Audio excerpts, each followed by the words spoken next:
may even get tired of winning, and you'll say, please, please, it's too much winning. We can't take it anymore. Mr. President, it's too much. And I'll say, no, it isn't. We have to keep winning. We have to win more. We're going to win more. What's going on, everyone? Oh, man, I just realized I forgot to turn some of my lights on behind me. How terrible. I got so distracted with all the different types of show prep that, let's see, there's the blue. There's another pink one over there, but I'm just going to leave it for now. I don't feel like getting up and fixing it. How you guys doing? Augustine says, Mariners need to win more. Yes, welcome to the Mariners experience. Everyone is, all the new Mariners fans are getting the full Mariners experience. This is exactly what it's like. They will tease you. They will tantalize you. They will make you think that it's happening. And then they will take a gigantic fart right in your mouth. Oh, they lost last night. They got absolutely obliterated last night, and they seem to be well on their way tonight. We'll see what happens. It's actually kind of funny. This particular series, their hitting styles actually fit each other's parks better. So the Blue Jays are all about swinging early and making as much contact as possible, which fits better for T-Mobile? It's still Safeco Field in my mind, but T-Mobile Park, that fits a lot better for T-Mobile Park, whereas the Mariners are all about bombs away. They're just going to hit home runs, and that's a lot better of a fit for the Rogers Center. So you could probably have predicted that it was going to go like this, that the Mariners were going to put up runs in Toronto, and the Blue Jays were going to put up runs in Seattle, and we'll see what happens. I told you guys before that I've been I felt like I'm in an abusive relationship, and yeah, those feelings are being restored. But we'll see what happens. They still got a few games. Hopefully you guys enjoyed that pre-show today. If you guys are listening to this later on and you did not get to hear the pre-show, man, you are missing out. You are really missing out. There is a special treat available for anybody who shows up early to watch the pre-show on Kick. It was today. It was AI music, but it was I found some bangers. I found some absolute heaters. So we had a good time with that. Mr. Sue got himself timed out for 5 minutes for spoiling things in the chat, but he's been forgiven. And also for those of you who are in the Kick chat, if you are paying subscribers on Kick, you may see there's some new emotes in there. Yeah, there they are. We got a Roman, we got a Tucker face, we've got a Charlie Kirk face, we've got Melania with her spy hat. What else is there? There's a handful of ones that I uploaded there this afternoon, and I also added some new things to the soundboard. We'll see if we get into those today. I'm sure we will. What else did I put here? I'm trying to remember if there's any that I forgot about. Oh yeah, Alpha Male. We got the Perry Abassi emote, and then I don't even know what to call it. It's the black kid screeching, listening to music, head banging. I don't even know what to call it. I just called it banger. Yeah. So if you are a subscriber on Kick, it's only $5 a month. Then you get to not just join the live chat and participate in the show, but you also get to use all the custom emotes, which is what really makes the live chat fun. You can see them all up on the screen now. Speaking of, shout out to Duffhead, who has gifted 5 subs to Don Treader Voyage. What a name. What a name. Takes me back to my childhood. Don Treader Voyage, Rathuglican, Blauvelt, SideQuest Kyle, and Killerman 464. Welcome to you guys. A hearty Astrolabian welcome to you, new subscribers. Thank you, Duffhead, for your support of the show. And speaking of Duffhead, we're starting off strong. Look at this. Here comes the money. Uh-oh. Here we go. Money talk. Here comes the money. Money, money, money. Dollar, dollar. Alpha male alert. Cheating, cheating, bling, bling, cut the chatter. You ain't talking money, then you're talking no matter. Lives are too late to catch with Little Miss Duffhead running the show these days, but we must support our favorite streamer and secure the existence of our people and a future for white children. Hear, hear. Shout out to Duffhead and Little Miss Duffhead. Hopefully she's doing well. I apologize for the late one again. This is just a tale as old as time. One of these days I'm just going to surrender, just give up and not even try to go earlier. But today there's internet issues. I couldn't get a number of things to work. Internet connection was fine, worked fine on my phone. Certain websites were fine, other ones were not, and I was trying to get videos to load, and just dragged out. And then also I had to fix some stuff. The couple of the sources that I screwed up yesterday when I put the Warthog Wednesday video in, and then adding stuff to the soundboard, and yeah, we got some good stuff added to the show, but it means yet again another late start. However, this is going to be a good one. What are we talking about today? So, John Bolton has been indicted. We are going walrus hunting. We're going to use his tusks to, I don't know. Is this a new source of energy? A rare earth mineral? The tusks of the walrus? So, John Bolton has been indicted. Also, the first Antifa indictment has come down. The Antifa doesn't exist, but Antifa's being indicted. Also, Smartmatic. There is an indictment for Smartmatic. Lots of indictments dropping today. Very, very interesting. And then, once we get through the few stories here I have at the front end, then we are going to watch, as promised, the interview between Russ Vought, the director of the Office of Management and Budget, and Tucker Carlson. This is from back in November, before he actually became the director again. He was just rumored to be the director, and it was one that I listened to, and I was like, oh, I like this guy. Russ Vought of Project 2025 fame. So we're going to watch that for the back half of the show today, which will be fun. I haven't just sat here and watched something for a little while. What this does mean is that I had to push off to tomorrow. Some of the stuff, the Luongo and Fannie and Freddie, geopolitics, some of that stuff, it was getting a little too long, and I knew I was starting late, so I pushed some of that stuff off to tomorrow. So we've got almost a full Friday Labe already put together. And of course, you know what it means. Friday Labe, don't miss the intro for that one. But should have a good show tomorrow. Should be a good one today. Let's see, is there any of these new... We got a $224 tip to start off from Duffhead, taking us to an even $1,000 on the month so far on my salary. Let's see if there's a good new soundboard one that I can do. How about how about this one?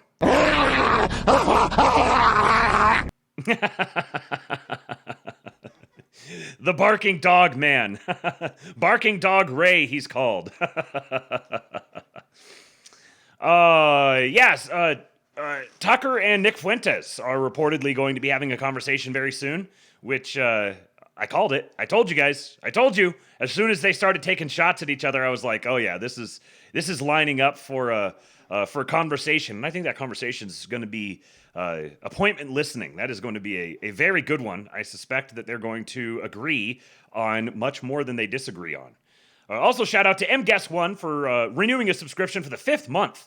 Same with the Navy Kip. Thank you guys for supporting the channel. Also, Hessian Beard has been on Kick for 5 months. Time does fly indeed.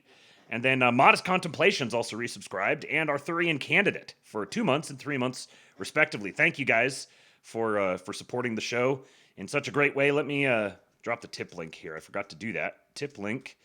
It is https://tips.kingpilled.com. Pinned in the chat. Please do support the show. Tip your streamer. Come on, pin. Is it not working here? What's going on? Come on. See, Kick's been a little wonky this evening as well. It logged me out, and it was giving me weird error messages when I was sending messages. Can a guy just have a streaming platform that works consistently? Is that too much to ask for? Apparently. There we go. Now it is pinned. Yeah, we are. Let's see, we're a quarter of the way there now. We got 14 days left to go, so we got to make up some time on the streamer salary here. And you guys don't want to know what'll happen if we don't make it. Mrs. Kingpilled is going to get antsy. She's going to start doing things. We don't want that to happen. So please do tips.kingpilled.com. Please tip your streamer and help pay my salary to keep me doing this. Also, a couple other notes. Reminder about Mr. Cooper Brooks, the king of the Zoomers, has a give, send, go for the car accident he got into, totaled his car, and then Found out that he has a mass in his skull that has to get checked out. He already had a CT scan. Is there a difference between a CT scan and a CAT scan? I've always wondered about that. I hear people talk about a CAT scan and then a CT scan. And is CT, is CAT just people just kind of like pronouncing CT, or are these different things? I've never known. But yeah, he had the CT scan already, and then he had he's going to have an MRI and maybe a biopsy. So please do contribute to Cooper's Gibson Go to help him pay the bills. He's got to get himself a new car. He's got to pay for some major medical bills that his worthless insurance, thanks Obama, is not going to cover. And then he's also going to have some time out of work. So he's getting hit at both ends. So that link is the link to the Gibson Go is in the replies of my pinned tweet on Twitter. Real King Pilled at Real King Pilled. Please do go contribute, and thank you to all of you guys who have donated so far. You guys have been extraordinarily generous, and it's going to help him through a rough time. The other thing, only 2 days away now. In 2 days, we will be meeting in South Austin, the day of the No Kings protest. That'll be kind of interesting. No Kings protest happening this weekend. They've announced their color. Their color is yellow, piss yellow. Or maybe it's, as I said on Twitter, it's a cheap knockoff of gold. They are always trapped in rivalry with the king himself, the Golden Man, Mr. Donald Trump. They got the cheap knockoff, and so they'll be in Austin. Governor Wheels has declared that he's sending a bunch of extra forces into Austin. They're not going to allow any property damage. So if any of you guys want to come hang out with us, we may trapped in the Dawn-electic. Thank you, Slutty Milk. How does he do it? If you guys would like to join us, then maybe we're going to have to head over and volunteer for our great Texas governor. Hey, look. I heard myself. That was odd. Kick finally loaded up and played the video. But yeah, we'll be in South Austin this Saturday night. We're expecting to, Amy and I with Eastwood will wind up over there probably sometime between the 5 to 6 p.m. window. And we got a bunch of Patriots who are going to be joining us. We'll get some drinks and some food and hang out and talk. And we're getting in proximity to Patriots. So if you guys would like to join for that, then please do shoot me a DM or an email, and I'll throw you into the group chat that I created on Twitter. And we'll keep that group chat going in the future so that all of us Texas Labians can connect and stay in contact with one another and plan future meetups. Raymond Harmon over on X says, I'm heading to the protest Saturday for intel gathering. Patriot! See, we need more of that. We need our guys out there gathering intel, passing it around, developing these networks, coordinating together. So a very important thing is to first get in proximity to one another, connect with one another. If you don't have a group, if you don't have a digital group that you feel connected to, that you can trust and rely on, then might I suggest the Kingpill Discord, kingpill.com. It's especially if you're tired of the algorithm, if it's hard to keep up with everything, or you're getting inundated with slop and you're tired of that, then the Discord is a great place to go. It's a really good way to get a summary of all the important stories that matter. You may have to occasionally wade through some inane debates that always wind up being between the same few characters. just autistically debating things for the sake of debating them. But I find it entertaining. So yeah, Duffhead says, stop being poor. Join the Discord. Slutty Mook says, join the Discord. It's Dammit Jeremy says, join the fucking Discord. I mean, there you go. Duffhead, Slutty Milk, and it's Dammit Jeremy. All of them. They're all loyal Discord members. So you're missing out if you're not there. All right, this not having this light on behind me is bothering me, so I'm going to go fix that.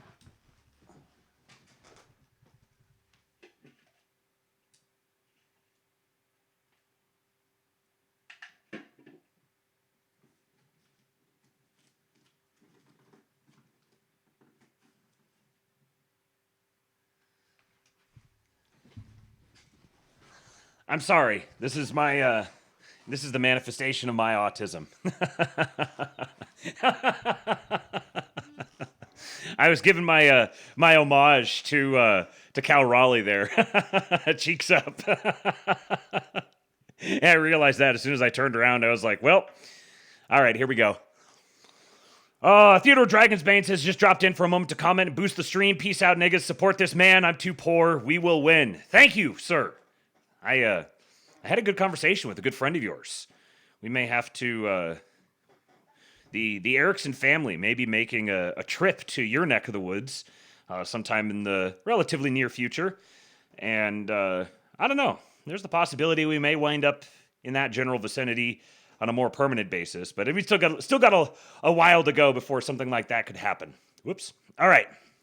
So let's get started here. Please do me a favor and share the show. And we're going to begin with a wife jack submission. Now you're going to have to listen closely on this one. You're going to have to listen really close because he is speaking English. I promise you, this guy is speaking English. My first barter. I've got a hedgehog behind you, Sharon. I'm looking under the hedgehog behind you, Sharon. Sharon. Hey, Queen. Sharon, I've never seen a hedgehog in real life. Look. I can't believe we're soon brought with a hedgehog, Sharon. That is absolutely... Dreams have came true tonight. I'm going to call him Gordon the Hedgehog. He's giving a very, very Gordon vibe. I'm looking at what's the feet? Hedgehogs? Brata. Yeah, we're just sitting enjoying a charcuterie board. That is actually a memory I'm going to cherish forever. Sharon was just taking a video of me trying... What was that thing? Burrata. Burrata for the first time. Never tried burrata. And then a bloody hedgehog rocks up behind her. Oh, that has actually been amazing. That's took my breath right away. Do any of you remember there used to be a cartoon and it was just to make sure Waynes didn't get knocked down or that, and it was hedgehogs. I think it was a family of 3, maybe 4. But they walked like that and they went, King of the road, with the sailor rent. I think that was the song. Maybe it wasn't. What's that got to do with getting knocked down? Ladies and gentlemen, my first barter. Now, see if you can get it the second time around. I've got a hedgehog behind you, Sharon. I'm looking under the hedgehog behind you, Sharon. Sharon. Hey, Queen. Sharon, I've never seen a hedgehog in real life. Most comprehensible Scotsman. Look. I can't believe we're soon brought with a hedgehog, Sharon. That is absolutely... Dreams have came true tonight. I'm going to call him Gordon the Hedgehog. He's giving a very, very Gordon vibe. I'm looking at what's the feet? Hedgehogs? Brata. Yeah, we're just sitting enjoying a charcuterie board. That is actually a memory I'm going to cherish forever. Sharon was just taking a video of me trying... What was that thing? Burrata. Burrata for the first time. Never tried burrata. And then a bloody hedgehog rocks up behind her. Oh, that has actually been amazing. That's took my breath right away. Do any of you remember there used to be a cartoon and it was just to make sure Waynes didn't get knocked down or that, and it was hedgehogs. I think it was a family of 3, maybe 4. But they walked like that and they went, King of the road, with the sailor rent. I think that was the song. Maybe it wasn't. What's that got to do with getting knocked down? Ladies and gentlemen, my... Okay, so the first time through, I've watched this video here now probably, I don't know, 6 or 8 times, something like that. My wife sent it to me. I watched it first time through, and I was like, oh, wait a second. He was speaking English? All right, I watched it a second time through, and then this time here, I got maybe 50% of it the first time, and then I got maybe 70% of it the second time. What an accent. I kind of just want to hang out with this guy just so I could sit there and just kind of smile and be like, oh, yeah, I totally understand everything you're saying. Yeah, no, I don't understand a single thing. He wasn't saying bra, he was saying brata. Brata. Bra, was it? Bra? Bra? Those, is that a glottal stop?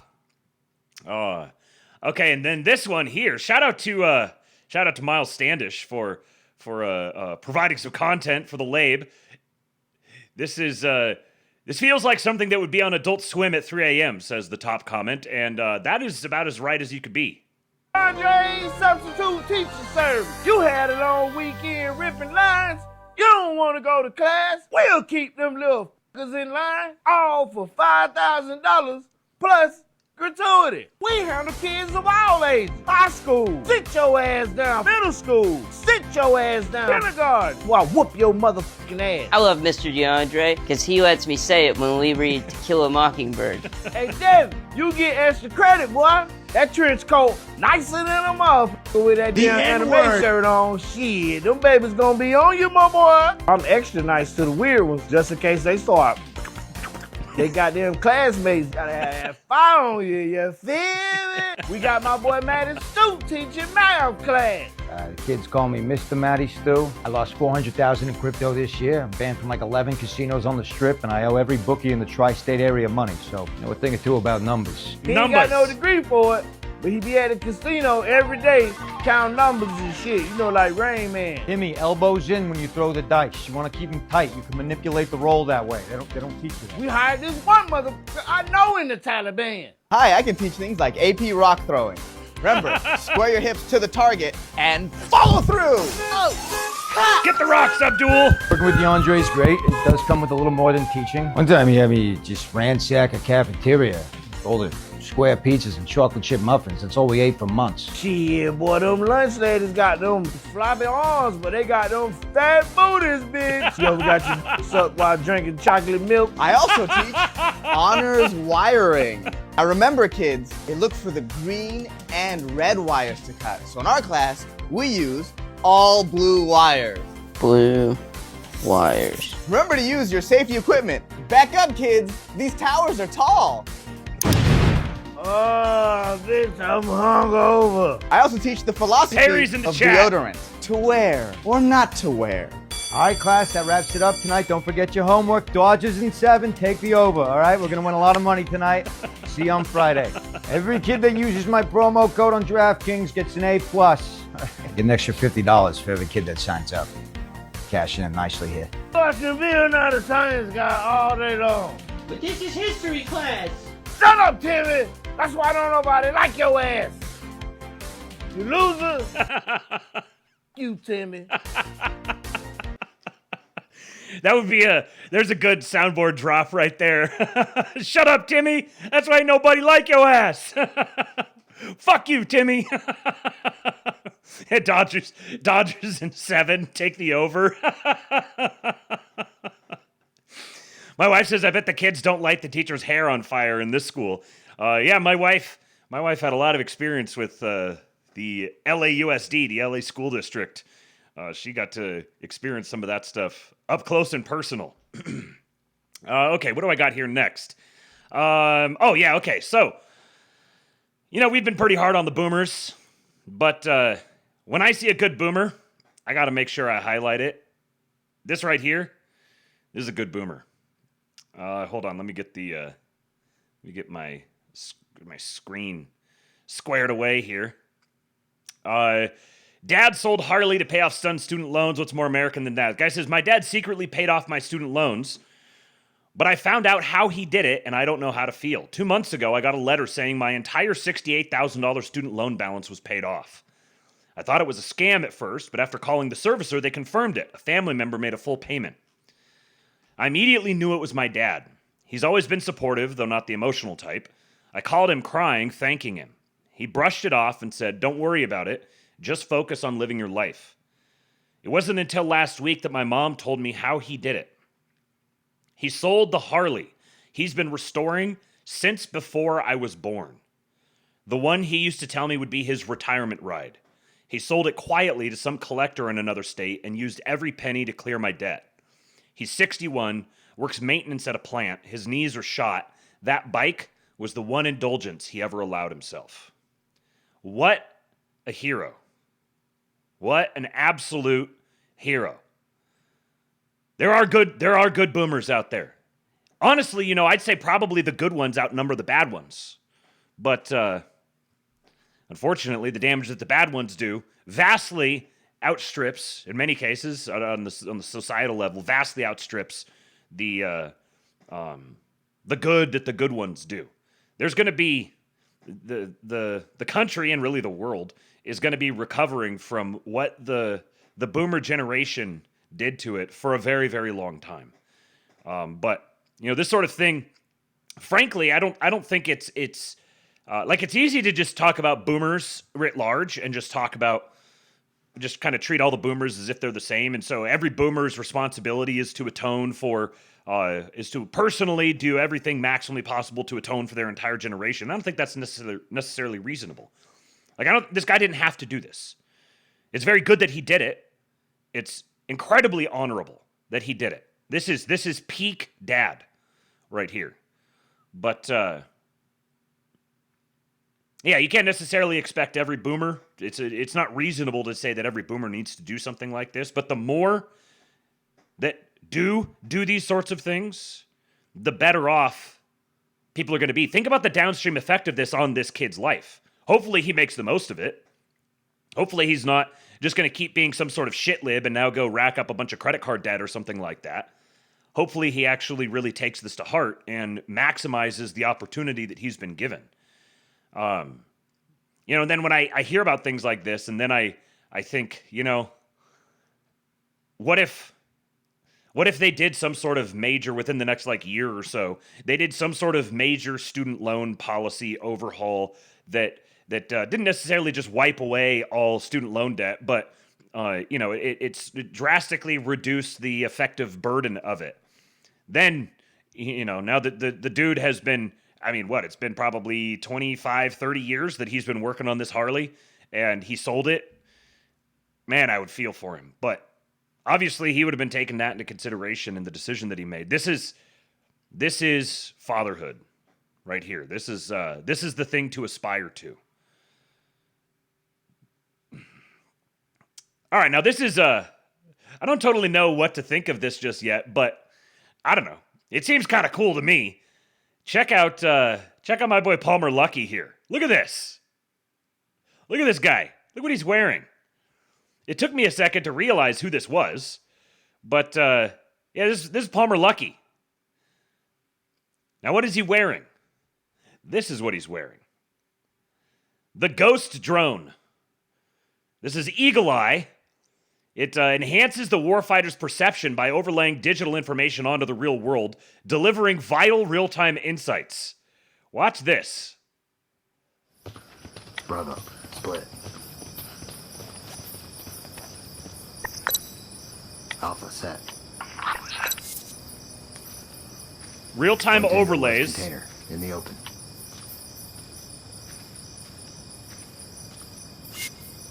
Bravo. And watch over here.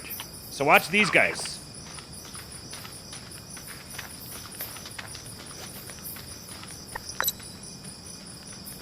He's literally seeing through the vehicle.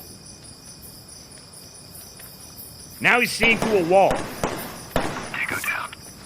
Loading on Tango.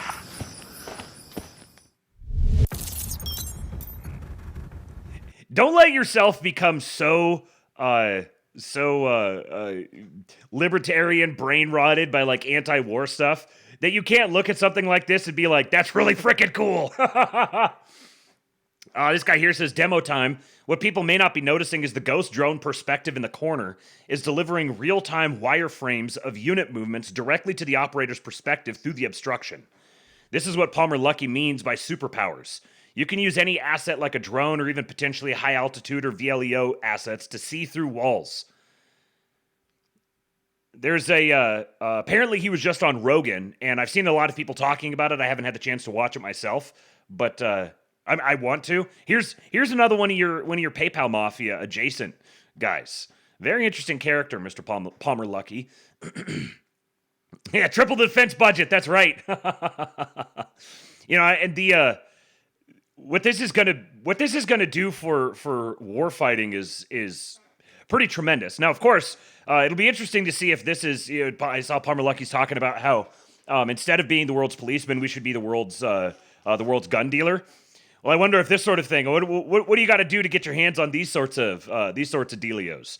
Because this is one of those things that if everybody has them, it's a lot less useful. But Anduril is a really cool fucking name.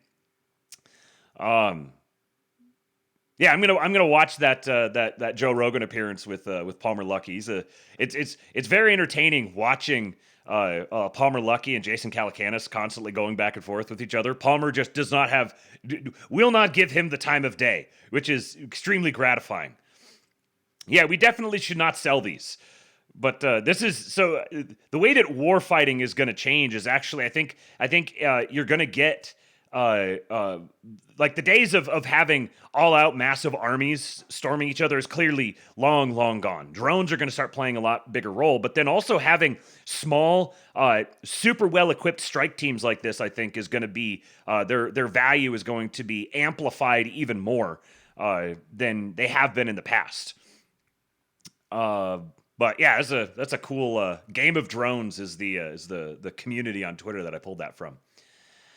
Charlie Kirk's producer has just refused to condemn the Young Republican group chat on stage. Oh, hold on a second. There was a comment here. Raymond Harmon says, imagine this tech while also being able to implement an LLM to engage in cyber warfare, plus wearing mobile jammers. Yes. Yeah, like, this is a for the boys who are joining the military just now, you guys are going to get to play with some really, really fun toys. So here is Andrew I believe it was Andrew Colvett. I can never remember this guy's name for some reason. I don't know why. I think it's Andrew Colvett. Yeah, Andrew Colvett. So here he is asked about the Young Republicans. Listen, there has been a trend of, I think, you know, let's just say, let's be gracious and say, in the era of Trump, maybe it's a reaction to Trump. I'm open to those discussions, but there is a justification for political violence. It shows up in every poll, and it's coming from progressives. I have spent all of my formative years watching the President of the United States talk about the opposition party like they shouldn't exist. His claim to fame in U.S. politics... His claim to fame in U.S. They politics should not was exist. saying that Obama wasn't born in America. That is how he entered the political stage. He was famous before that, but that was his claim to fame. He was the first presidential candidate to ever chant "lock her up" on a political stage. He tried to coup our government. Well, and I live in this. Let me finish. Listen.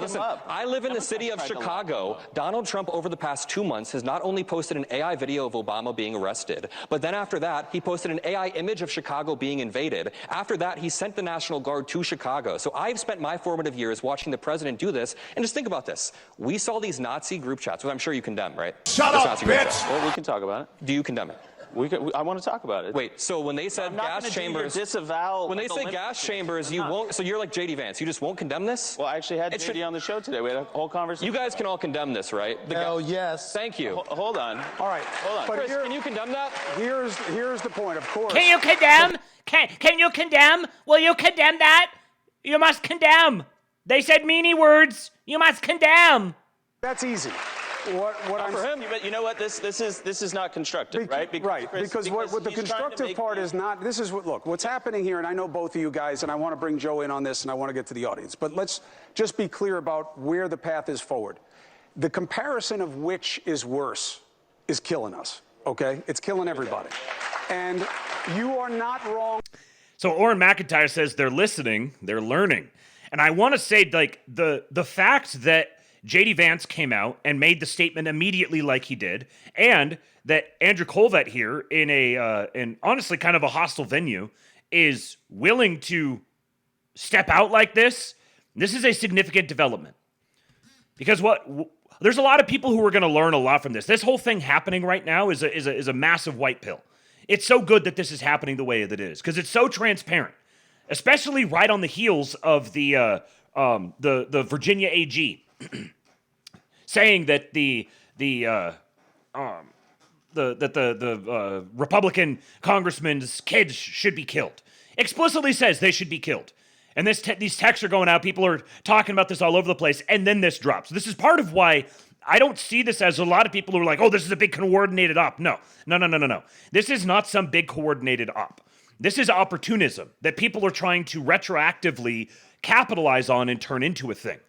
This was not all the different regime operators knew that this was coming and they're prepared with their statements and we're going to cap. No, this is a intra GOP spat, and you have a traitor who defects to the enemy, leverages a companion of his, blackmails him into leaking to the enemy, and gives them the opportunity to do something like this for the sake of his own advancement.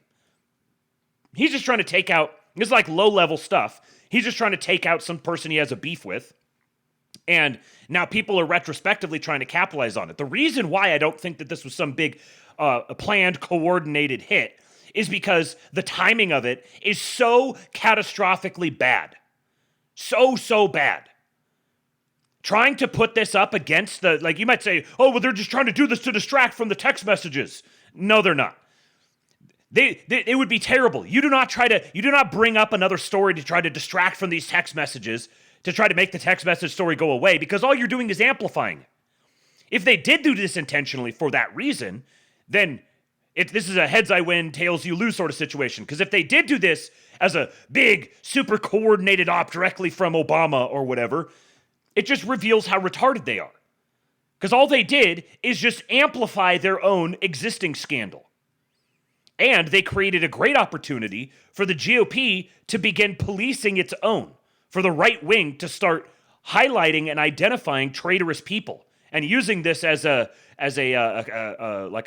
casus belli to start segmenting off the traitorous organizations. It highlighted all of these different Young Republicans chapters that came out condemning. They've been getting totally flamed, completely discredited.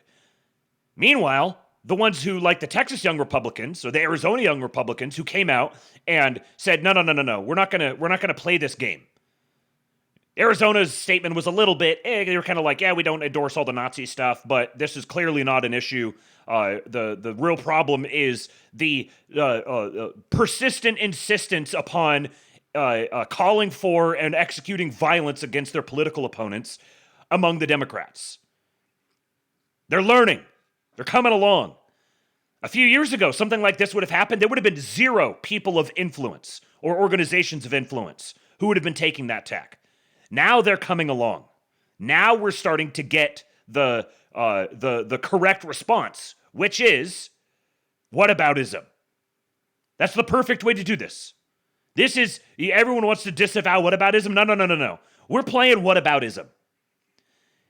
You want to say that our guys who are making edgy jokes in a group chat, you want to try to turn that into a scandal? When you have a guy who is literally calling for the murder of children who he knows personally so that he can move people on policy while he's running to be the chief law enforcement officer of an important state in the union? No, this is not going to happen. You're not gonna do this. You're not gonna get us to do this whole disavow thing. We're gonna flip it right back on you and attack. And the fact that it was the vice president and the heir apparent to the MAGA movement who led the charge on this is extraordinarily heartening. It means, number one, that there is a strong contingent within the White House who feels this way. And number two, it means if the guy at the top is doing it, that provides a lot of cover for everyone down below. They could even just do hey, I'm just following orders. I'm just loyal to Vance. Vance has said, this is what we're doing. All right, this is what we're doing. And there's a lot of utility in that. And what people are going to find out is that this doesn't damage J.D. Vance's career. This isn't going to damage Andrew Colvit's career. None of these guys are going to have any major fallout because of this. Which means the next time something like this happens, you're going to get a larger contingent of people who are like, no, we're not playing that game anymore. These sorts of things don't turn all at once. They take some time. And you get like an iterative upscaling of this sort of response.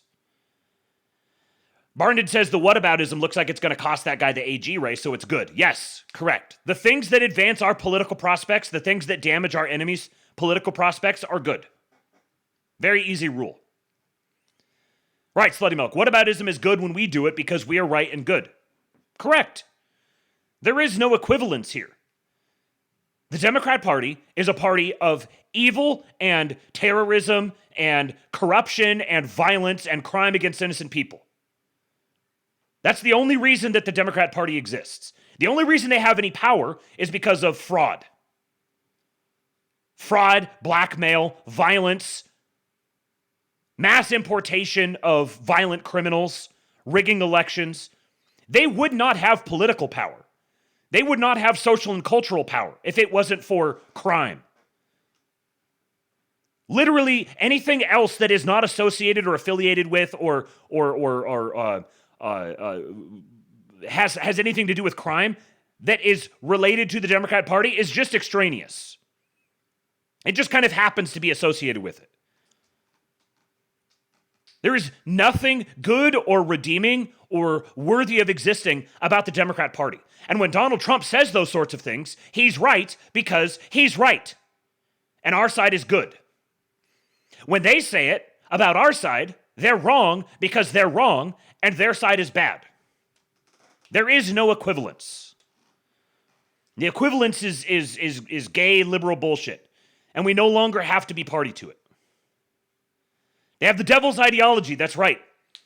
Just straight up said, they have the devil's ideology. That's my president. I see some of you guys here in the chat saying that apparently Trump disavowed today. I didn't see that. What did he say? What is the let me see if I can find something on this real quick. Trump disavow. Nothing's coming up directly for that. Here's this one from earlier. September 12th, Trump asked to disavow radicals on the right. I couldn't care less. The radicals on the right oftentimes are radical because they don't want to see crime. The radicals on the left are the problem.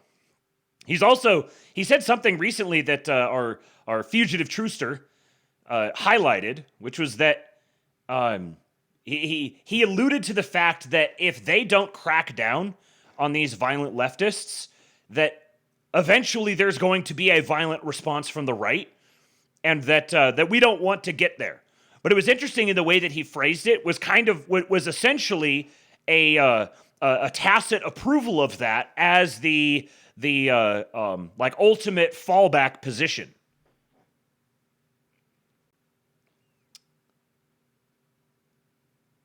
Nothing bad can happen. It can only good happen. I need to get that.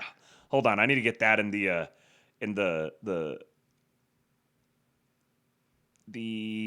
soundboard.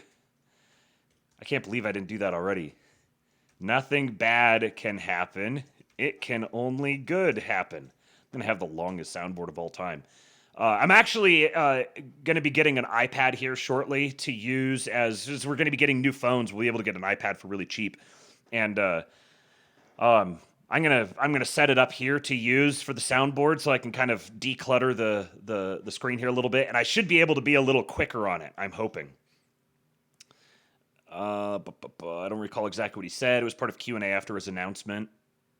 Okay, yeah, my president doesn't want me to get violent. I need a roadcaster. See, here's my question with the roadcaster. Sorry to divert here just a little bit. My question with the roadcaster is, number one, it's expensive as hell. There's things I can do with an iPad that are not just this, and it's about the same price. But the other thing is, I don't know that there's enough sounds that I could do on a roadcaster.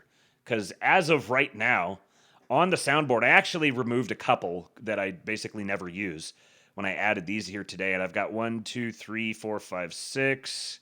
1, 2, 3, 4, 5, 30, 35, 39. I've got 39 things on the soundboard right now, and I don't think a roadcaster will hold all of those. So I might just be stuck with the iPad. Ian Rhodes says another piece of IT for Boomer Mac to fuck. Listen, man, I don't fuck the tech. I just fuck it up. Okay, let's keep this going here. Now, yesterday, or what was this, the day before, when this story broke, the official Border Patrol Facebook page posted this video.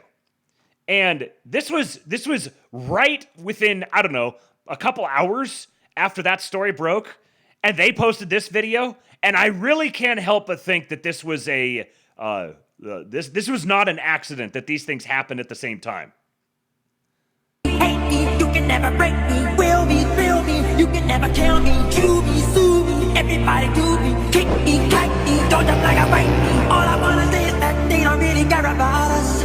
Hate me, you can never break Listen to the me, lyrics. will me, thrill me. You can never kill me, chew me, sue me. Everybody do me, kick me, kite me. Don't jump like a bite me. All I wanna say is that they don't really care about us. Jew me, sue me, kick me, kike me. The actual U.S. Border Patrol Facebook account posted this video, and they posted it within an hour or two of that story breaking. As far as I'm aware, I saw this when I first saw this. It was right after that that other story broke. And yeah, damn it, Jeremy, that was intentional. This was definitely intentional. Another little sign that we've got our guys on the inside. We've got our guys on the inside, and they're as fed up as we are. Our guys are government posters. That's right. This should hearten you. It should hearten you to go join the government. Get in there somehow. We got a window right now. Get in there. They're going to be offloading a ton of government personnel here over the next several weeks, and there's going to be a tremendous opportunity for our guys to get in there. And even if you're not getting into the government formally, all these other organizations, Young Republicans, TPUSA, any of these other government-adjacent organizations, they need to be bum-rushed by our guys. I mean, be intelligent about it. Don't come like goose-stepping in, throwing up Romans. Insinuate yourself in there. Just play the long game. There's a pipeline. There has to be a pipeline.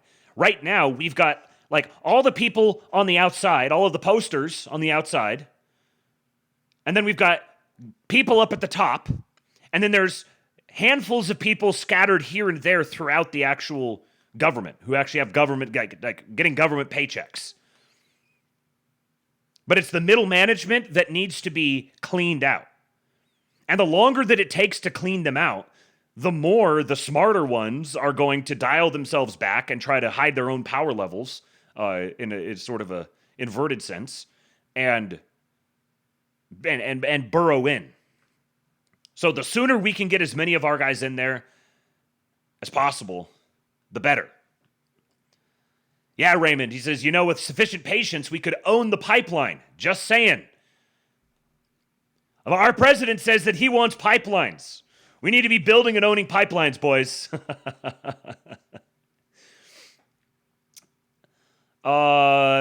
Speaking of our patriots on the inside, guys who know exactly what they're doing. I told you guys about this MythoMaga account the other day, and check this out. Let me get this squared up on the screen. Look at that. President Trump hosts a bilateral meeting with President Nayib Bukele of El Salvador, April 14, 2025. April 14 is a very special day. The birthday of my glorious, wonderful bride. But look at the president's head. Come on. Zoom in, you bastard. There we go. Look at that. Look at that shot. What a shot. This photographer is a patriot. He knows exactly what he's doing. MythoMaga says the White House photographers clearly know what they're doing here. And here he is, Daniel Torok, chief White House photographer. Let's take a look at this guy. Personal account. Opinions are mine. He's practicing a little OPSEC. Let's go. We practice a little OPSEC. And he says, thank you. And look at... He did take this photo, but soon. It hasn't happened yet, but it will soon. And then look at this shot. MythoMaga says, your work is next level, man. You're a patriot. Everyone who follows this account appreciates what you're doing. Please keep it up. Look at that shot. Holy crap. There's a position for anyone. You know how to take Kino historic photographs? Kino historic footage? There's a role for you in my president's administration. Yeah, we love helos. Go follow Daniel Torok. That's DTO_ROK. Daniel Torok. Another one of our great great patriots in the administration. We have the best footages, that's right. Meanwhile, here's what the libs are up to. Watch this. So, Sam Alberti here says, laughing at the idea of Dem staffers finally embracing non-traditional media, lining up a podcast interview they think will be a resist lib layup, only to get their boss totally eviscerated because they don't understand the base anymore.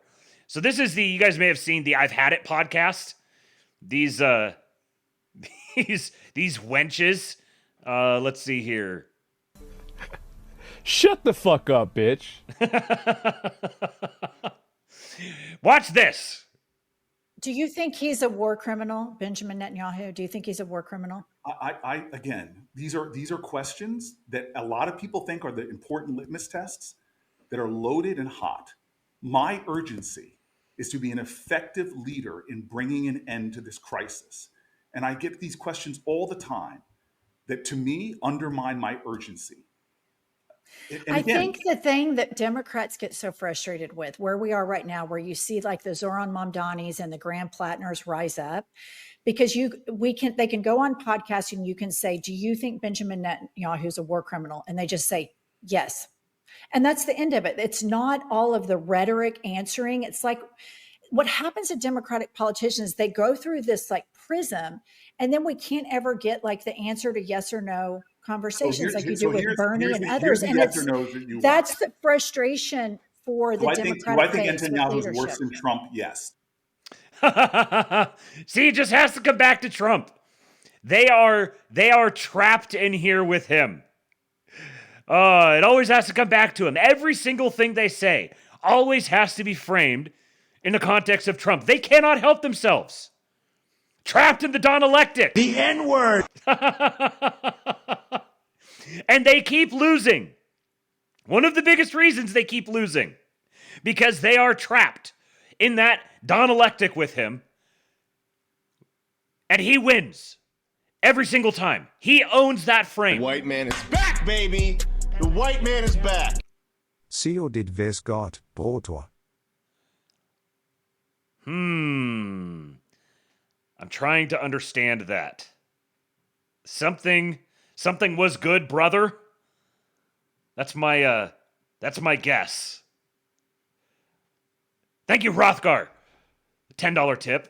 Somebody interpret for me. Appreciate the tip, man. Yeah, so they're white man is back, baby. Saw that one coming. The white man is back. Why does no one remember that Nayib Bukele tweeted on September 8th "Buckle up Buttercup," which was originally quoted by QAnon on September 10th, then on the anniversary of that post, Charlie Kirk gets shot.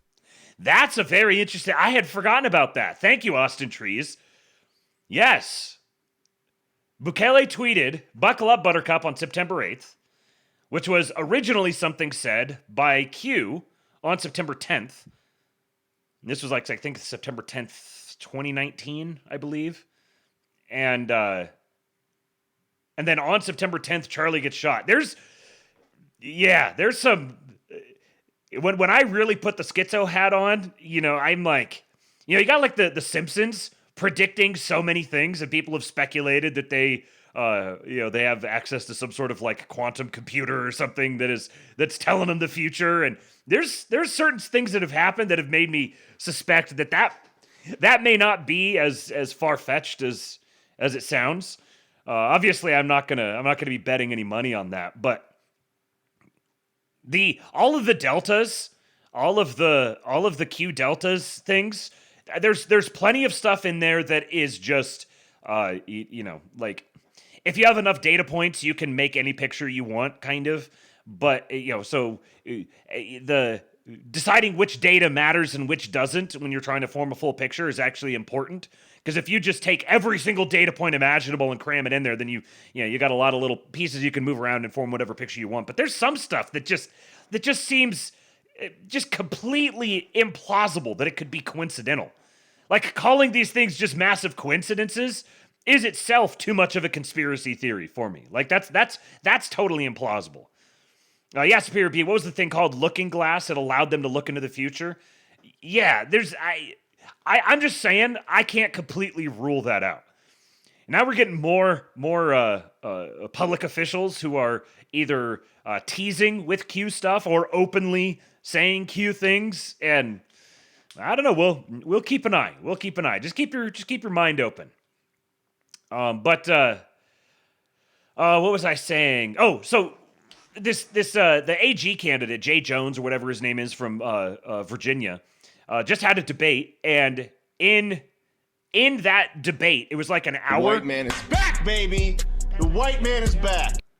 I'm not seeing anything on X about Trump disavowing the guys in the chat.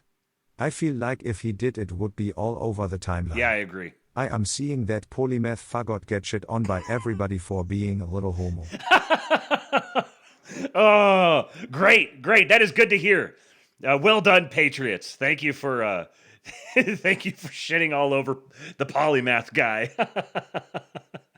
You know, it's funny. I used to really like the concept of a I still do like the concept of a polymath, but maybe like between high school and college, somewhere in there, I was trying to come up with usernames for like logins and stuff, and so I wanted to do some sort of play on my name.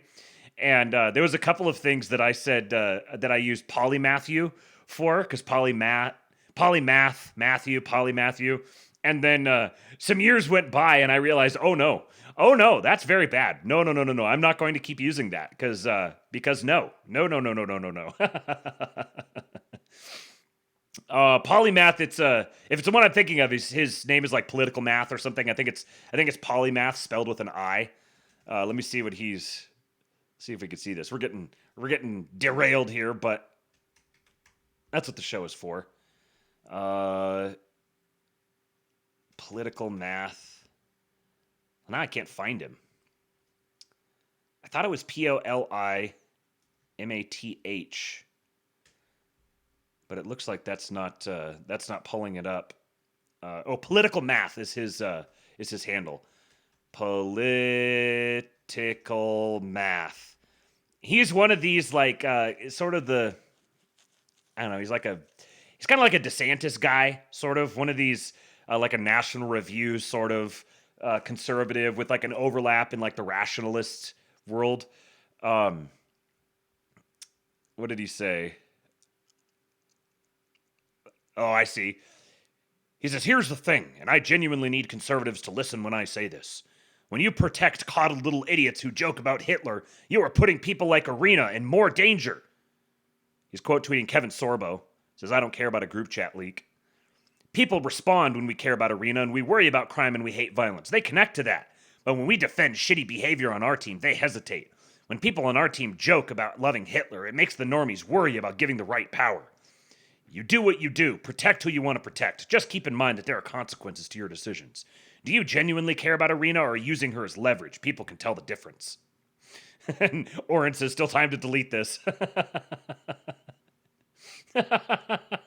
Polymath says, I'm going to delete things that I think are true, and neither you nor the woke fuckheads who have hounded me all my life will change my mind. Oren says, if you want to make policies that encourage and facilitate the random murder of an innocent woman, equivalent with not destroying the lives of young people for private jokes, that's your choice. I'm simply pointing out that this is ill-advised. They got a tweet of him from 2010 saying, quote tweeting someone saying, Hitler makes everything funnier except war.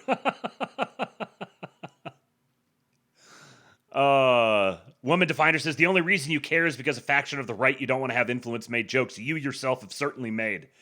With a tweet from him from 2020, he says, I've spent more time this week thinking about if it's okay to make Hitler cookies for my Oscar party than thinking about impeachment. Oh man, all the Patriots are in the chat here. Good for you guys. Well done, everyone. I'm scrolling down through the chat here, and I know literally every single person in the replies. Oh, I'm so proud to be a part of the little internet community that I'm a part of. Oh, there you go. Finally found someone that I don't know. Good stuff. Okay, so back to before we got derailed, back to the thing about this Cory Booker thing, and the AG from Virginia, the AG candidate. In this like 1 hour debate, he mentioned Donald Trump's name something like 60 times. It's a state level White man is back, baby. The white man is back. Exactly 0 group chats have ever stepped a white girl on a train or anywhere else for that matter. Yes, see you in the camp. Yes, right. If we're gonna be canceling people for stuff said in group chats, then there's nobody who's gonna survive that one. And ultimately, like I think that there is something to the idea that genuine. This is where you still got to hide your power levels a little bit. Like genuine, open, transparent advocacy for Nazism, calling yourself a Nazi and saying, and doing like it didn't happen, but it should have. Doing that stuff sincerely with a wide audience is politically ill-advised. Because yes, the normies will see that and be like, that stuff's going to take a lot of time to litigate those things. If you're going to do that, you either need to do it in the Daryl Cooper method, where you're actually doing like a genuine historical deep dive, or you do what we all do best, which is you do it in a humorous manner. But it's different altogether when it's a focused issue like this, where it's being clearly leveraged, where first of all, anybody can read through that chat and see that this is obviously a bunch of dudes just like shit posting with each other. And nobody honest is going to take that seriously and be like, oh, this is very troubling. You got your head squarely up your ass if you're looking at that and being troubled by it in any way. And I'm saying this, I'm not just saying this as someone who actively participates in those sorts of conversations on a regular basis. I'm saying this as even detaching myself and just being a run-of-the-mill normie. You can look at that and you're like, yeah, this is obviously a bunch of dudes just shitposting together. But I don't remember what I was saying. I don't remember where I was going with that. When it's this really focused thing where you're taking it in bad faith, trying to use it to destroy people for the sake of political gain, then there is zero excuse for, like, if you are personally made squeamish by that, like this polymath guy, who he's not personally made squeamish by it. He just wants to do the standing athwart the tide of history and yelling stop thing because it makes him feel good and moral and justified. He gets the nice warm fuzzies in his chest, and so he thinks he's doing a good thing. But it's not participating in those sorts of dog piles, even adjacently, even if you do the like, well, I'm not saying yada yada yada, but because anything that comes before but in a political statement is you could disregard. So if you're participating in that sort of thing in any way whatsoever, you are tacitly condoning the practice of betraying your fellow, your political bedfellows. The only political value that matters is loyalty. So if you're going to tacitly participate in that, and it doesn't matter what your motivations are. It doesn't matter if you're just like, oh, well, we got to make sure we're not going to scare the hose or whatever. It doesn't matter what's going on in your head as you try to participate in that.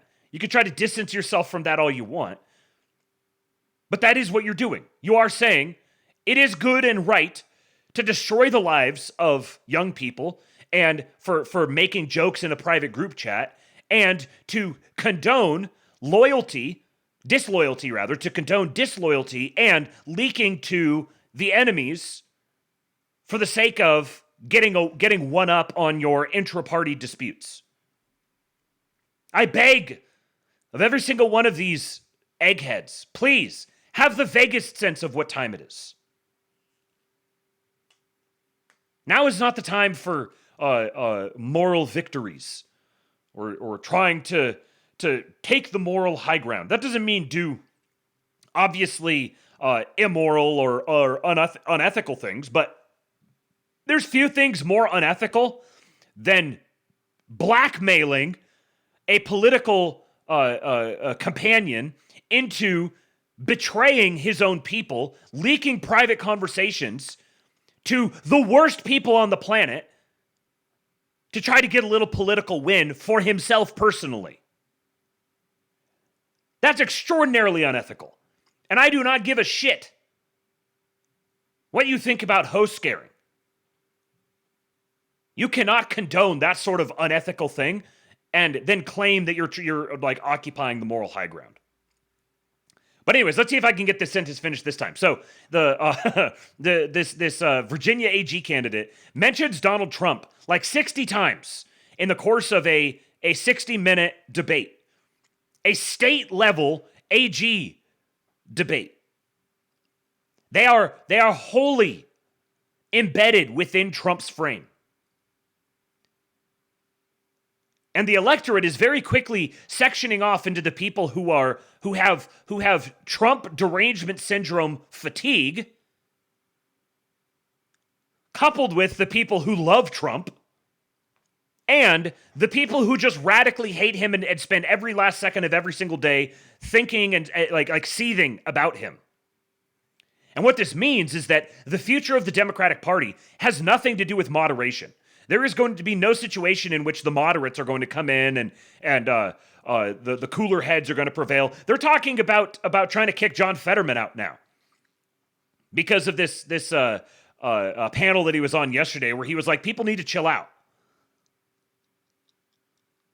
And this is stupid that we're shutting the government down like this. Now they're trying to kick him out of the party. The radicals are going to own the party. There's no question about that. The party is going to get much smaller, much more consolidated, and it's going to be occupied by the most radical contingent. Because everyone else is either going to get forced out or they're going to exit stage left themselves because they realize the futility of it. The party is going to crash and burn in an absolutely epic manner. The only question is, how many people are going to die in the fallout of it? How many people are they going to kill on their way out? There is no question that the expiration date of the Democrat Party as a formal institution has crossed the horizon and is approaching us rapidly. It's impossible to say whether it's going to last for another, 4 years or another 15 years. Either way, that's a very short time frame in political time.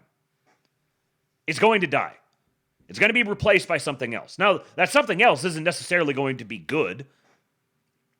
There is no political utopia that we're going to obtain. It's going to be different. There's going to be a completely different political dialectic in the United States that breaks down along different lines.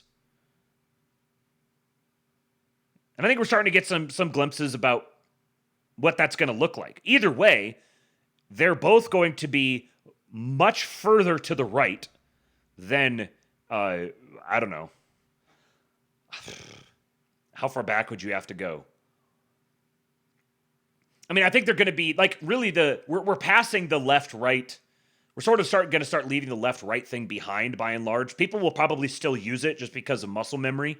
But the actual, you have the mouth sound and the mind picture. People will say left, they'll say right, and they'll mean different things. But the economics are completely changing. The structure of the U.S. dollar system is going to be totally changing.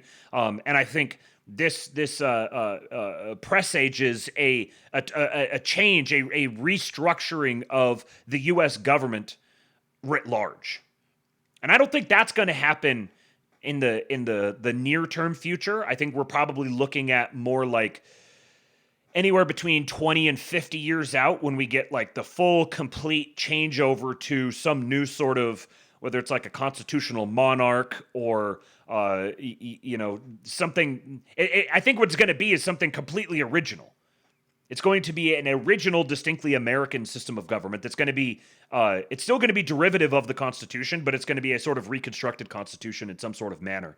And we've got a lot of time to get to that. But I think in a similar way that the founding of America was the introduction of a unique and original system of government that had echoes of the past, I think what's coming next is going to be a new, original, unique form of government that itself has echoes of the past. And who knows? maybe 30 years from now or whatever, we'll still be doing the ASTROLABE. Wouldn't that be a thing?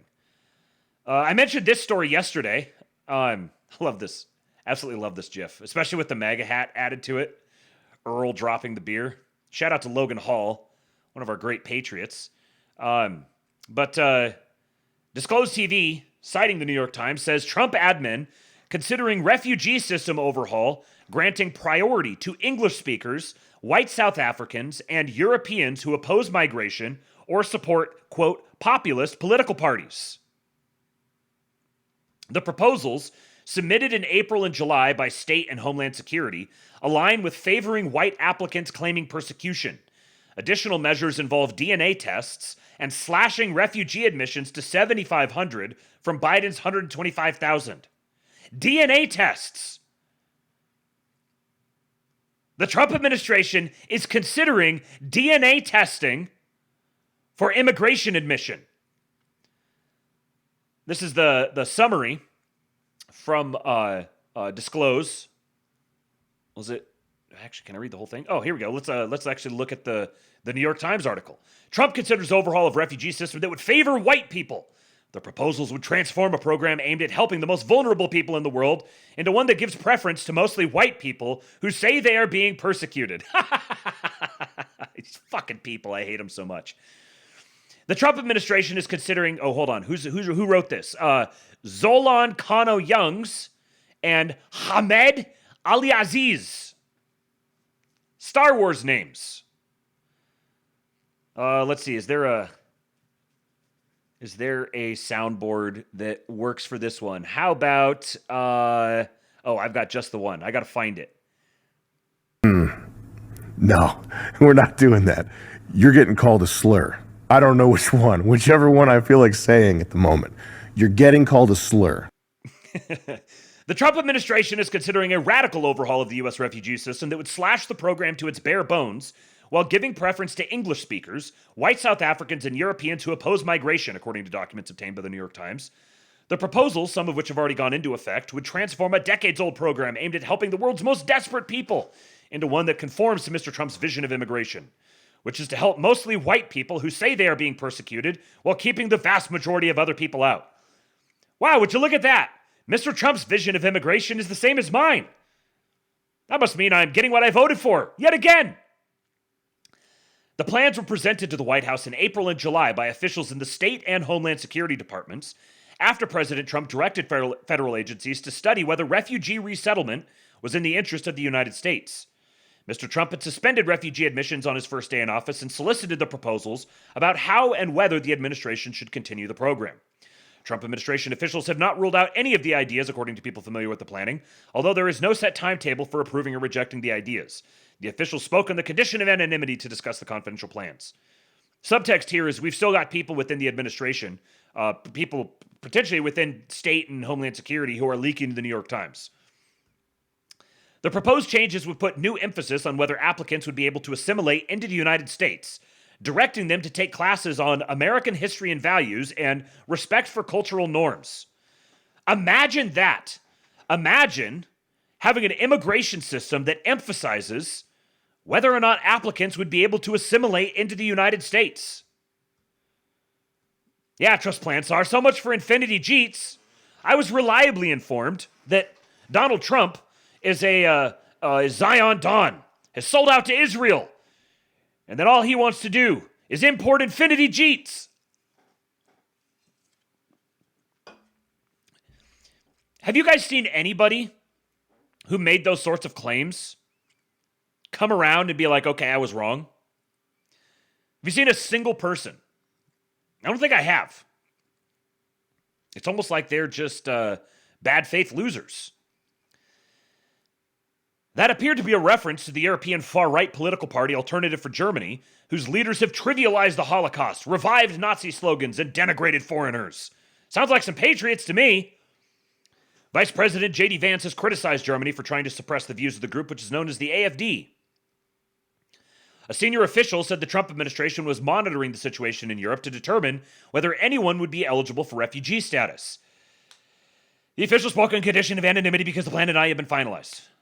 Fucking hate these phrases. Mr. Trump enacted some of the proposals in the documents even before the plans were submitted to him, including slashing refugee admissions and offering priority status to Afrikaners, the white minority that once ran South Africa's brutal apartheid system. Mr. Trump has claimed that Afrikaners face racial persecution in their home country, a claim vigorously disputed by government officials there. You don't say. Their claim is that they're facing racial persecution. And the people who would ostensibly be persecuting them racially vigorously dispute that claim. Got to make sure that the racial persecutors get a voice here. Got to make sure we reflect their perspective. Police statistics do not show that white people are more vulnerable to violent crime than other people in South Africa. Perhaps that's because white people are being racially persecuted there. Taken together, the proposals provide a window into Mr. Trump's intentions for a program that has come to symbolize America's role as a sanctuary. America's role as a sanctuary. Since when is America's role to be a sanctuary? How about a sanctuary for Americans? Let's do that. Can I have a home that is a sanctuary for me and my people? Mr. Trump and many American voters have rejected that role after years of record illegal crossings at the U.S.-Mexico border. Wow, they're actually admitting years of record illegal crossings.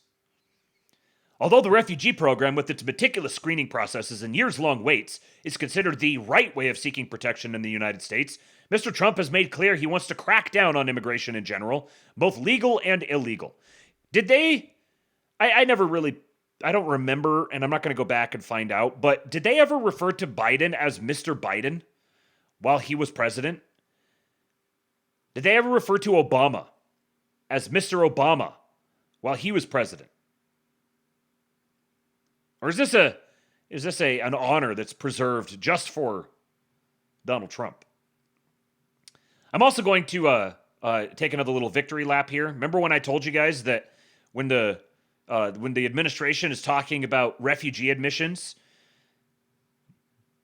talking about numbers, that it's very likely the people they're thinking of as refugees from Europe, the fallout from what's happening in Europe, that they're leaving the door open to be able to accept large numbers of European refugees. I just like to say, it feels good to be right all the time. According to the rationale laid out in the document submitted to Mr. Trump, America's acceptance of refugees has made the country too diverse. Quote, the sharp increase in diversity has reduced the level of social trust essential for the functioning of a democratic polity, according to one of the documents. This is a State Department document. A State Department document is saying a sharp increase in diversity has reduced the level of social trust essential for the functioning of a democratic polity. This is not your granddaddy State Department, folks. The administration should only welcome, quote, refugees who can be fully and appropriately assimilated and are aligned with the president's objectives. Hear, hear. To that end, the documents say Mr. Trump should cancel the applications of hundreds of thousands of people who are already in the pipeline to come to the United States as refugees, many of whom have gone through extensive security checks and referrals. And Mr. Trump's federal agencies proposing imposing limits on the number of refugees who can resettle in communities that already have a high population of immigrants.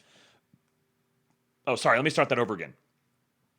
And Mr. Trump's federal agencies proposed imposing limits on the number of refugees who can resettle in communities that already have a high population of immigrants on the basis that the United States should avoid, quote, the concentration of non-native citizens in order to promote assimilation.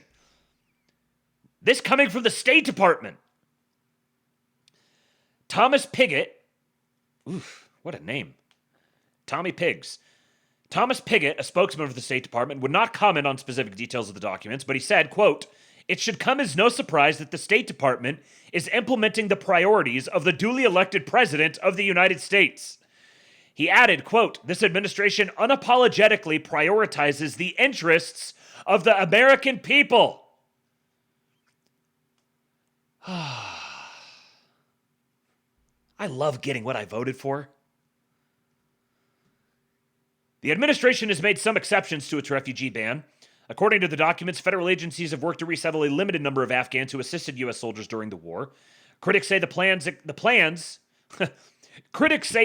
exposes the president's vision for what America should look like. It reflects a pre-existing notion among some in the Trump administration as to who are the true Americans, said Barbara L. Strack, a former chief of the Refugee Affairs Division at Citizenship and Immigration Services during the Bush, Obama, and Trump administrations. And they think it's white people, and they think it's Christians. Damn straight. That's exactly who the true Americans are. As a rule.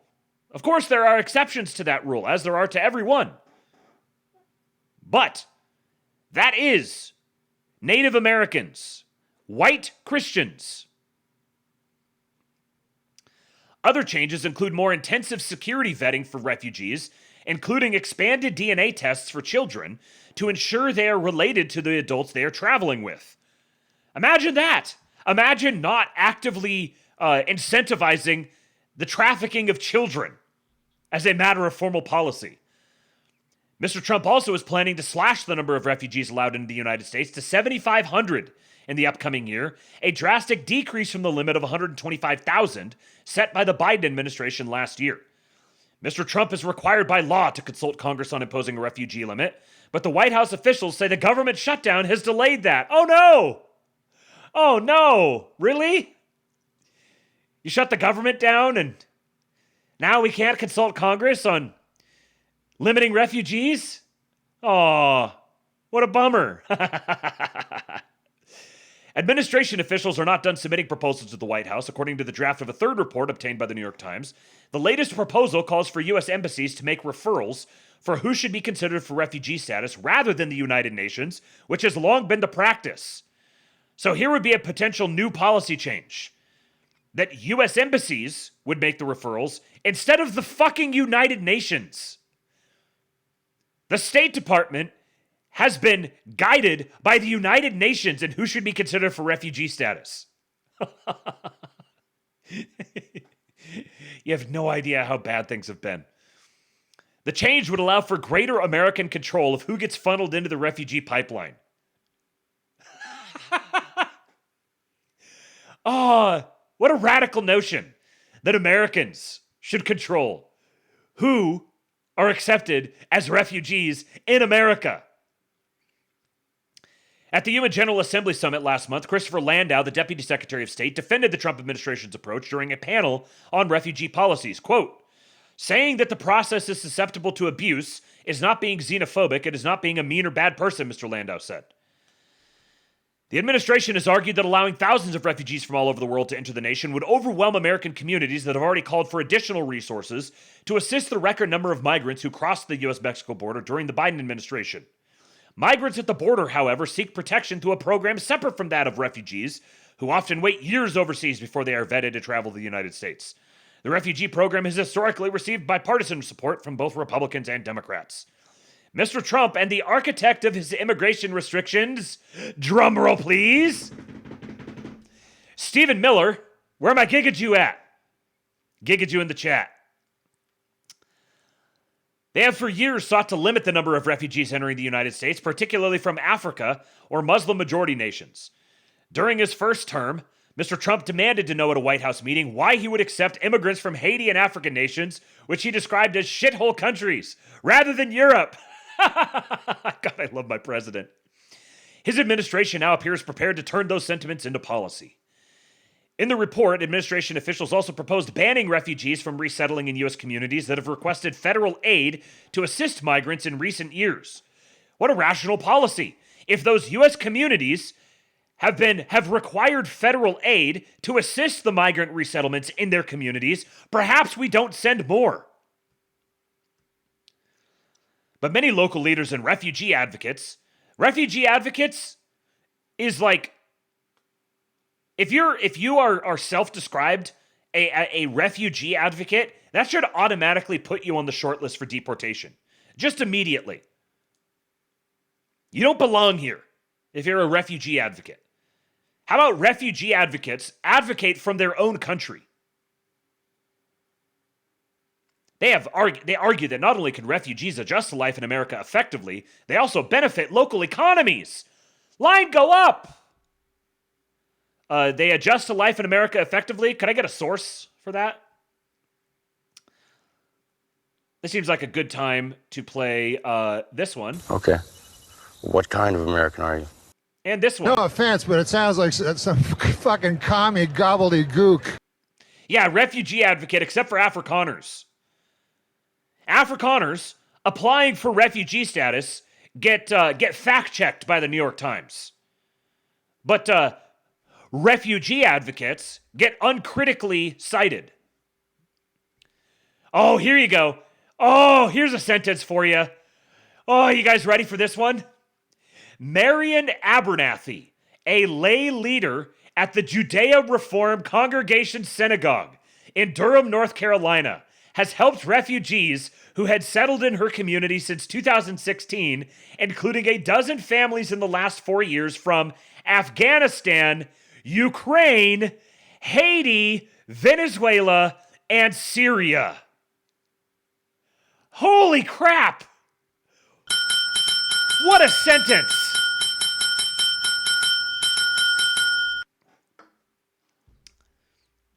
I gotta read that one more time. Marian Abernathy, a lay leader at the Judea Reform Congregation Synagogue in Durham, North Carolina, has helped refugees who had settled in her community since 2016, including a dozen families in the last 4 years from Afghanistan, Ukraine, Haiti, Venezuela, and Syria.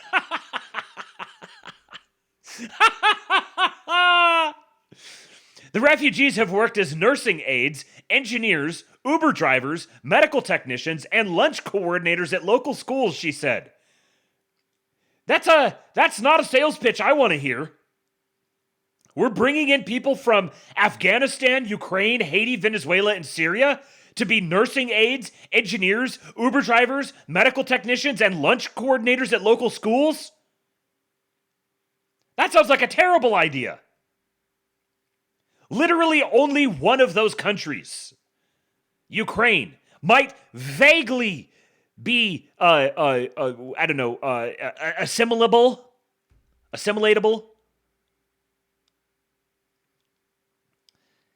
They come to dinner at our houses, she said. We go to dinner at their houses. We go to events together, hang out at the museum.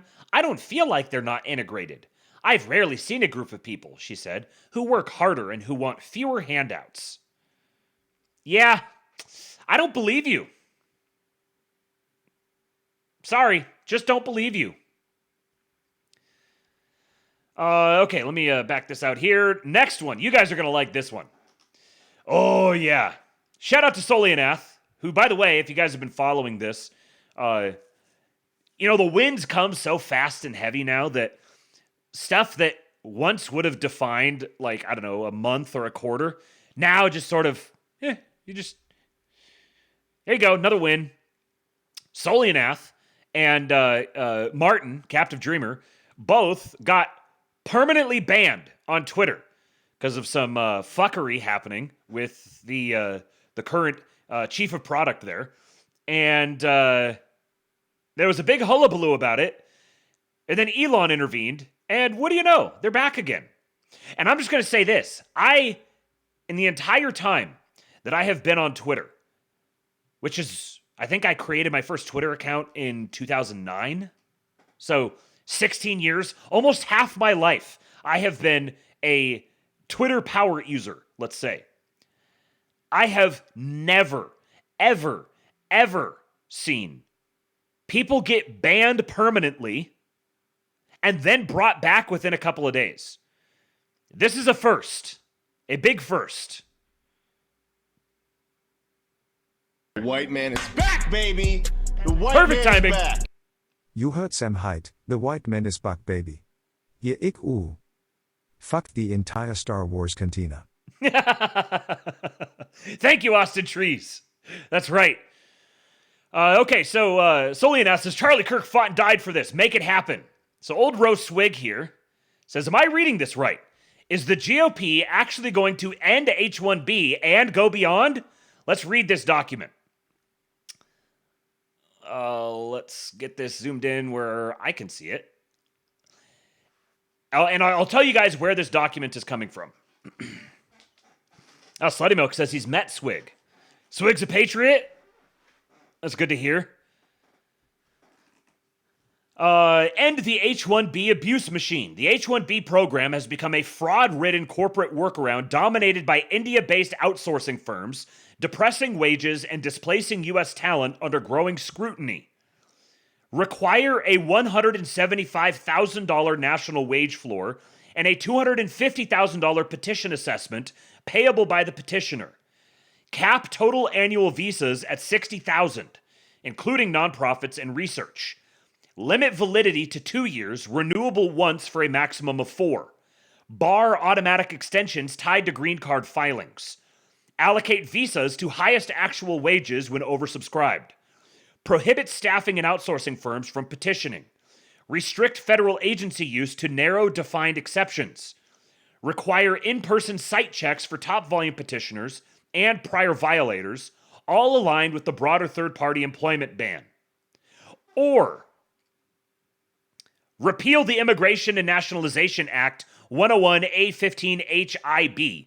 Bar new petitions on enactment and sunset existing approvals inside 12 months with penalties for status overruns. Establish the American Gold Card, merit-based replacement for the diversity visa. Merit must replace randomness, but association with the H-1B regime demands caution and clear limits.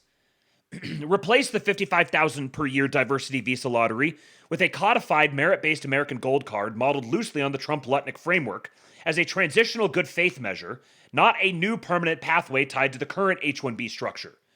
The Gold Card should channel 27,500 visas annually to top-tier contributors vetted for national interest alignment, while reallocating the remaining 27,500 visas to EB1, EB2, and EB3 categories to reduce backlogs. Require each Gold Card recipient to make a $1 million Treasury contribution to assist the American workforce. Impose tight eligibility, counterintelligence vetting, and statutory sunset to prevent capture by the same corporate interests that corrupted the H-1B system.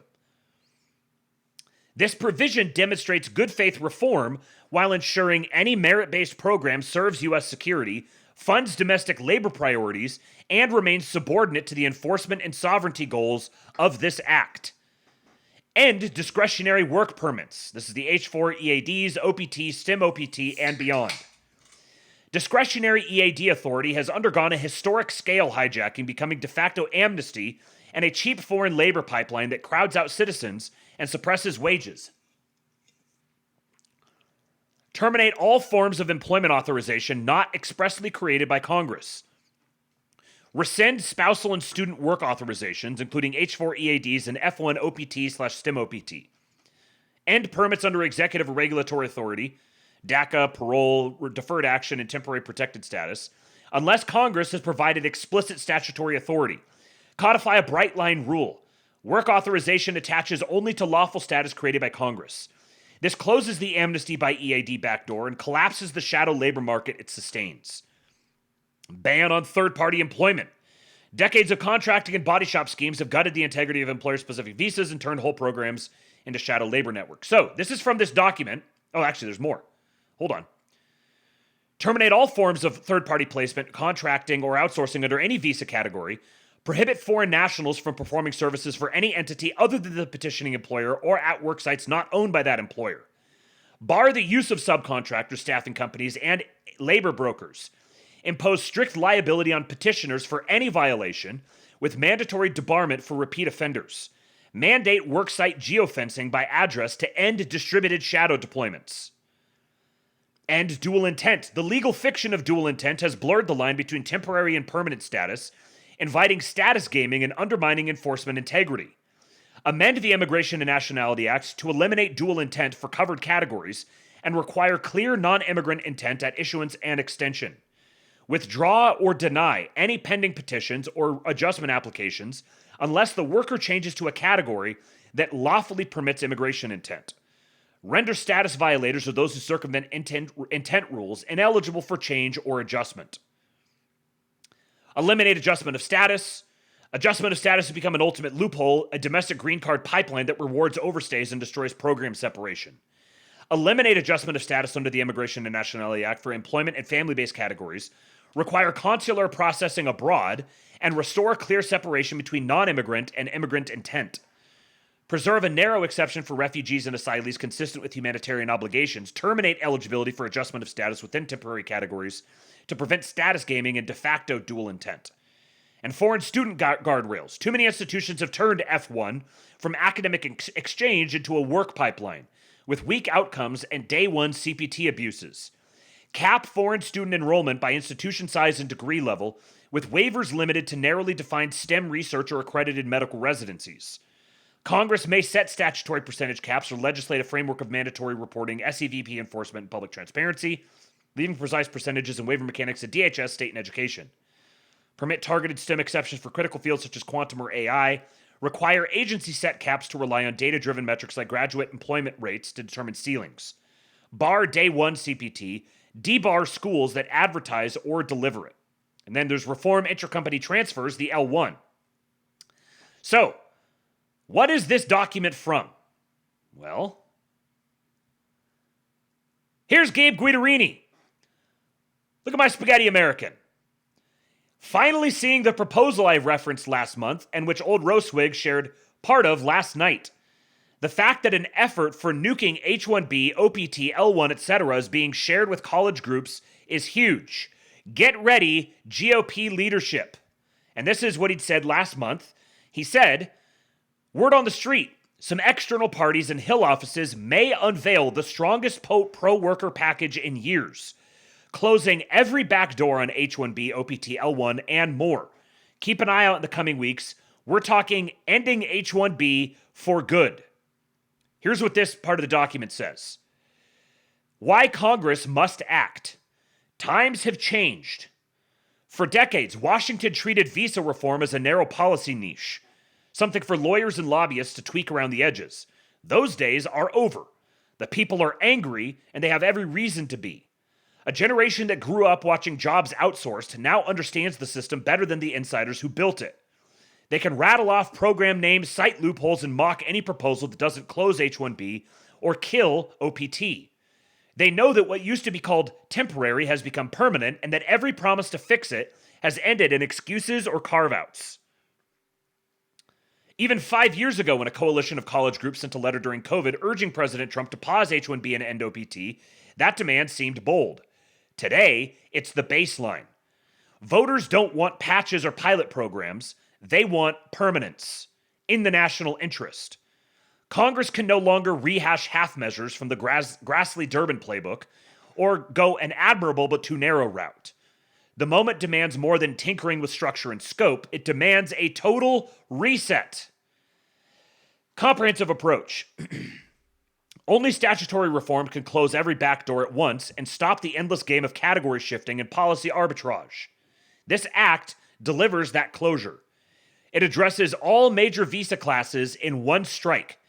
H-1B, H-4, L-1, F-1, and OPT, J-1, O-1, and the now defunct U and T loopholes, so employers cannot migrate exploitation from one program to another.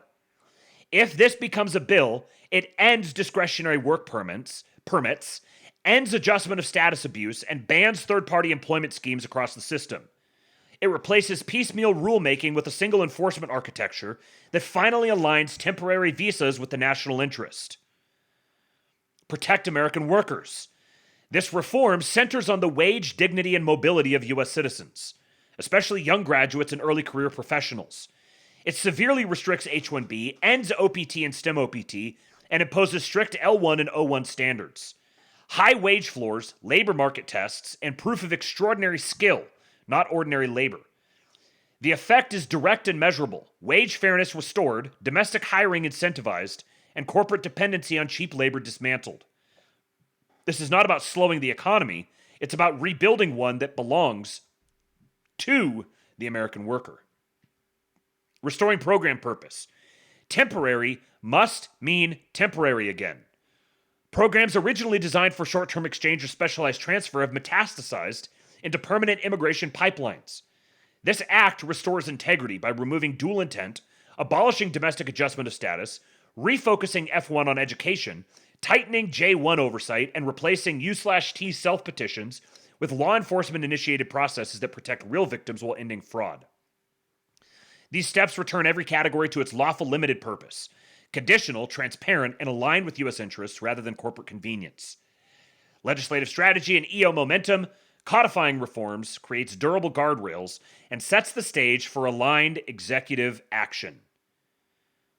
So this is something that is, what did he say about it? External parties and Hill offices unveiling the strongest pro-worker package in years. Here's where we chimp. Give us this package.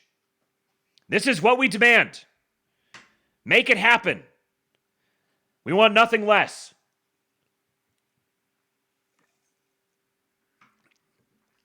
Bobby Ballbag says, turns out India had sewage pipelines the whole time. It was just diverted to America. Dumps. They call them dumps. Big, massive dumps. Austin Trees says Trump limiting colleges to 15% of students being on visa is big, but him limiting it to 5% of that number being from a single country is way bigger. That's a good point. Yes.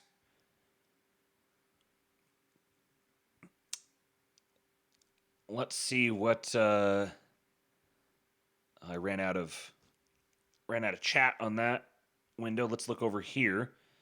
Mr. Sue was posting about something and I want to see what it is. He said the fucking U.S. Chamber is suing the Trump admin for this. Good news is that this lawsuit is illegal. It overrides Congress's Immigration Act rules tying fees to government processing costs under the 3,600 average, exceeding Trump's. I don't follow what you're saying, man. Cheeky's Mariners posting. I've developed such a calloused heart with the Mariners. It doesn't take much to get me checked right back out again. I must protect my energy. Yeah, Spud Ruckus, I've never been so excited to see a package. Just the mere fact that this is being passed around and being talked about and promoted by colleges is so incredibly heartening. Speaking of heartening, here we go. One of the greatest attorney generals in the country, Attorney General James Uthmeyer from Florida. Look at my Florida man. Says just because someone is found not guilty by reason of insanity does not mean that person should be deemed safe to rejoin the community. It's time to reform the insanity defense. Our posting is working again, boys and girls. We've been posting about this for a while now, and now we're getting a powerful attorney general talking about it. He screenshotted this story here. Pensacola man Charles Watts hit his girlfriend 5 times over the head with a hatchet in 2020. Jesus Christ. But was found not guilty due to insanity and placed on a conditional release plan, which a judge terminated in 2024. What the hell? He hit his girlfriend in the head 5 times with a hatchet, is found not guilty due to insanity, and has a conditional release plan which is terminated 4 years later. He's now back behind bars, charged with stalking a Pensacola State College professor for several months this year after briefly being in her class. Elon Musk says, absolutely. We may actually get it, boys. We may actually get reformation of the insanity defense.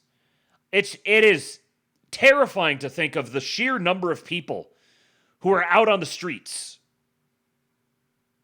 because of that. You want to clean up the streets? That would be a big, big thing. Because, like, think about it's one thing to have someone who commits a violent crime get let back out early. It's another thing entirely for someone who commits a violent crime and has whatever personal circumstances are necessary to satisfy an insanity defense and then being let back out on the streets. Like, you could have someone who, maybe they snapped, they lost their temper and they killed someone, or did something really violent, or they're just kind of given over to doing violent things. Then you have someone who is insane, whose insanity drives them to do violent things, and they get a special carve out that puts them. That should be the bottom of the totem pole, the last category of people who get let back out on the streets under any circumstances. Bring back the asylums, man. Not only is he back out on the streets, but he's taking classes and stalking a woman. Yeah, probably don't need to early life check that judge. It's one of two things. It's either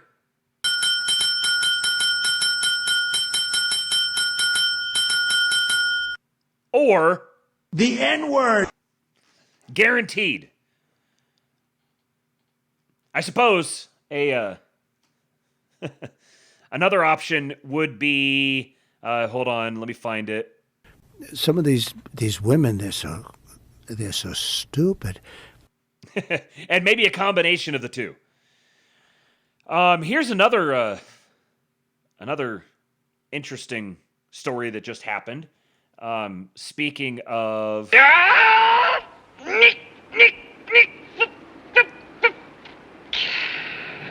Indians. This guy here, Ashley J. Tellis, an Indian-born senior fellow and Tata Chair for Strategic Affairs at the Carnegie Endowment for International Peace in Washington, D.C., as well as a former staffer on the White House National Security Council under President George W. Bush, has been arrested on federal charges of, quote, unlawful retention of national defense information. After a raid on his home this last weekend by the FBI uncovered thousands of highly sensitive pages labeled both top secret and secret, including documents on tactics, techniques, and procedures by the U.S. Air Force. According to an affidavit filed in the Eastern District of Virginia, Tellis held a top secret security clearance with access to sensitive compartmented information. Through his work as an unpaid senior advisor at the U.S. State Department and as a contractor with the Department of Defense's Office of Net Assessment. During the search of his home, classified documents that Tellis had printed himself or had coworkers print before smuggling them home in briefcases were found in filing cabinets, on a desk, and inside trash bags in the basement of his home in Washington. The affidavit states that Tellis removed documents from classified spaces on multiple occasions, including an incident on September 25, during which Tellis accessed the State Department's ClassNet network, which handles information at a secret classification. While in the network, he opened a PDF file, quote, that referred to U.S. Air Force tactics, techniques, and procedures, originally titled with a reference to adversary fighter aircraft and marked secret. He then resaved the document, changing the file name to Econ Reform, before printing sections of it in batches. He then opened and printed 2 additional U.S. Air Force Weapons School documents concerning military aircraft capabilities, both marked secret. In addition, the affidavit further claims that since 2022, Tellis met at least 4 times with government officials of the People's Republic of China, including a dinner in September 2022 in Fairfax, Virginia, where Tellis arrived, quote, with a manila envelope, and Chinese officials, quote, entered the restaurant with a gift bag. During another dinner in April of 2023, Tellis and the officials, quote, were overheard talking about Iranian-Chinese relations and emerging technologies, including artificial intelligence.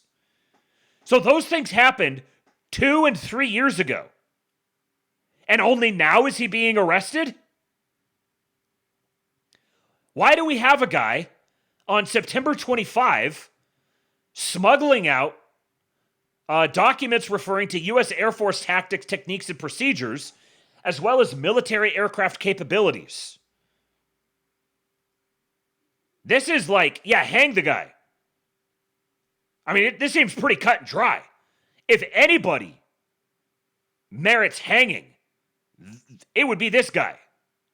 And I'm just going to say, Indian-born, yet his name is Ashley J. Tellis.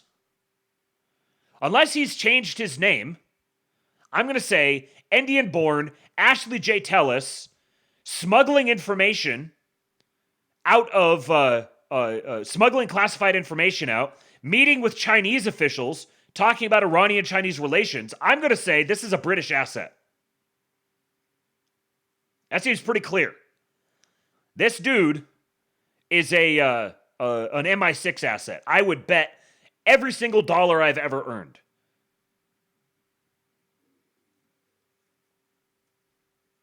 Let's look this guy up, see if there's more on him here. Ashley J. Tellis. Born in Mumbai. Previously served as professor of policy analysis at the Rand Graduate School. Color me surprised. Born to an Indian Christian family in Mumbai. Later earned a PhD from the University of Chicago. Commissioned into the United States Foreign Service and served as a senior advisor to the ambassador at the Embassy of the United States in New Delhi. Served on the United States National Security Council staff as special assistant to George W. Bush and senior director for strategic planning in Southwest Asia.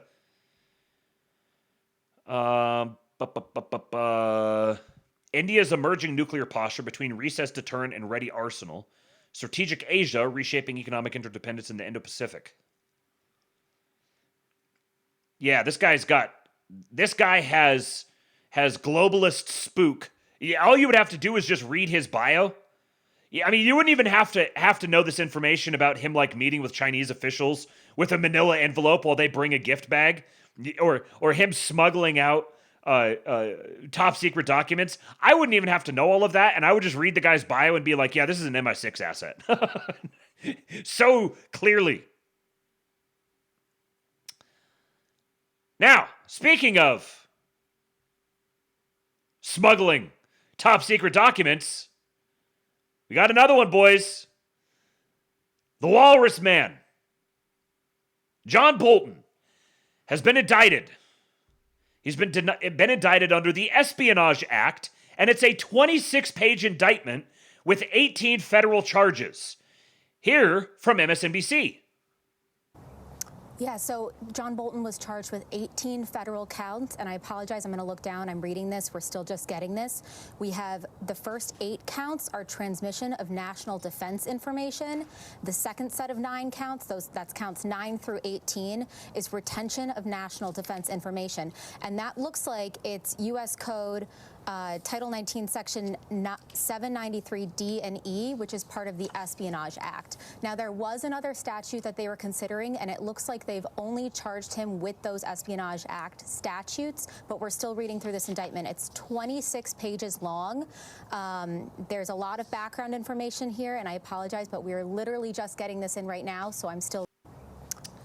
Yeah, this Nicole Wallace is a vile shrew, but this young lady is way too attractive to be working for MSNBC. This young lady needs to be wifed up. She needs to crank out some babies. She's made for it. She's way too attractive to be in such a soul-sucking position. Anyways, yeah, this here is, you know, there's the Comey indictment is, you know, there's lots of like debate and wiggle room around it. This one is absolutely open and shut. And they are throwing the book at him. 18 charges. Here's CNN. I played at MSNBC. Here's CNN. Just to give you an idea of how screwed he is. And from our Caitlin Polans, who has been reporting on the... So, I also put these two back to back because the last one, compared to this one, look at these frickin' eyebrows, man. Possible indictment of John Bolton, the former national security advisor for President Trump in his first term. Caitlin, what do we know? Casey, John Bolton, the former national security advisor to Donald Trump, a longtime federal government official, has been indicted by a grand jury. We are learning that through 2 different sources from our producer, Hannah Rabinowitz, at the Justice Department. And we have confirmed that the grand jury was in today with the lead prosecutor on that case, the same prosecutor who had been on some of the documents of the search of Bolton's house just 2 months ago, or not even 2 months ago, a prosecutor who also has some experience in investigating these sorts of things. He was a prosecutor that was also working on the Biden classified documents handling investigation that led to no charges. But in this situation, the bulk of this case, it's been going on for several years, and our understanding is that it's about John Bolton's use of an email account with a... I cannot... Oh, the pause. Ah! I feel like I need to lean away from my computer. Ah! How do you wind up with eyebrows like that? She is going out of her way to make her eyebrows look like that. Why? Why the butchy leather jacket? This is a form of self-harm. See, this is what happens when you work at CNN. You're reduced into harming yourself. AOL, an email account where he was writing diary-like notes and summaries of his time as National Security Advisor to himself, at times even sending them to his wife.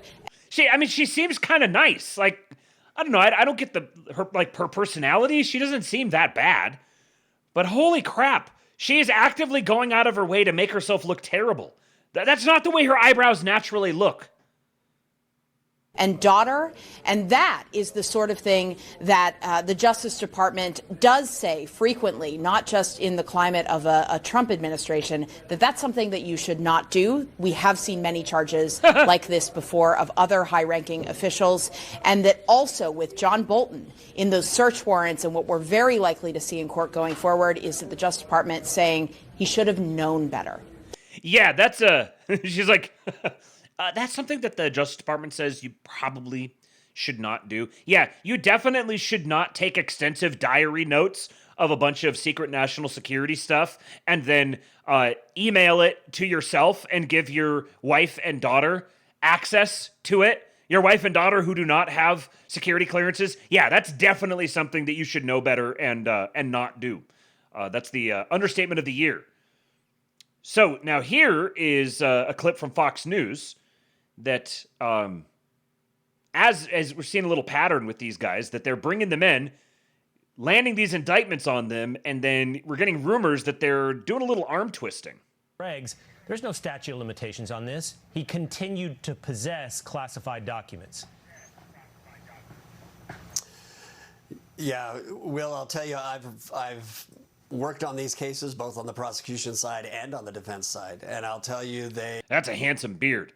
This is a serious character here. What a contrast. So the MSNBC and CNN have their silly women they bring in, and then here we go. We've got I think he's a former federal prosecutor with you look at that those eyebrows, the what do you call it? The lines between, or like around the bridge of his nose.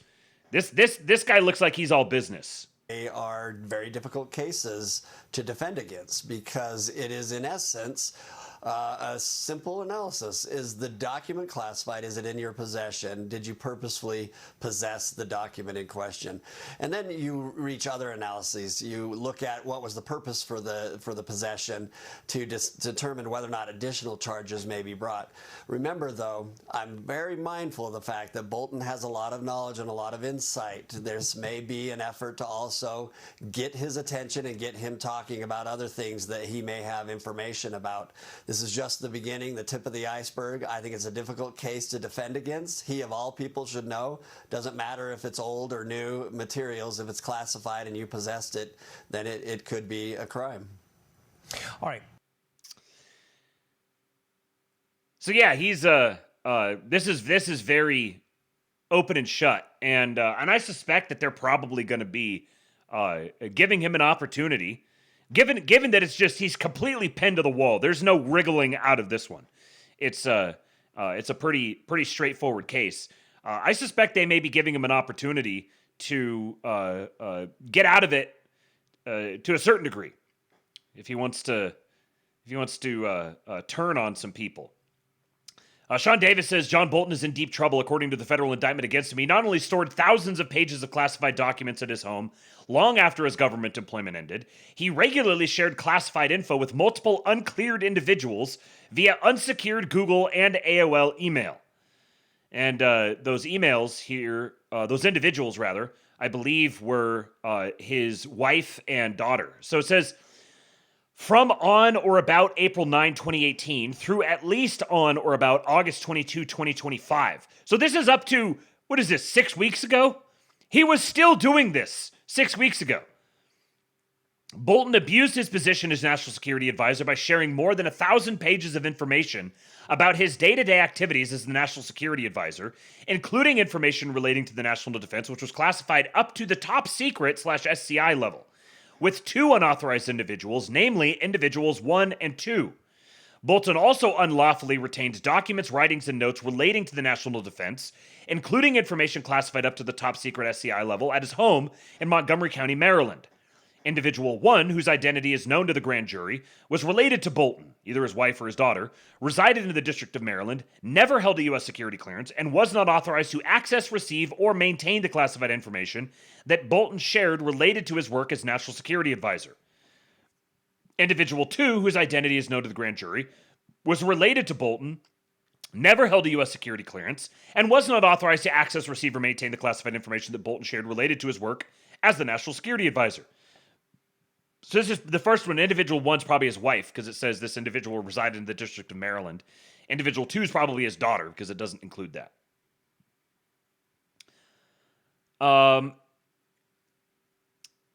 From on or about April 9, 2018, through on or about September 15, 2019, on a regular basis, Bolton sent diary-like entries to individuals 1 and 2 that contained information classified up to the top secret SCI level.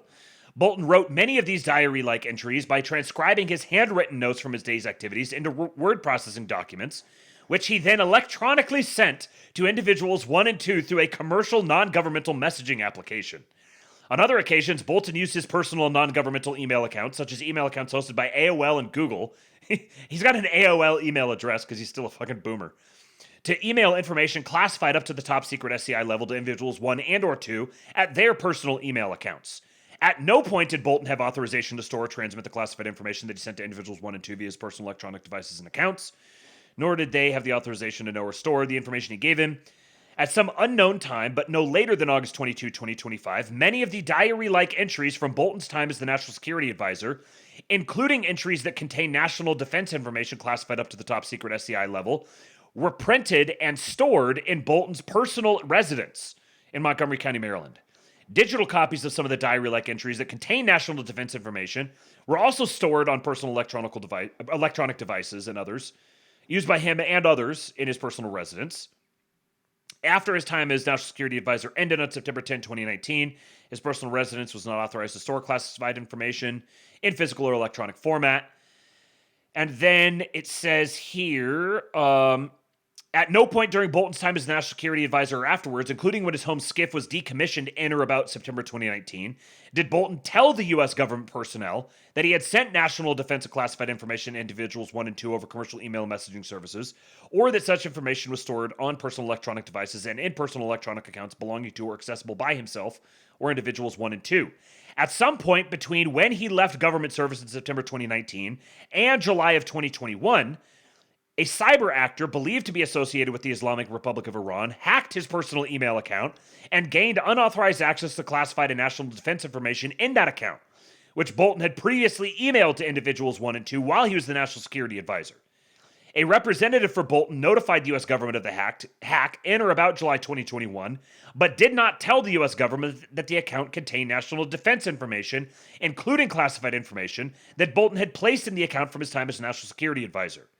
Nor did Bolton's representative tell the U.S. government that Bolton had shared some of that national defense information, including classified information with individuals 1 and 2 via personal email and a non-governmental messaging application. So not only was he sending this stuff to himself and to his wife and daughter, but he also knew that he had been hacked by a foreign actor, told the government that he had, but did not tell them that he was that he had classified information on it.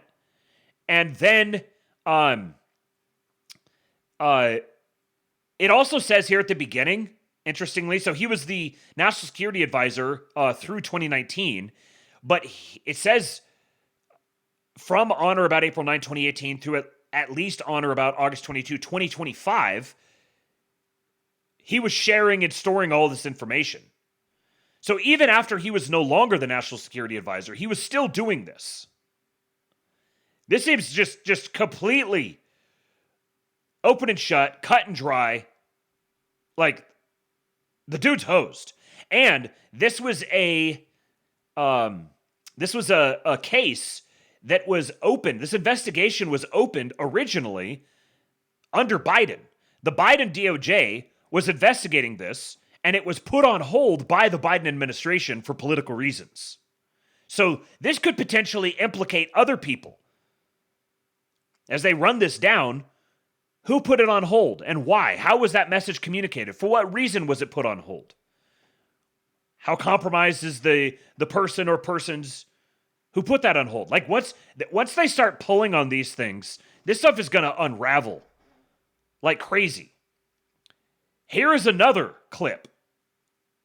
You know, the libs have been going all out trying to defend Comey and Tish James, but it doesn't seem as if they're even remotely attempting to do that with Bolton. Here's a clip from CNN.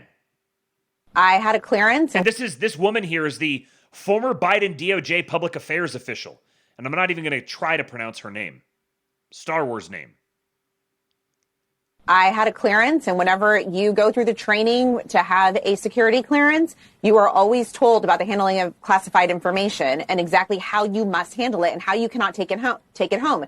And I'll point out, you were reading his statement earlier today. They talk about how these are handwritten notes. Handwritten notes doesn't necessarily mean it's no longer classified. It just means that the classified information is somewhere else, just like whether it's on a signal chat or whether it's in your notes. It needs to stay in a SCIF. And so this is the worst case scenario for the intelligence community. The intelligence community often fears of leaks. They often fear of spills. There are spills with a number of various former government officials where it was a mistake, et cetera. They had classified information. They didn't know that they had it, et cetera. But this is something a little bit different. This is what got into the hands of the wrong people. And he knew that he had the classified information, and he knew that there was a leak, and he did not notify the federal government. And so these are very serious allegations. I think that the indictment just says that. So, Ryan, okay, here's the thing, though. Then I look at the back of the indictment. First thing I did. She could not get her to shut up fast enough. Erin Burnett. Yeah, she's very excited to move on. This is not going to end well for Mr. John Bolton. Now, another big revelation, bombshell revelation. U.S. Attorney Bill Asaley, this is the U.S. Attorney in California, Southern California, just exposed that California Democrat officials oversaw massive homelessness fund fraud. I've known this for a long time. I mean, it's been like everybody's known this, but I actually got some up close and personal experience with this when we lived in Southern California. When I was doing the show with Jason Stapleton, we interviewed a guy who had been working on trying to solve the homelessness problem by building tiny homes in Southern California.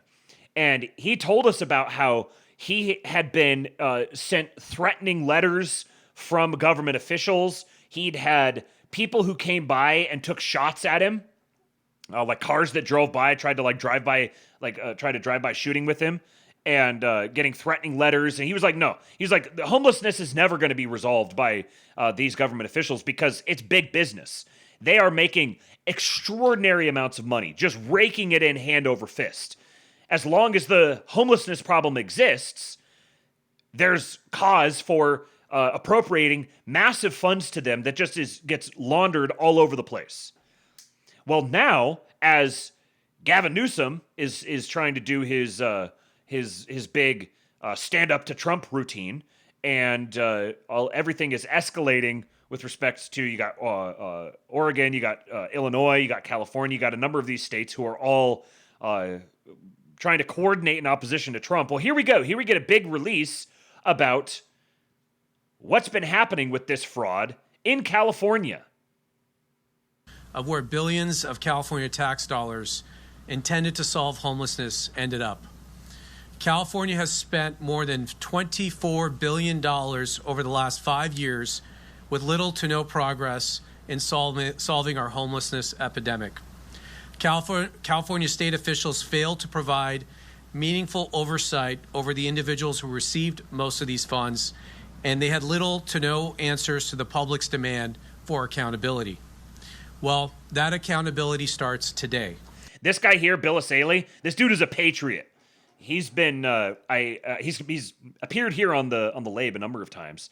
I think the first time that I saw him was when he came out talking about how proactively he was going to support the ICE raids in California, and he created a joint task force between all the different agencies there in Southern California. Young dude, he's got a bright future ahead of him if he keeps on this track. Today we are announcing significant developments into our investigation.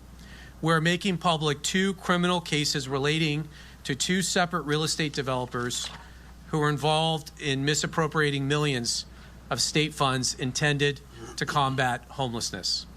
This morning, federal agents arrested Cody Holmes, a 31-year-old Beverly Hills resident and the former CFO of Shangri-La Industries, a downtown LA-based developer of affordable housing, for defrauding the Home Key program that is administered by the state of California.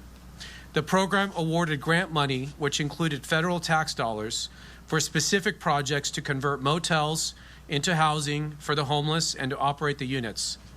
By April of 2022, Shangri-La Industries, where Holmes was the CFO, had co-applied with multiple California cities to convert numerous properties in California, including a location in Thousand Oaks. The state asked for proof that the company had the financial capacity to build all the projects. In response, Holmes and Shangri-La knowingly submitted fake bank statements which claimed to show that the developer had about $160 million on deposit. Not only knowingly submitted fake bank statements. That's a pretty hard one to get around. Bill Asalee is Bill is actually short for Bilal. His parents are immigrants from Lebanon. He's a first-generation college graduate, earned his undergraduate degree from the Kellogg Honors College of California State Polytechnic University, Pomona. He served as an intern in the White House counsel's office in 2008, then worked in private practice where he focused on employment law. He joined the Riverside County District Attorney's Office as a prosecutor, then became Assistant U.S. Attorney for the Central District of California. Among the cases he worked on was the 2015 terrorist attack in San Bernardino. That's very interesting. In 2018, he ran for the California State Assembly against incumbent Democrat Sabrina Cervantes. He lost the election but made a strong showing, which raised his local profile. In 2022, he ran for the State Assembly in the newly created 63rd Assembly District. He defeated Eastvale Mayor Clint Lorrimore in the primary and businesswoman Fauzia Rizvi in the general election. In April of 2025, Pam Bondi appointed him as interim U.S. Attorney for the Central District of California. The appointment was made under federal law, allowing the Attorney General to fill vacancies without Senate confirmation for up to 120 days. The district, headquartered in Los Angeles, encompasses 7 counties and nearly 20 million residents, making it the largest federal judicial district. His appointment prompted pushback from Democratic officials and progressive organizations, culminating in the launch of Stop Asalee, a grassroots effort opposing his confirmation on grounds of alleged political retaliation and civil rights concerns. The Los Angeles Times reported that Asalee struggled to secure convictions at grand juries for charges he brought against protesters during the June 2025 Los Angeles protests. It's funny that protests. You mean riots? By July 23, federal prosecutors brought 38 felony cases against protesters, but secured only 7 indictments, with many being dismissed or reduced to misdemeanor charges. 3 federal law enforcement officers reported at the Times that they overheard a speakerphone conversation in the vicinity of the grand jury room in which Asalee screamed at a prosecutor to ignore the department's justice manual and instead to secure indictments as directed by Pam Bondi. Sounds like a patriot. He is Muslim, first Muslim in history to be elected to the California State Assembly. Regarding his religious beliefs, he stated, "My religion drives my moral compass, but it's not everything that I am. I'm an American that happens to be Muslim." He is 39, born in 1985 in Corona, California. Only were the bank statements fake, our investigation shows that Shangri-La and its affiliates had nowhere near the amount of money they claimed they had in the fake bank statements. So the state agency paid $26 million for a fraudulent project. The developer did not complete construction. Asalee says that at least $2.2 million was diverted to pay the person's American Express credit card. Straight up stole the money. Now the real estate developers and the local California government, this is the most incestuous relationship maybe in the entire country. The way that they send the monies back and forth between local government officials and donations to campaigns, and then special carve-outs for they get special contracts and everything. So it'll be interesting to see if they're able to drill down deeper and get any sort of connection to the local government with that. Another big indictment today of an Antifa cell in Texas. Antifa doesn't exist, but it was just indicted. This is from Fisher King. This indictment of an Antifa cell in Texas is an interesting read and puts a stake through the heart of the idea that this is an idea and not an organization. In this attack, they shot a police officer in the neck who was responding to their assault on a DHS facility. Some highlights. 1. The cell in question was in possession of over 50 firearms, acquired over time for use in attacks, including high-power rifles with binary triggers allowing for more rapid fire. 2. The group coordinated its activities using an encrypted messaging app. They had group chats to organize. Weird that these aren't the group chats that are trending. In the attack that led to the shooting of the officer, they exchanged details for days, sending each other maps, agreeing on which of the 50 firearms to bring, etc. They made sure to bring multiple rifles because, quote, cops are not prepared for more than one rifle, so they back off, end quote. 4. They organized a staging house where some of them stayed before the attack. What is encouraging is that the indictment refers to unnamed co-conspirators, meaning a couple people flipped and are cooperating with the government. Hopefully the government gets better at this and starts moving up the ladder to figure out what entities organize the cells on a higher level, where the funding is coming from, etc. There's a link in the Fox News article to the full indictment if you want to take a look. It's short, like 10 pages. I'm not going to read through the whole thing here, but I will just highlight this phrase here. Antifa is a militant enterprise made up of networks of individuals and small groups, primarily ascribing to a revolutionary anarchist or autonomous Marxist ideology, which explicitly calls for the overthrow of the United States government, law enforcement authorities, and the system of law. Antifa adherents have espoused insurrection and advocated violence to affect the policy and conduct of the U.S. government by intimidation and coercion. So the encrypted apps were not so encrypted? I imagine the ones who handed things over. This will be a pretty signature case, I'd imagine, because since this is the first indictment of an Antifa cell, there's going to be a lot of precedent that's established with this. And when I was talking to, let's say a friend, I don't know just say a friend. There has been a lot more shootings of ICE agents that don't make the news. There's been shootings of ICE agents happening almost on a weekly basis. They don't make the news, but they keep happening. And this is a major problem. This is a problem that must be resolved. And I also, from talking to a couple of different people, got some confirmation that the administration is attempting to create novel legal doctrine around this. Like, they're going to do the foreign terrorist organization thing, but they're also, like, normally domestic terror organization doesn't actually have legal teeth, but they're kind of creating it in real time with this, establishing the precedent with Antifa being an organization, as demonstrated by, look, we got these people who all describe themselves as Antifa, organize themselves around Antifa, and pursue these violent acts pursuant to their ideology that they refer to as Antifa. And if you can get this stuff established into case law, then you don't even necessarily need, you need the foreign terror designation for some of the larger stuff, but you can start making dents in it and infiltrating and starting to run up the chain of funding and organization under the pretext of domestic terror organization, even if that specific phrase itself doesn't hold legal weight. So this is yet again another thing that is going to take time. There's no way for this to not take time. And one last very interesting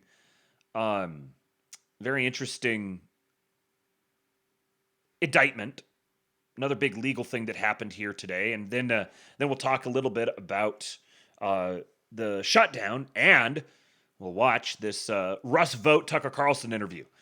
So last year, Just Loki tweeted, didn't some Venezuelan nationals own Smartmatic voting systems and no one could explain why that was good or necessary? And then he says, today, update. Looks like they're going to have to explain a few things. Per disclose.tv, U.S. prosecutors charged Smartmatic with alleged money laundering over bribes paid to election officials in the Philippines.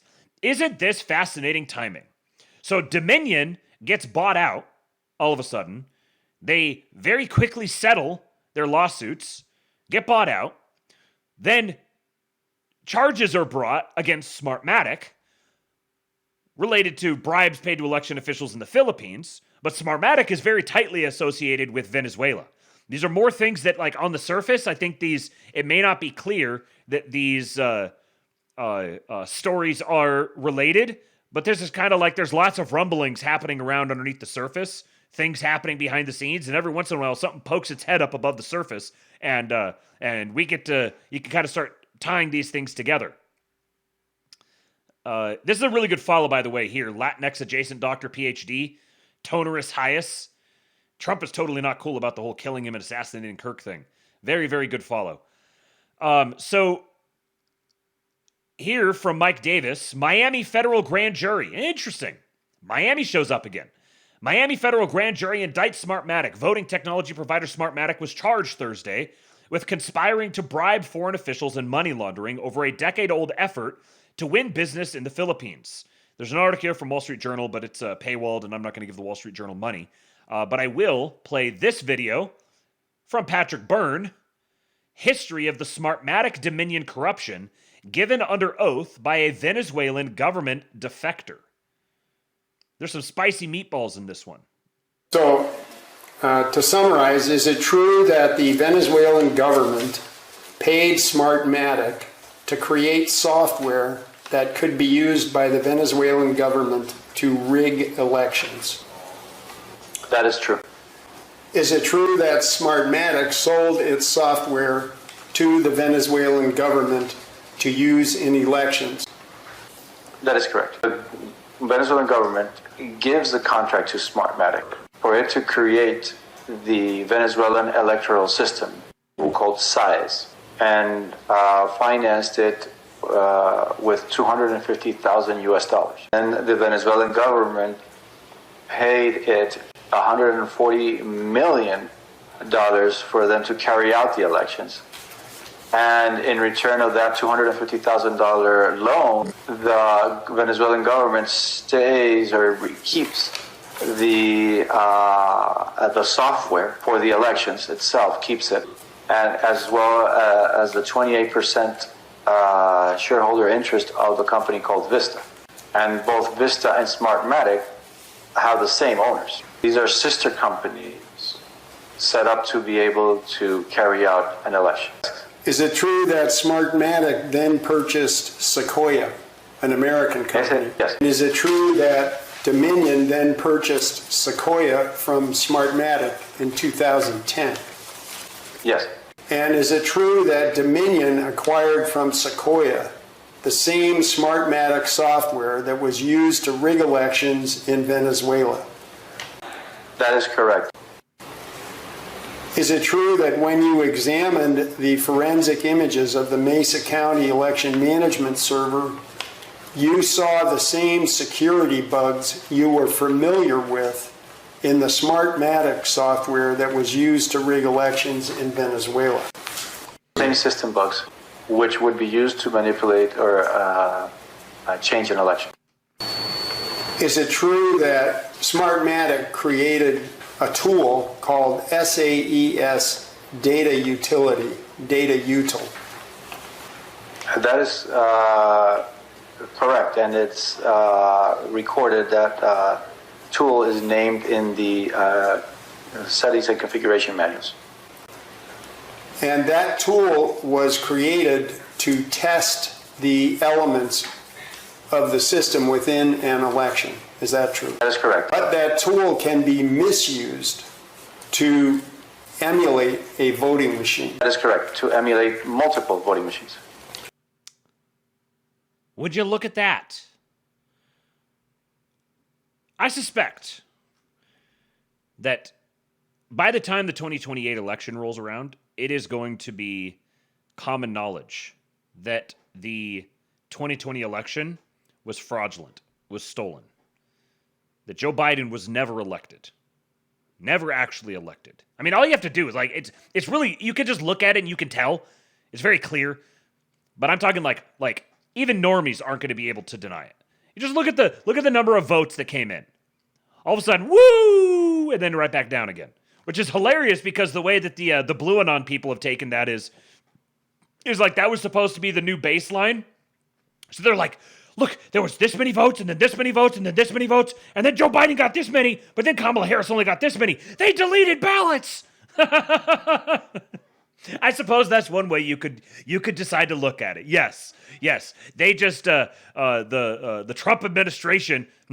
Well, it wasn't even the Trump administration. The Biden administration, managing that election, deleted like 10 million ballots. Just eliminated them.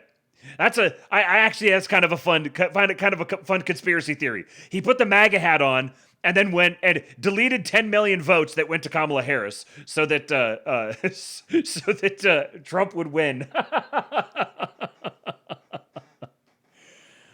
But yeah, there's this drumbeat is continuing. The connections between Venezuela and immigration and narco-terrorism and vote rigging and the Democrat Party and the inner cities and J.B. Pritzker and Gavin Newsom and Antifa and the administration is coming at them from all sorts of different angles right now, while having also cut off a ton of their funding.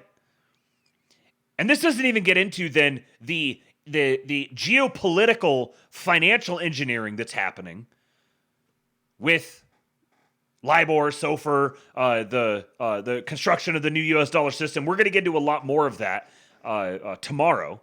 But for today, I've got a couple of things. First of all, some rather big financial news for the United States. The U.S. just posted a massive surplus of $198 billion for the month of September. Almost $200 billion surplus just in September. Total receipts was $544 billion. Total outlays was $346 billion. $30 billion in tariffs collected. $30 billion.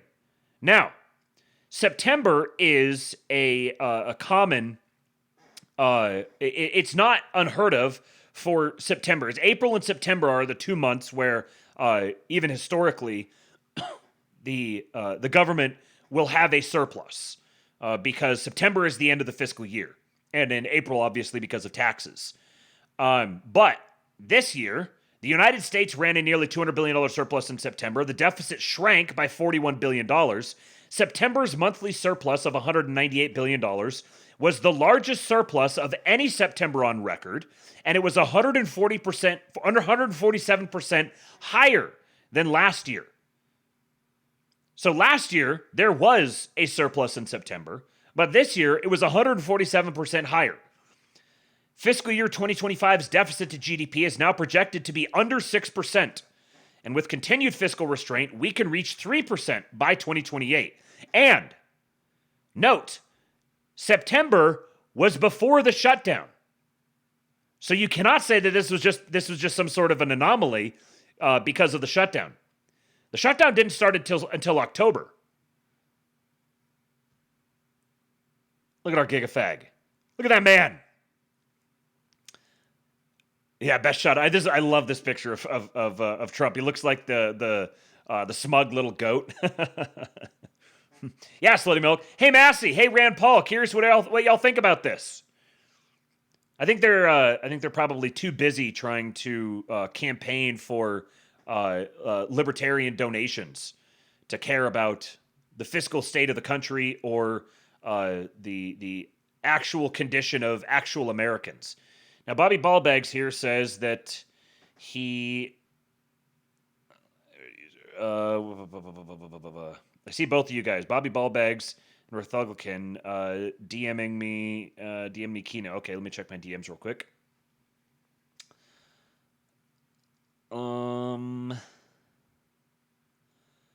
Sir, that is fake news. I have no Northumberland DMs, unless you're talking about DM somewhere other than Twitter.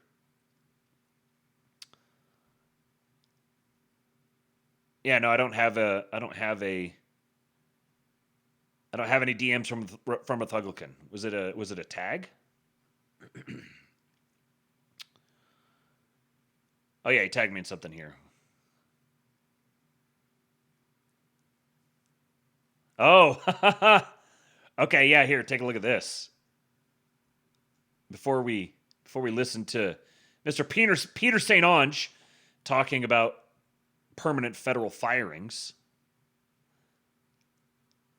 Look at this. I love the Salieri gif. Obama appointed federal judge Sarah Ellis has ruled that all federal agents operating in Chicago under Operation Midway Blitz must now wear body cameras. This isn't going to work out the way Democrats think it will. Oh, we've seen this game before. Breaking news, a federal judge issuing a major expansion her order concerning federal agents involved in immigration operations in Chicago.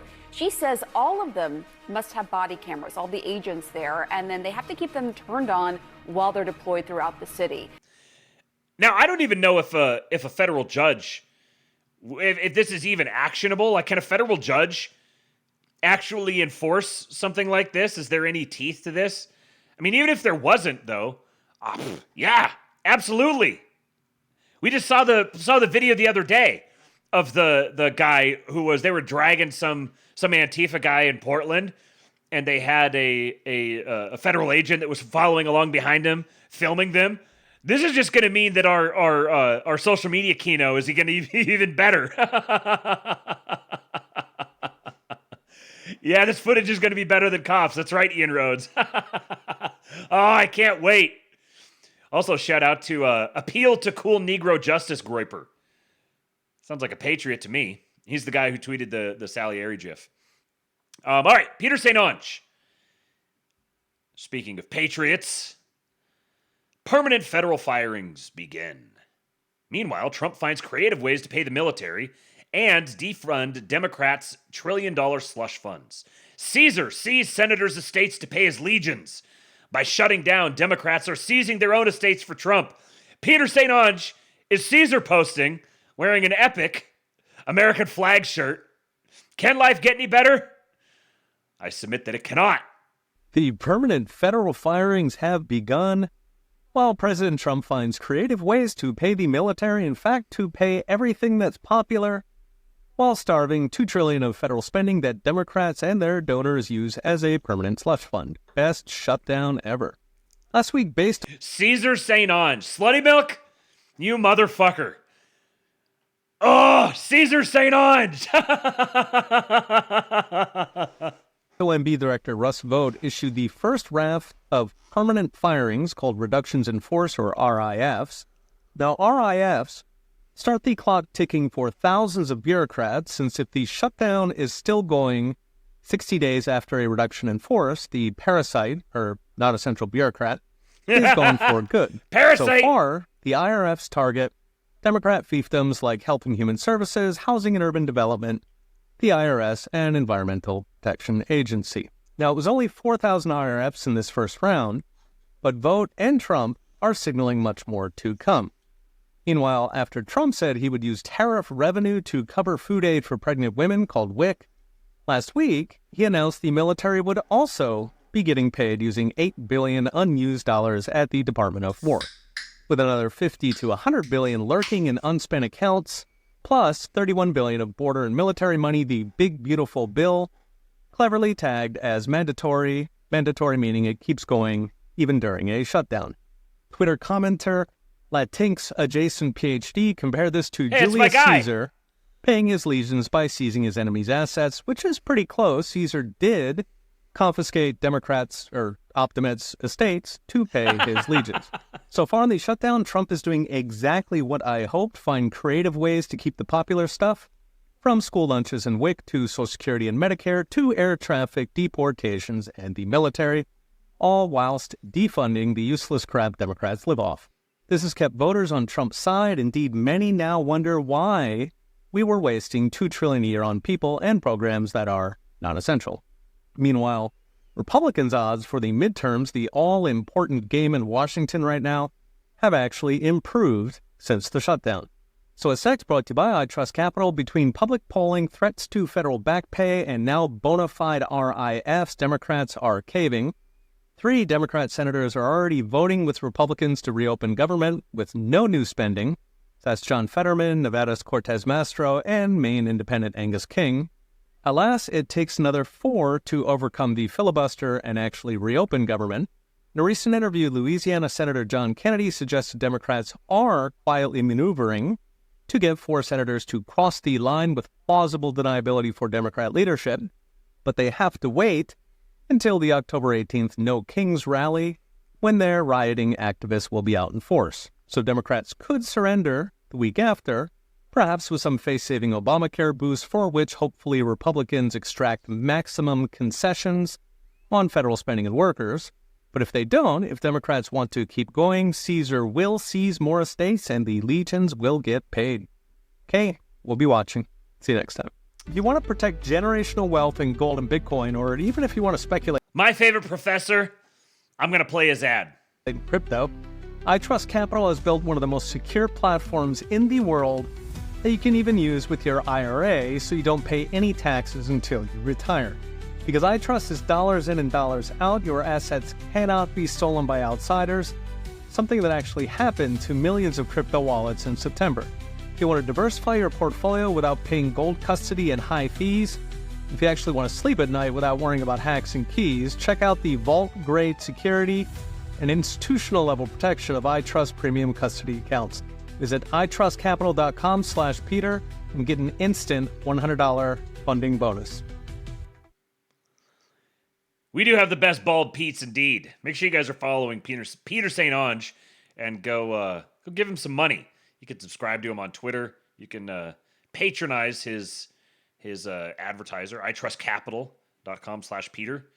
Go give the man some money. He's one of the very few libertarian eggheads who has made the full conversion, and it's great to see. We love our former libertarian eggheads, don't we, boys? Speaking of, it's time.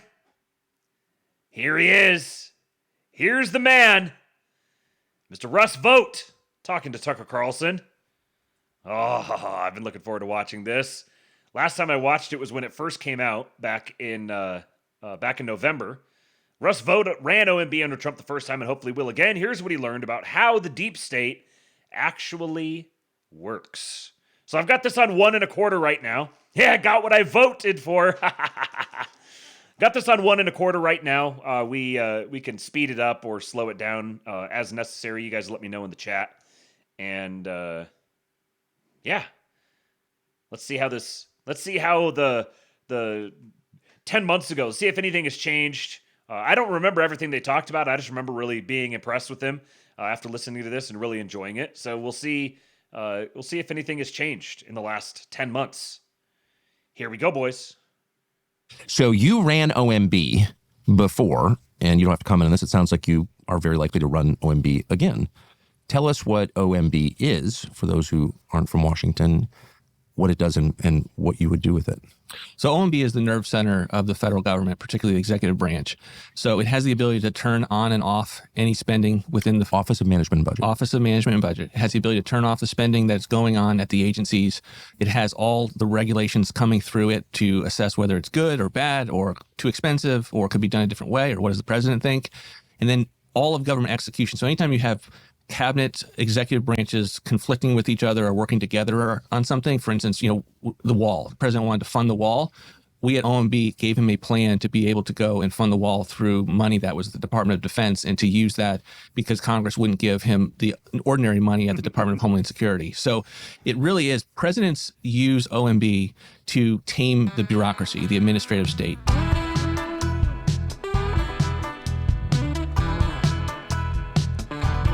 It's weird hearing the Tucker's intro song playing so slowly, because I usually am listening it at least 2x, if not like 2 1/4. It was really pioneered, honestly, by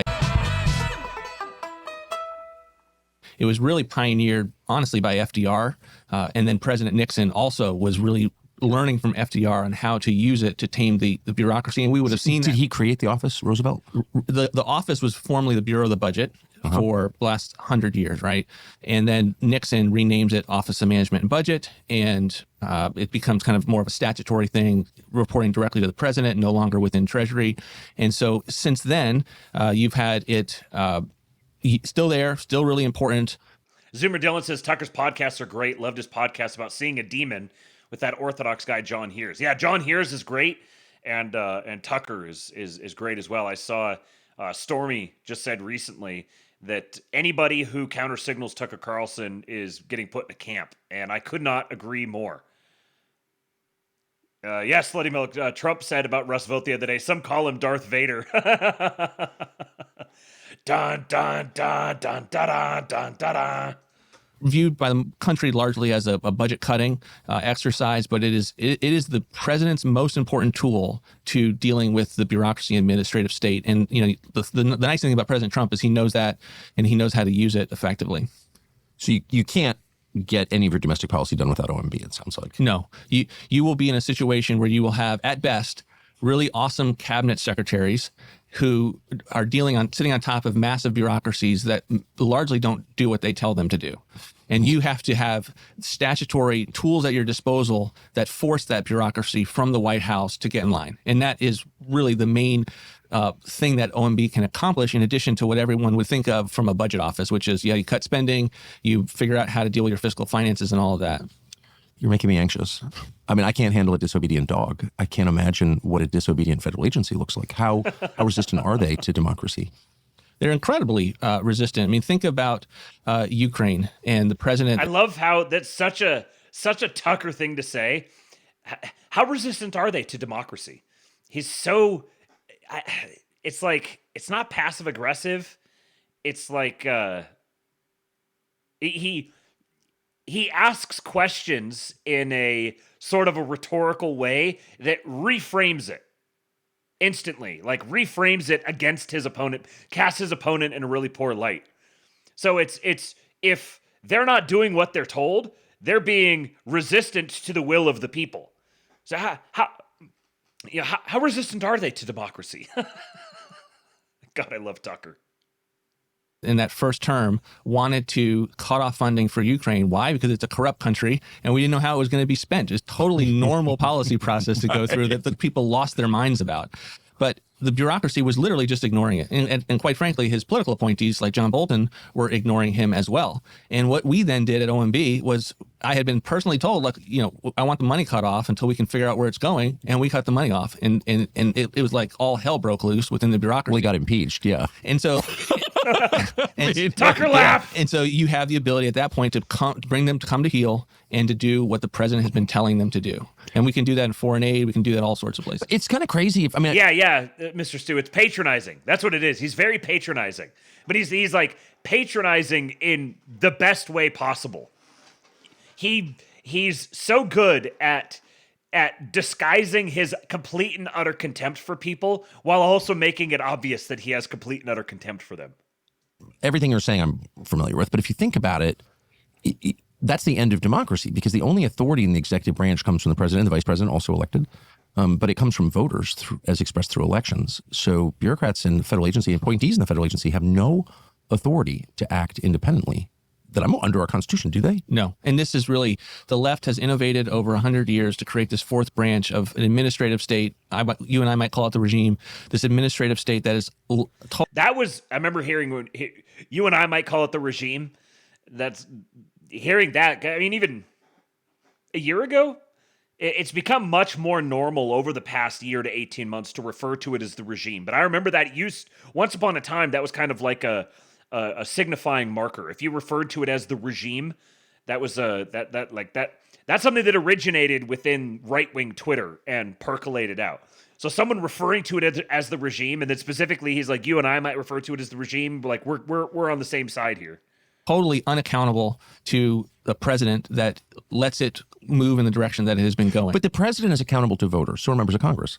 And the system is designed that way. That's why we say it's a democracy or constitutional republic, because the voters bestow the authority on their leaders. And so this seems not only illegal, their behavior, but unconstitutional. I mean, at the most basic level, unconstitutional, no? Totally unconstitutional. If you would have seen Woodrow Wilson bemoan our constitutional system, he would have wanted constitutional amendments. The left stopped talking about constitutional amendments because they innovated to this new fourth branch, which is totally different than anything the founders would have ever understood. The notion of independent agencies that think of, and Congress has designed them to be divorced from the president. But even... That's an interesting thing. I'd never thought of that they stopped talking about constitutional amendments because of the creation of the fourth branch of government. Once you have the fourth branch of government, then you don't even really need to have constitutional amendments, because you just make things happen through your unelected bureaucrat, permanent government official class. So you don't need to do the whole constitutional amendment thing. There's no reason for that. You just do it all through Congress delegating authority to unelected bureaucrats. The notion of we're supposed to be technocrats and experts, and we don't have to listen to what you say. We work for, and I caught this, Tucker. People would say, well, we work for the office of the president. Huh? What? What is that? It's a way. And where does it get its authority? They get their authority. They have essentially taken authority. They have no legitimate authority. They have no legitimate authority in the Constitution, but they are part of this fourth branch that I still believe reports in large measure to congressional leadership and in the K Street interest, right? You have very powerful interests that direct them to keep going in the direction that they want them to go. It's why these bills are written in such a way that they are anything, you could read anything into them, right? When Nancy Pelosi says, we're going to find out what the bill says, she wasn't actually being inaccurate. That's their strategy. They pass bills and then they let the experts fill them in. But over the phone, they put massive pressure on them to go along with their directions and their ends.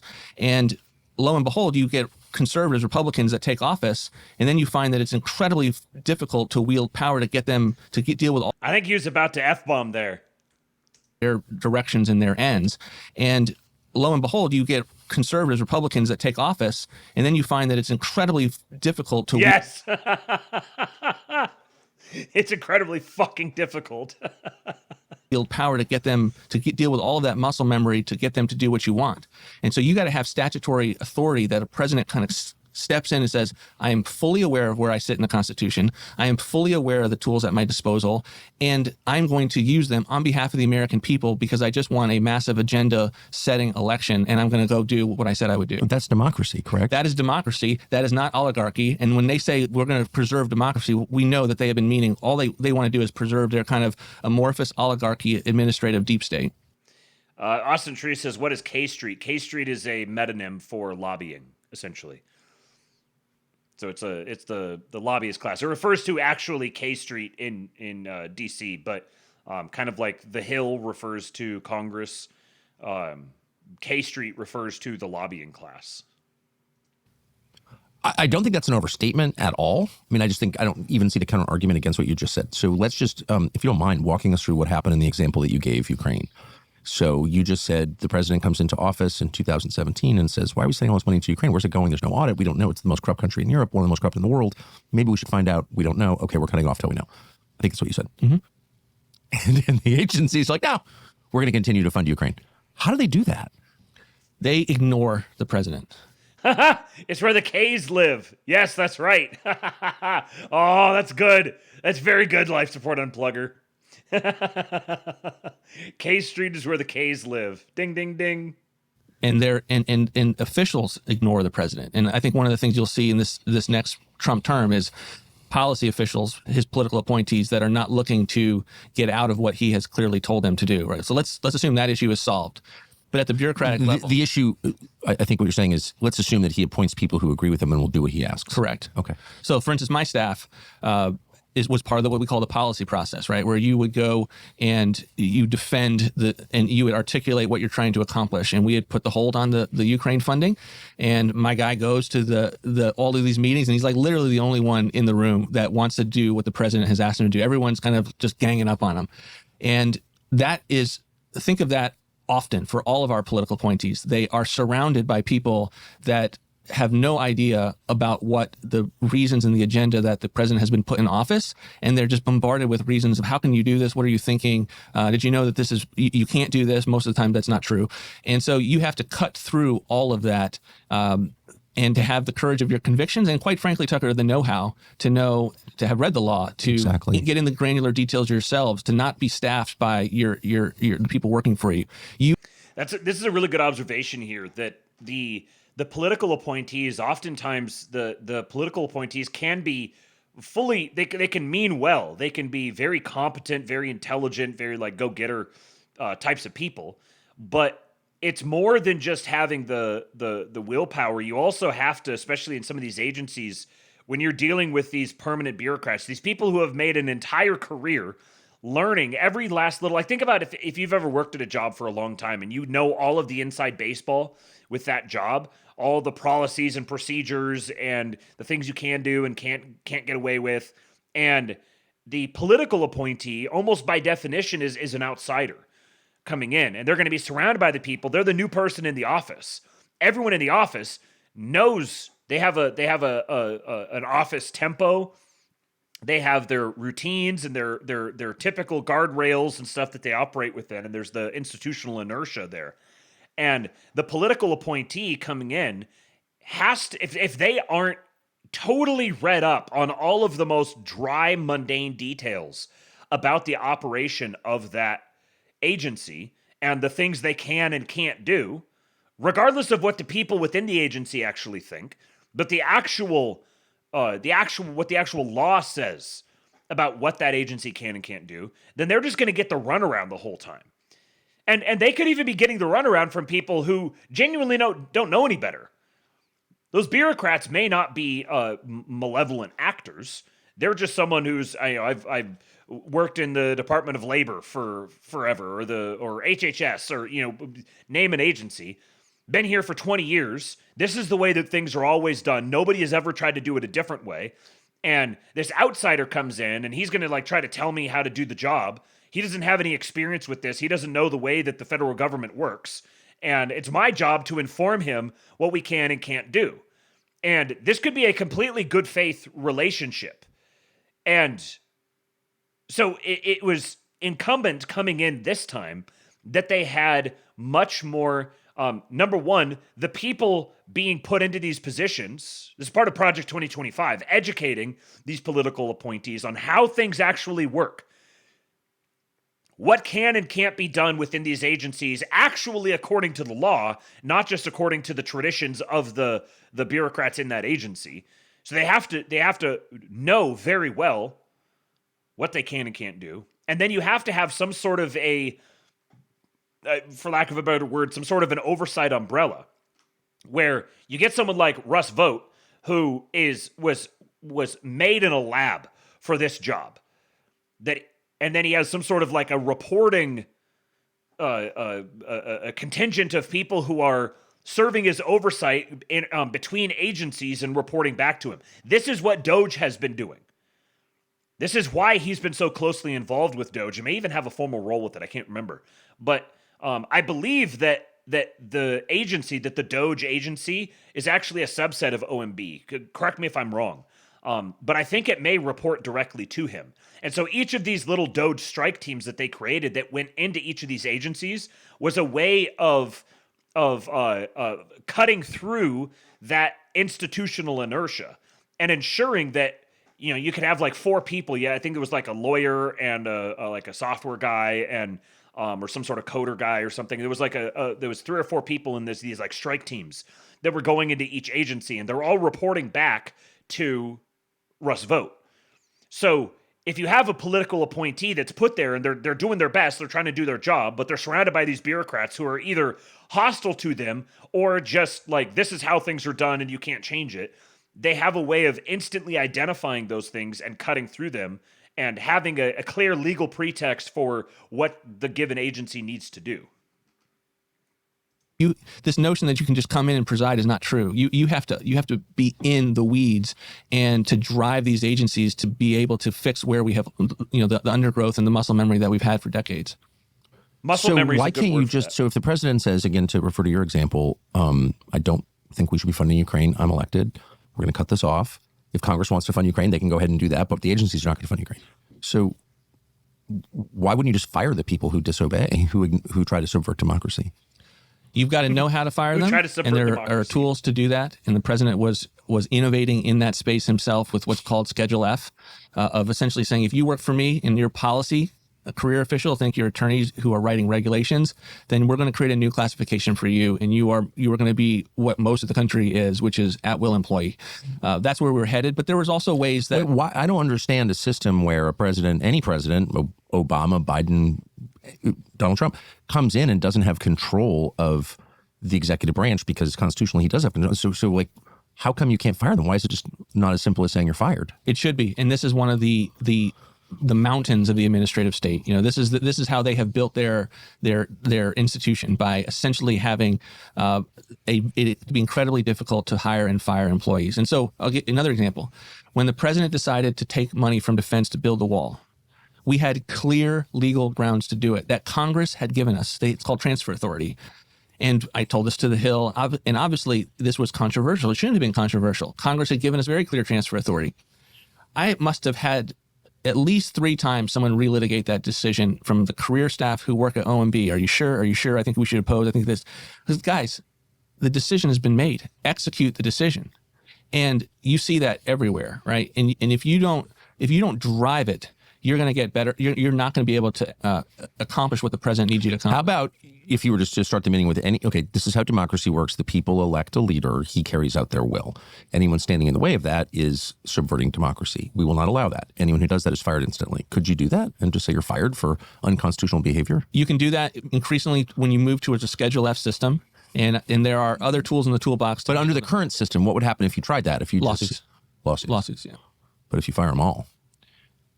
Look, you've got a lot of tools on the table. And it's just so infuriating. Let's hear that again. Under the current system, what would happen if you tried that? If you Lawsuits. Lawsuits, yeah. But if you fire them all. Look, you've got a lot of tools on the table. God, I love this guy. What did Austin Tree says? Don't they need the resistance to get Supreme Court stamp of approval and 60 days of shutdown to Article 2 and get the Americans down to fuck shit up? Yeah, the resistance here, because they came in prepared, the resistance is actually a feature, not a bug. And this is what the panicans don't get. All the people who are super antsy and want this to be resolved quickly and easily just they're not cut out for it. The fact that there is all this resistance is a feature if you're there prepared to go all the way with it.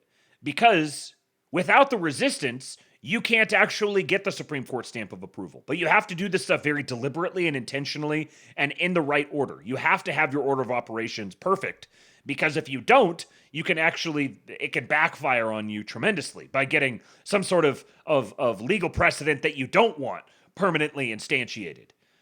But they did come in thoroughly prepared. They knew that they were going to get all of this resistance. And in fact, they wanted the resistance because the resistance creates the pretext for escalating it to the point where they can get an actual resolution on it. The 60 days thing, I've heard different things on that. That it has to be 60 days. But I've also heard that they can fire them now, and then it's only 30 days, but then 60 days for something else. I'm not sure exact, but I'm not completely. I know everyone's been saying that it has to go 60 days for them to actually be able to fire all these people. I don't know that that's completely true, because I don't think now it's possible that once the Democrats get on board, that the Republicans will be creative in some sort of way to continue extending it. That's kind of a dangerous game to play. They'd have to be careful not to have that turn into a political explosion in their own face. But yeah, Mr. Sue says, I heard October 1 they were already fired too. So I think they're if they're fired, I don't understand. I think that there's some employees that are fired just straight away. And then there's some who are are like furloughed. And there's like certain employees that are furloughed and then can be fired after 60 days or something like that. I'm not completely certain, but I don't think that it has to be 60 days. I don't totally have an answer for it, but I've seen a few different people saying stuff that makes me think that even if the shutdown doesn't last 60 days, they're still going to be able to unload a significant amount of the personnel. And it's just so infuriating. Look, it is one of the most infuriating things that you could possibly imagine. Mr. Sue says, well, we know since the shutdown, they're not getting laid. He meant paid, but he got, well, maybe they're getting laid. Who knows? But I think that the good news, and this is, I think, the good news, not just in hiring, firing, the good news at large is that most of the time they have been able to get as far as they can because of just, it is the way it is. It's precedent and laws that are not drafted precisely but purposely vague. And as a result, we can then do it in reverse. You can have a president who steps in and says, you know what, there's no constitutional amendment for me to take control of the administrative state. I'm going to do in reverse everything that you have done.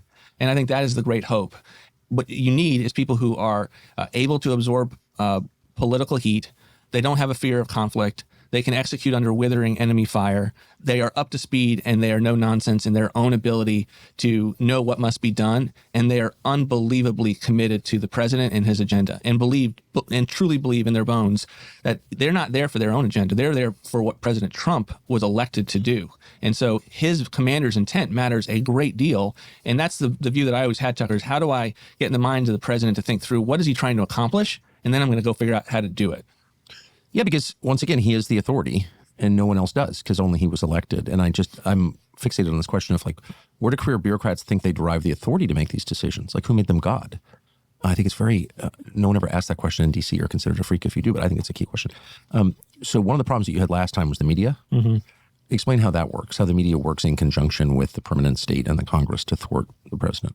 Well, I think, number one, they are always framing narratives and messages that both are lies and are also designed to destabilize the Republicans in control who want to be for however that narrative is being framed. You used one already with democracy, right? Mm-hmm. If you're not aware that when they say democracy, they mean oligarchy, you're like, I don't want to be anti-democratic. Right? Actually, the whole point is preserving democracy. It's what we just did. And if you have a plan to deal with the administrative.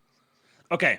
I just asked Grok. I said, I've heard mixed messages on the firing government employees during the government shutdown thing. Some say that the shutdown has to last 60 days for them to be fully fired. Others have said only 30 days.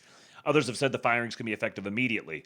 Assume that the firings are a good thing and explain the best case scenario from that perspective. It says the confusion around firing federal employees during a government shutdown stems from a mix of legal requirements, historical precedents, and the current administration's aggressive push for workforce reductions in 2025. To clarify, a shutdown typically results in furloughs, which is temporary unpaid leave for non-essential workers, not outright firings. However, the Trump administration has attempted to use the ongoing shutdown, triggered by disputes over funding and efficiency reforms, as a vehicle for permanent layoffs via reductions in force, or RIFs. This has led to varying claims about timelines, as RIF procedures have built-in notice periods, while some interpret prolonged furloughs as enabling quicker action. I'll break this down factually, then outline the best-case scenario, assuming these firings are beneficial. Furloughs versus firings. In a standard situation under the Anti-Deficiency Act, non-essential federal employees are furloughed. They're sent home without pay but retain their jobs and typically receive full back pay once funding resumes. This isn't the same as firing, which requires a formal RIF process to permanently eliminate positions. Historically, even long shutdowns like the 35-day one in 2018 and 19 haven't led to mass firings. Workers were recalled. RIF notice periods. When an agency pursues RIFs to downsize, federal law mandates a minimum 60-day written notice to affected employees before terminations take effect. This can be shortened to 30 days with approval from the Office of Personnel Management in exceptional cases. These notices can be issued during a shutdown, as OPM has confirmed RIF processes aren't halted by funding lapses. So, if the Office of Personnel Management approves, then that 60 days can be taken down to 30. That's probably one of the things I was hearing about. Prolonged furloughs as RIFs. If a furlough exceeds 30 continuous calendar days or 22 discontinuous workdays, it technically qualifies as a RIF action under OPM rules. This is where some of the 30 days claims originate. After that threshold, agencies could theoretically pivot to permanent cuts without additional notices in some interpretations. However, shutdown furloughs are classified as emergency and don't automatically convert to firings. They require deliberate agency action and still trigger back pay obligations. So it sounds like if the furlough exceeds 30 continuous calendar days, so in other words, by October 31st, then the agencies could permanently cut them, and they wouldn't have to give that 60 days of notice, but it would have to be done intentionally. So they wouldn't automatically convert to a firing. They would have to intentionally fire them at that point, and they would probably owe them back pay for those 30 days. Claims of effective immediate firings likely stem from the administration's rhetoric and initial attempts to issue RIF notices without full notice periods, but this isn't legal under current rules. Federal unions and courts have pushed back, arguing it violates the Anti-Deficiency Act, which prohibits spending or obligations during shutdowns, and due process. As of mid-October 2025, a federal judge has temporarily blocked mass layoffs at over 30 agencies, halting any immediate actions. The administration has issued some RIF notices, e.g. affecting thousands at agencies like HHS and USDA, but terminations are on hold pending appeals.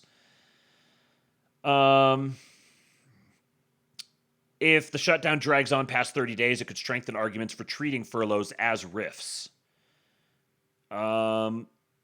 Okay, so from the viewpoint that firing federal employees is a net positive, eliminating redundant positions, curbing wasteful spending, and streamlining operations to make government leaner and more accountable, the ideal outcome maximizes speed and scale while minimizing legal hurdles. Here's how that could play out optimally. The administration secures OPM approval for 30-day RIF notices across targeted agencies, e.g. those deemed inefficient under DOGE reviews. If the shutdown hits the 30-day mark around early November 2025, prolonged furloughs automatically qualify as RIFs, allowing conversions to permanent cuts without extra bureaucracy. This avoids the full 60-day wait, enabling firings to take effect by mid-November. Appellate courts overturned the current injunctions, ruling that RIFs during shutdowns are lawful and don't violate the Anti-Deficiency Act, perhaps arguing efficiency reforms constitute emergencies.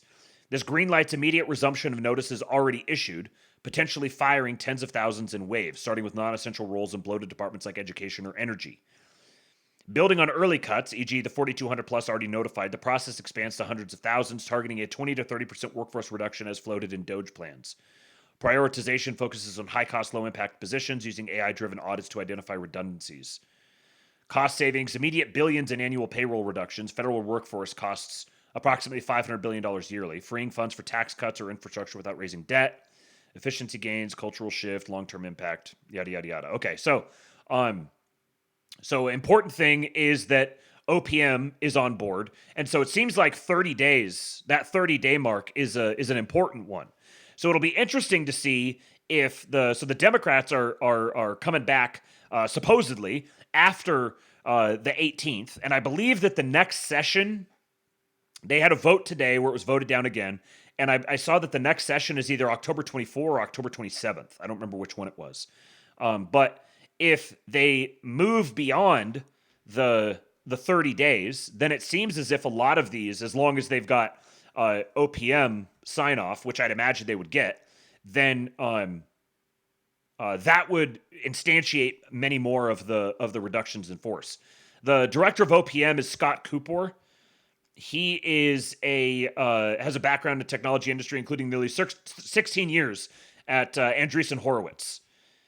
And he is he's like a PayPal Mafia guy, PayPal Mafia adjacent, and came from Silicon Valley. And obviously, Mark Andreessen has played a prominent role in Doge. So you've got an Andreessen Horowitz guy at OPM. So I would imagine, I remember when Vivek talked about all of this, he said that the two most important roles, if you're talking about Doge and you're talking about trimming all of the fat in the bureaucracies in the permanent state, the two most important roles were going to be the director of OMB and the director of OPM. And so the OPM guy is an Andreessen Horowitz dude. Mark Andreessen has been prominently involved in Doge, and then obviously you got Russ Vought at OMB. So I think that it seems to me as if it has to get beyond that 30-day mark. They really need the shutdown to go longer than 30 days. And so it'll be interesting after the No Kings thing if the Democrats come back and all of a sudden you've got these Democrats who are willing to cross the aisle and vote in favor of opening the government again before the 30-day mark. It'll be interesting to see what they have in their back pocket to ensure that it goes on longer than that. They being the Republicans. Of state, and then they frame it as authoritative. They utilize the Republicans in control who want to be for however that narrative is being framed. You used one already with democracy, right? Mm-hmm. If you're not aware that when they say democracy, they mean oligarchy, you're like, I don't want to be anti-democratic. Actually, the whole point is preserving democracy. It's what we just did. And if you have a plan to deal with the administrative state, and then they frame it as authoritarian, you don't want to cast of your own allies saying, I don't want to be anti-authoritarian. We saw this in COVID, right? Where if they define something as anti-science or anti-public health, it causes our political appointees to just completely wilt, right? And so that's, I think, the beauty of President Trump is he's kind of immune to these media-generated narratives that conflict with common sense reality.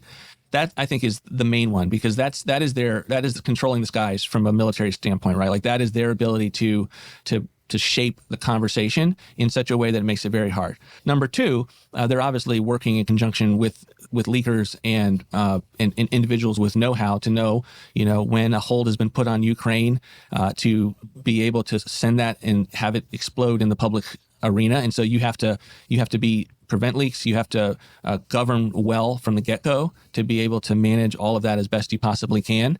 But I also think there's an opportunity there, because they will report on conflict. They will report on confrontation. And when they do that, you can get the word out as to what you're doing. At least you can get the word out on shows like this and in the new and developing ecosystem. Well, that's kind of it right there. I mean, that was the basis of my question. I do think things have changed, right? I mean, if you still care what the New York Times or Washington Post say, or Ken Delaney at NBC News, like, I hope you're not working there.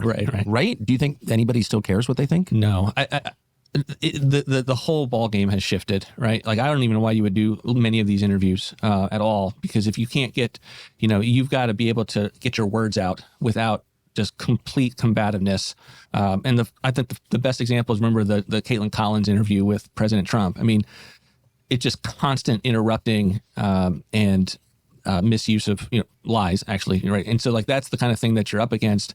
But you can shape them. You can, particularly the print media, and I think I think it's important to at least attempt to do that.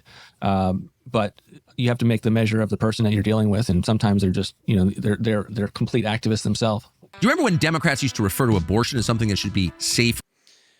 Here's Slutty. I saw you missed what we were saying.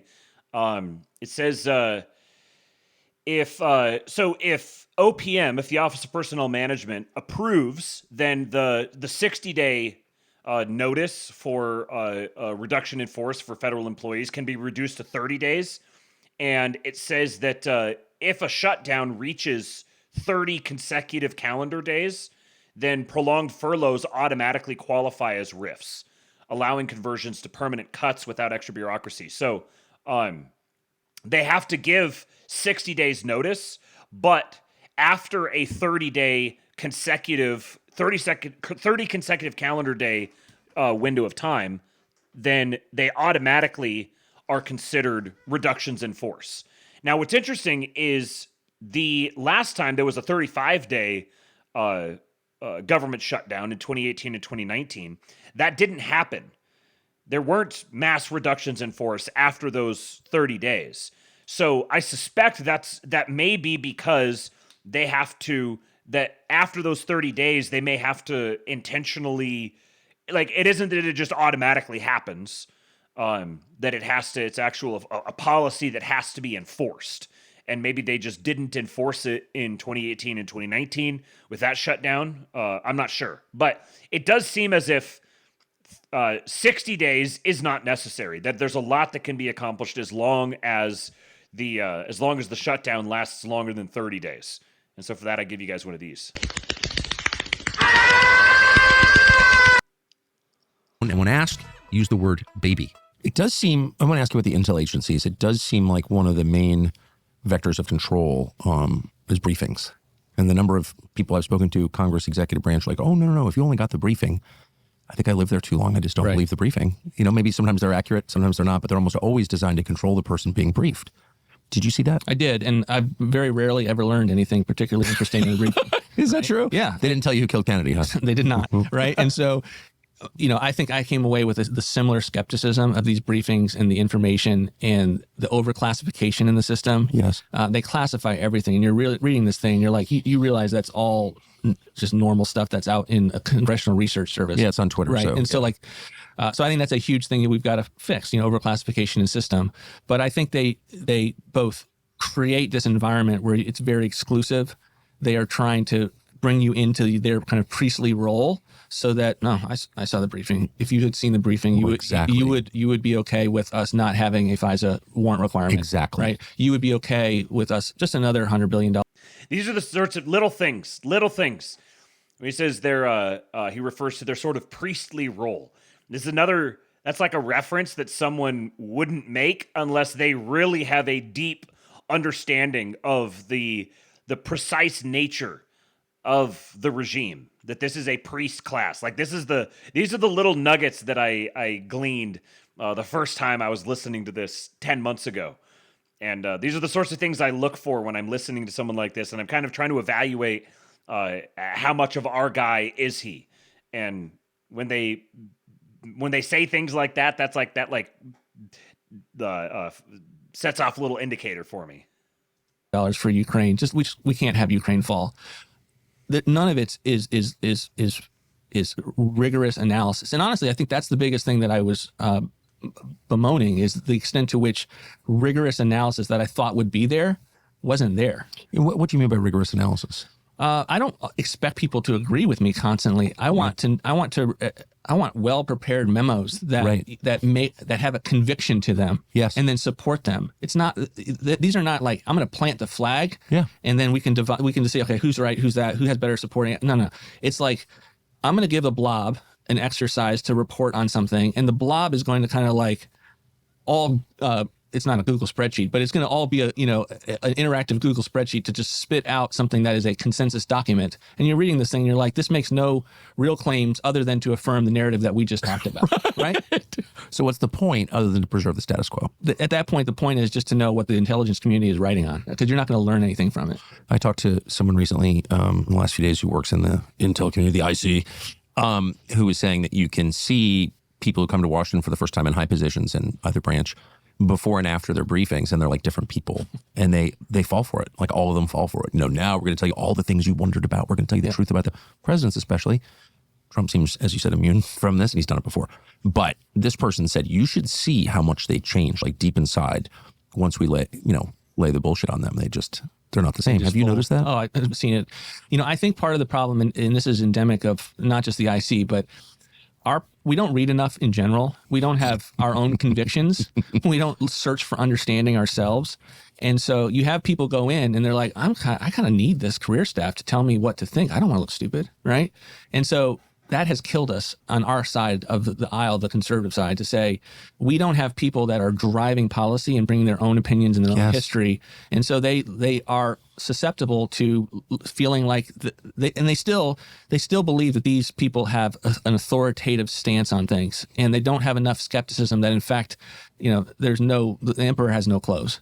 Right. And that is and you've got to bring that perspective in. They're weak inside is what you're saying. A lot of these people. I do think that's the case. From the standpoint of I see the other thing that they would do is they would keep you from being briefed. Right. The briefing, we've already discussed of what the brief is. And sometimes like what President Trump is saying, I'm not going to necessarily get the brief. Right. But I would find that I wasn't read into certain things until they needed my signature. So once they needed some reason to get my signature, then all of a sudden I get this brief, right? And that's not the way it should be. If you're trying to provide oversight and accountability, you don't know what you don't know, and so you have to be able to have the whole entire landscape of things that you could. That's interesting. That we should do something. President Trump wouldn't like that, and I find that was very restrictive unless they needed me. And so I basically said, look, you are not getting my signature unless you get me briefed up. And I want access to all of these things that I need to be able to provide oversight for the federal government. And one of the things that we did, Tucker, is that since the rise of OMB, that ability to turn funding on and off had always been done by a career individual, not a political appointee. And so we changed that. And it was like the world was going to end. They said, look, you're going to destroy the agency. You can't You can't handle the bandwidth.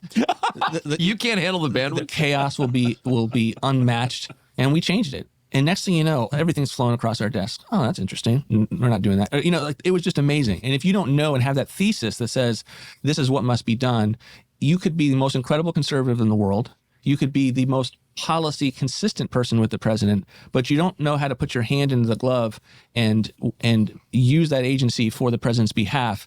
The president's not going to be able to be well served at that agency. I saw David Ignatius, who was a longtime water carrier for the CIA. I don't know if they're paying. The guy's such a savage, man. He's so good. He's just a quiet operator. Him, but they should be, because he does their bidding and has for decades at the Washington Post. And I heard him saying yesterday that we can't have Tulsi Gabbard at DNI, Director of National Intelligence, because it will cause, quote, chaos, because the intel community doesn't like her. And basically he's making the argument that we should not have civilian control of these agencies because the agencies won't like it. Just say it. That's what you really mean. Well, I think that's basically what he's saying. Yeah. So that's, again, that's dictatorship is what he's describing, but he used chaos. David Ignatius, you say? I've got an idea. Why don't we just kill him? Chaos as kind of the threat. Mm-hmm. Okay. But you've been there. If you really did everything that was needed in order to root out the corruption that defines our government, you would cause some chaos. You would, wouldn't you? It will certainly read on the papers like chaos. I had no idea this was going to work out this way, but the Roman emote next to literally anybody's face is just just chef's kiss, especially next to the Giga Jew. Yeah, right there. Right next to the Giga Jew, right next to Tucker. Right. That's good, fair. As to what just, it will certainly read on the papers like chaos. Right. That's good, fair. As to what just is normal good government behind the scenes, managing, pushing through whatever. I think it can be done very wisely and done in a way that anyone who had a bird's eye view into that would be able to say that's exactly what we put this administration into office. But yeah, you're going to have to kick over people's paradigms. You're going to have to kick over people's turfs. You're going to have to change people's understanding of things that they have invested their whole life into, a view of the world. And none of this is, their views of the world isn't rooted in the Constitution. In some cases, any version of the facts. But that's gonna cause a lot of turmoil within these bureaucracies, and you got to fight through it. And then they're gonna overlay the aspect of, oh my gosh, you guys are racist, and you guys don't care about us as people. You're gonna have to deal with that too, right? They are, one of the arguments that they're using in the press against me right now is they say he called for trauma within the bureaucracies. Yeah, I called for trauma within the bureaucracies. The bureaucracies hate the American people. They want to put a 77-year-old and did a 77-year-old Navy veteran in jail for 18 months for building 4 ponds on his ranch to fight wildfires. That's not the Department of Justice. That's the EPA. You go every agency, and it's not just big government; it's weaponized against the country. Of course. And so, yeah, I would want to provide trauma against that bureaucracy in a way that frees the American people from the people that have assumed the type of power that the Constitution and no law, no public debate ever gave them. Does that mean we dislike everyone working at federal agencies and want them to have a bad life? No, of course. There's a lot of people there who have come to serve and do great public service, and we want to affirm that, and we want to turn over the bureaucracies that are traumatizing the American people. Look at this man's face. Look at that. You hear what he said? He said, I want to cause trauma to the federal agencies.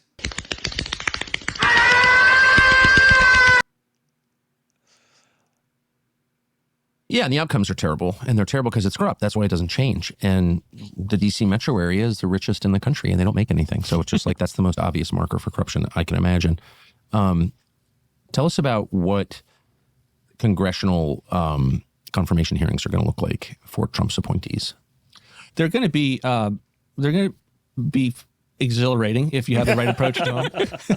But they're going to come at everything we've got, right? Or everything they've got with what they are able to put someone in the dock, and that individual is going to have to face the balance of wanting to defend everything that they have done in life and belief, and at the same time, the thing that's a little hard about it is you're no longer yourself, right? You are yourself, but you are also going to do a job for a person. So what I think about a particular issue doesn't mean as much as what the president thinks That's about correct. something like that. And so it is a different thing than coming on and doing an interview about what your viewpoints on a particular issue. That's exactly. It's not a cable news set. Right. No. So, but I think, look, I've had experience, Trauma causers rise up. All my homies love causing trauma. Trauma causers unite.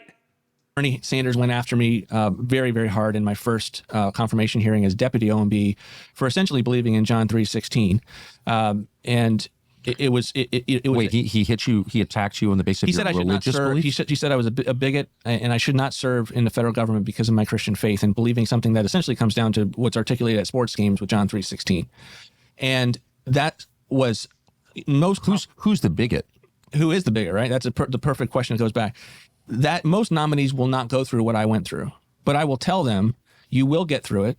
You will get to the other side, and it will be the most freeing thing in the world. You will come through the end of a process like that, and I find it to be at that point exhilarating because it prepares you to take on enemy fire. What are they going to, are you afraid of them calling you bigot, racist, Christian nationalist, authoritarian? If you are not afraid of these attacks and you give them no credence, no credibility, then you will be able to get through these things. You will be able to convince enough senators, and you'll be able to serve, and you'll be served more effectively. But the bright lights will be on in these confirmation hearings. So, Mr. Seuss says I'm a Traumakazi pilot. Watch out, Slutty Milk. He's coming for your crown. How much of it is like theatrical, and how much of it is real? Like, so you go into a hearing like that, your confirmation hearing. Do you know the outcome at the beginning, or do you think that votes really change based on the testimony of nominees? I don't think most votes change at all. I think that, you may have one or two anomaly senators that are trying to, have you answered something to their satisfaction, or they're trying to get a feel for you that they haven't otherwise. But I think increasingly in the partisan world that we live in, the Democrats are voting no, and it's a matter of making sure you've convinced and you've brought in the. So you get no. I mean, what's interesting? I got no Democrat votes. But the Republicans are always voting for Lindsey Graham will vote for any Democrat. Sorry, I'll put you in an uncomfortable situation, but there are plenty of Republican senators who are.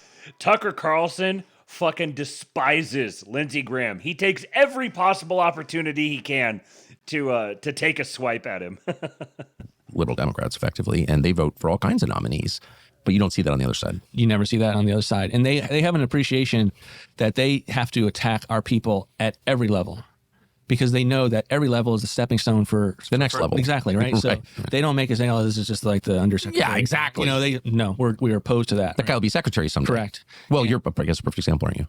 Well, certainly the first term, right? I become deputy, and next thing you know, Mick goes to the chief of staff, and so I have an opportunity to serve as director. And so that is, they understand government, and they understand the career path that is opening for people. And when they sense, and it's not always the case, but when they sense that this is a committed conservative, it's a partisan line down the road.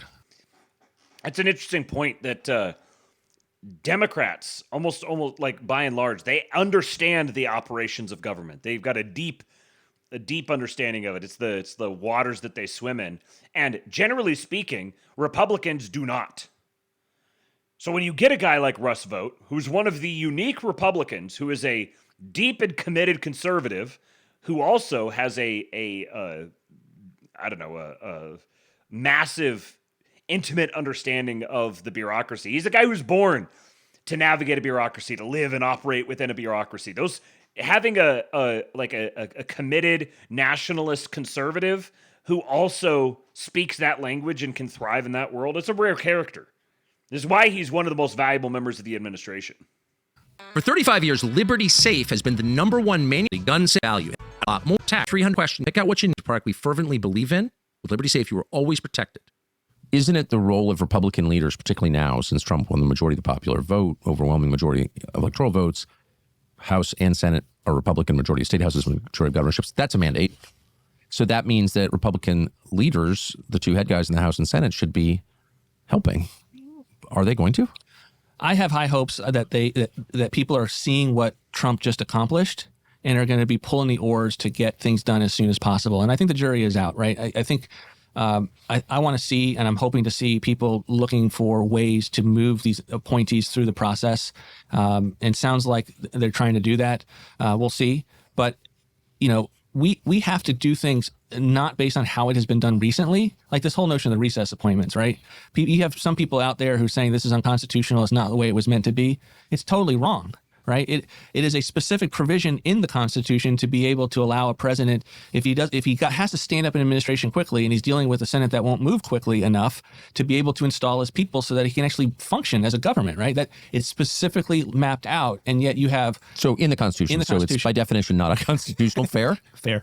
So yet you have Republicans, one of them in particular, like Ed Whelan right now, who's attacking Trump for even mentioning. Who's Ed Whelan? He writes he's one of the main kind of legal luminaries on the right, and ethics and public policy are one of those think tanks. And he's out there opposing the whole notion of recess appointments for whatever reason I don't know, other than he thinks it's unseemly and not the way the founders. Okay, so but this is a whole separate question, and it's a broad brush, but in general, conservative think tanks, with some exceptions, are not conservative. They're tools of the left and sort of repositories of broke down people with no other job prospects. Why would anyone pay attention to them? I think they should increasingly not be. Right? Yeah, and by the way, there's some good ones, and I love Kevin Roberts at Heritage, and there are good people in some think tanks for sure. But in general, it's like the world of Jonah Goldberg. It's like, who cares what you think? They only matter to the extent that people in the arena listen to them. Right. And that is increasingly they are not being listened to, and I think that's part of one of the reasons why they're so up in arms about it. Right? I mean, that's National Review itself that's phenomenal. National Review, that was a magazine in the 50s. Right. So, and I think but my point is the extent to which people have opposed Trump and the America First agenda, I think ultimately is a loss of power, because they didn't get to set the agenda. They don't get to be the traffic cop. They don't get to kind of say, this offends my sensibility anymore. And no, if you have a radical constitutionalism, and that's really what I've been calling for, given this crazy unconstitutional situation that we're finding ourselves in, if you have a radical constitutionalism, it's going to be destabilizing. You may find that you can use James Madison could have put a whole lot more recess appointments in than you would have ever imagined, but it's also exhilarating. And why, if you're trying to preserve the country, would you make arguments against that? Why wouldn't you be making arguments for it? So that's one of the reasons we just put out a 5-page paper. We'll put out a 40-page paper next as to this is the constitutional grounds for recess appointments. President Trump hasn't decided to do it, but if he does, he will be in the same vein as our founders. It's a little weird. Radical constitutionalism. Tucker, what is National Review? He's such a treasure. He's so catty. And again, you haven't, as of right now, so it's November 18th, you've not been nominated. No. Yeah, no. I think you will be. Hope so. But you haven't been. So I don't want to put you in an awkward spot, because if you are, you're going to have to deal with this. But why would Mitch McConnell, still the Senate leader of Republicans, why would he say we're not doing recess appointments? Again, I haven't spoken to Senator McConnell on it. My guess is that the Senate is going to want to know the argument, and they probably have been told, and may have been told, and I'm going to just keep it as positive as possible, that this is not inappropriate. You can't do it. And I want to show them, no, in fact, you can. It is entirely appropriate, and to win the argument. And then if you win the argument and then people are like, no, we don't want to do this, then it's a different matter, right? It's like it just kind of reveals that they're not actually on board with those particular nominees going into office. That's an interesting point there, that he's saying the utility in winning the argument first is that it actually draws out and isolates and highlights the bad faith obstructionism. So if you initially treat them as good faith and you do win the argument, the utility that brings is that then it becomes unambiguously clear that they're just bad faith obstructionists. And I think that principle is a worthwhile one to remember, that there is utility in making arguments, not because you're going to make an argument to change their mind, but you go through the motions of making the argument sort of like as a, it's like you're filling out the paperwork. You're checking off the box, ensuring that you've done the bare minimum to allow you to escalate to the next step. And that's a different issue. So I think that we don't know yet to whether will the Senate have an issue. I mean, to some extent, the Senate knows it has an issue because they couldn't move these nominees fast enough in the first term because the Democrats were filibustering everyone, right? And so, and by the way, a lot of these hearings, and you read the history books, and people got approved by the Senate in a day. Like the system wasn't meant to be this slow, and it has been bogged down and slowed down. And we'll see, It's October, middle of October, and Trump still has appointees that have not been confirmed. There's a bunch of district attorneys that are backlogged that I just read about. And it's insane. This is with a majority.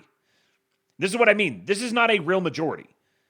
He's got a fake majority right now that would very happily... Let's just say if there was a pretext for impeaching him, they would have enough votes for impeaching him right now. Fortunately, he has the political capital, and it would be so politically untenable to make it happen that they don't have those votes. But if certain things changed with the current composition of Congress, they could impeach him. The majority he has is completely fake, which just highlights all the more how insane it is that they've been able to get done as much as they have. And what a coup the one big beautiful bill was. Because that's what has opened up the possibility for all these reductions in force and for turning this government shutdown into they baited the Democrats right into it and have turned it into a club that they're just going to beat them senseless with. Senator Thune, Majority Leader Thune, will have a chance to put his own imprint on the Senate, and I want to see how he does. Yeah, I've got, high expectations, low hopes. Hope I'm wrong. It'd be one thing if the outcome was positive, if the country was thriving. You say, okay, the system's dysfunctional, but you don't really need a lot of change right now, so that's fine. But the outcome is not positive at all. It's total destruction of the country we grew up in, so got to fix it. Why would you want to enter back into this? Well, I've always said the last 4 years I would never want to miss. Yes, Slutty Milk, Trump is the master baiter. The most master of baiters we've ever seen. Out on another chance to be at the president's side. I find in him to be someone who's so uniquely situated for the moment. And you go back, and I've done some... Oh, that's a really good point, Mr. Sue. I hadn't even thought about that. Bombing Iran was one of the best things we ever did because we got the one big beautiful bill out of it. How is that? Whoo! Ooh! If Trump doesn't bomb Iran, Russ Vought doesn't get to take a weed whacker to federal employees. That's a good one. We grew up in, so got to fix it. Why would you want to enter back into this? Well, I've always said the last 4 years I would never want to miss out on another chance to be at the president's side. I find in him to be someone who's so uniquely situated for the moment. And you go back, and I've done some reading on this. You go back and read some of the Federalist Papers, and they actually designed the system for someone like him, whose his interests would align with the country's interests to such an extent to which it actually works. Like separation of... The Constitution was written for my president, Donald Trump. It was designed specifically for him. Powers is meant to have strong, opinionated, convictional leadership that go as fast as they can and hard as they can in their direction, and for the system to then have true separation of powers, right? An example of that is what he's proposing on recess appointments. If the Constitution allows you to do it, why wouldn't you do it if it's in your interest? And then let's see what Congress does in response to that. But that's real separation of powers. It's not like this kind of fake fourth branch administrative state where none of it works and it's all kind of cartel behind the scene, where all you get is kind of different parts of each of the branch coming together almost as a blob. And I think he's so unique in terms of being a historical transformative person that we can actually save the country. And that's really what it comes down to. The hour's late. It's 11:59. It's not too late, but it's really late. And this isn't an election where you can just have seesaws. We'll be up and you'll be down. No, if we don't win and he's won an electoral mandate, now it's time to actually execute. If we don't execute, we may never have this chance again. And so you have the president who's ready to go. Now you need know-how people who can do that and do it with the attacks that are coming, and they will come. Right? My president has the best know-how people, and they will come. I'm going to come. Slutty Milk says, can we bomb them again if we get 100,000 more ICE agents? My friend, there is not a country on earth that I would not bomb if it meant we would get 100,000 more ICE agents. Right? They will come hardest at the people that that are coming, and they will come. Right? They will come hardest at the people that they believe are the greatest threats. And but that's what the president needs. The president needs those types of people, or he's not going to be successful and the country won't be saved. And I think that it's incumbent on those of us who have that skill set, who have had the experiences we've had we're put here for a reason. We're here because God has given us a particular purpose for a particular time, and it's incumbent on us to be responsible with those moments that we're given. So I don't know what the future holds. I don't know if I serve or if I continue at my center to be championing the ideas that he's working on. I'm happy with both of those scenarios, but it's incumbent on us to give everything we can to be successful in this moment, because I don't think we will get another moment like this. And if you doubt how my president comes hardest at his enemies.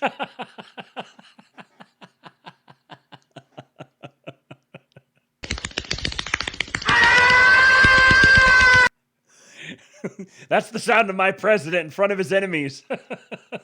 how serious the opposition is to the public, not just to Trump, but to the majority of the country that voted for Trump. They're trying to leave him with World War III on the way out. Yep. I can't imagine a more desperate or evil thing for Tony Blinken, who I think is desperate and evil, in my view, to do. Leave him with a war? A lame duck president trying to start a war with the world's largest nuclear power, Russia. What do you make of that? It's incredibly insidious. And then add to the fact that he can't put two sentences together, and he's largely not in control of his own government. And so you have almost an unelected... He wasn't just not only in control of his own government, he was not in control of his own bowels. ...president with individuals behind the scenes that are doing this. It doesn't surprise me, though. I mean, these are the same people that have weaponized the Department of Justice, have the lawfare. I have a colleague of mine, Jeff Clark, who's, they're trying to disbar him because of the care that he had on behalf of the president to deal with voter integrity and election fraud after 2020. And so the system has thrown everything at the warriors that are on the field. You're seeing that with Tulsi. You're seeing that with Matt Gaetz. I mean, why is all of this stuff being thrown at him slanderously? Can I just say, I thought, I'm sorry to digress, but since you mentioned Gaetz, we don't... Russ Vought is a Matt Gaetz appreciator. Very interesting. Look, DOJ leaked that he was a child sex trafficker, okay? So at that point, they have a moral, I would say, legal obligation to charge him for child sex trafficking and prove it in court. And if they can't, shut the F up. But they didn't do that. They did not. They leaked that Matt Gaetz, a guy they didn't like, whose views were a threat to them, is a child sex trafficker. Then they just let it hang in the air, and all their repulsive little minions like Joe Scarborough, like, he's a child sex trafficker. Really? You want to live in a world where the secret police can just slander you through the media? Like, I read in my Bible this morning that you don't believe something unless 2 or 3 people are witnesses and say, and there is none of that. In fact, that's Mosaic law, right there. In fact, the weaponized Department of Justice said we don't have the proof to pursue these allegations. I know. And so then you read in the story. But they accused him of it. They accuse it. They make the case. The reporter read it this morning. And then they say it should be known that Matt Gaetz denies that these allegations has occurred. Of course he denies it, because they're not true in the Department of Justice. There's no accounting of the fact that these things have been proven not to be true. And yet people, and there's a tendency on our side, and this is very troubling. It's not just the left, which is kind of state regime propaganda. There's a tendency on our side to believe that if there's smoke, there must be fire. Why do we do that? Why does our side, why does Republican congressmen, Republican senators believe that where there must be smoke, there must be fire, only because this person has been a confrontational, courageous, convictional leader and a true generational talent, I might add. So what the last point is indisputable. That's just a fact. I mean, Gaetz is the most articulate member of Congress. It's like, no, it's not even close, right? So they hate him for that because he's a danger. My explanation, of course, I've noticed that Republicans believe most of what they're told. Part of it is, I think there's an IQ gap, if I'm just being honest. Part of it is they believe in the system, and Democrats just don't believe in the system at all. They don't believe in any system that curtails their power, basically. But Republicans really believe in it, to their great credit. And so they're like, well, it's the DOJ. I mean, it's kind of corrupt on the margins. You know what I mean? There's some bad apples, but most of them are really great. Really? Why haven't the great ones resigned? Right. I don't think there's any evidence they're mostly great at all. I think they're really dangerous, heavily armed. Maybe that's the answer? I think that is fundamental. It's twofold. I think the left is made up of revolutionaries, for sure, right? And they're Marxist. When if you've read Witness, everyone knows that, right? Like that's not a new phenomena. It's become militarized over and over. Witness was written in like 1955. Correct, yes, right? So now what that looks like is not someone who's like a behind the scenes spy. Now that looks like some of their members of Congress, right? Like an AOC. They're Marxist revolutionaries are voting in Congress. So that's their side, and our side doesn't really grapple with that. We don't make every decision realizing like that's what they think and that's what they're doing. So I'm not going to listen to what they just kind of chit-chat conversation. I'm going to govern and make decisions based on what I know they are pursuing. Know your enemy. Secondly, we do have trust in kind of the media and the institutions like Tony Fauci can't be lying, right? He can't really. He must not have been doing gain of function research if he said he wasn't. He's Tony Fauci, right? Like that's what we were up against, and it's totally true. And that is the. Slutty Mook says I've read Witness. That's the Whitaker Chambers book, right? Talking about Alger Hiss. Notice there's some of these just little things he says. Okay, yeah, that's what I thought. So he's reading about he's reading Whitaker Chambers' book. He read his Bible this morning. These are like little things that I like this guy. Wrong approach. You got to have a skepticism of all of these people and their institutions and their bureaucracies. And I mean, he straight up he says the left they're Marxist revolutionaries. The man knows what time it is. Okay. What needs to be done? And I'll shut up. I'll stop with my stupid editorial comments. You just go through the top 3 or 4 things that you think this incoming administration, which has... What must be done? I've got an idea. Why don't we just kill him? ...as a rare mandate should achieve in order. I believe that there's a lot of policy issues downstream, the border, inflation, wars across the world. All of them are downstream of one reality, and that is the American people currently are not in control of their government, and the president hasn't been either. And we have to solve that. We have to solve the woke and the weaponized bureaucracy and have the president take control of the executive branch. So my belief, for anyone who wants to listen, is that the president has to move executively as fast and as aggressively as possible with a radical constitutional perspective to be able to dismantle that bureaucracy and their power centers. Oh. And I think there are a couple of ways to do it. Number one is going after the whole notion of independence. There are no independent agencies. Congress may have viewed them as such, SEC or the FCC, CFPB, the whole alphabet soup. But that is not something that the Constitution understands. So there may be different strategies with each one of them about how you dismantle them. But as an administration, the whole notion of an independent agency should be thrown out, particularly with the Department of Justice, in which there's literally no law. All it is precedent from the Watergate era that the Attorney General and those lawyers don't work for the president. And who do they work for? They think that they work for themselves. They think that they are... So they have the power to kill people just because they awarded themselves that power? They have the power to kill people. I mean, they believe that they have the power for all of the prosecutions, and that the president doesn't get a say in any of that. And we have to go at that as hard as we possibly can, whether that's the military. We have a whole military industrial complex of generals, and Tommy Tuberville kind of... Just to be clear, he's saying that the constitutional perspective is that the Department of Justice and the Attorney General answer directly to the president, and that the president has direct authority over who they prosecute. He is the chief prosecutor. He directs prosecution. This is the constitutional perspective. This is the power of the president under the Constitution. So the president can directly order someone to be prosecuted, and it is fully constitutional. This is why I've kind of come around on the idea of the Constitution being one of the most brilliant governing documents of all time. Shout out to if you really want to get this perspective, go listen to. I can't believe you haven't listened to it if you haven't, but if you haven't, go listen to Curtis Yarvin talking to Charlie Kirk in January of 2024 on the Charlie Kirk Show, where Yarvin made this point that there is a whole lot that you can do within the frame of the Constitution. You just have to look at it the right way.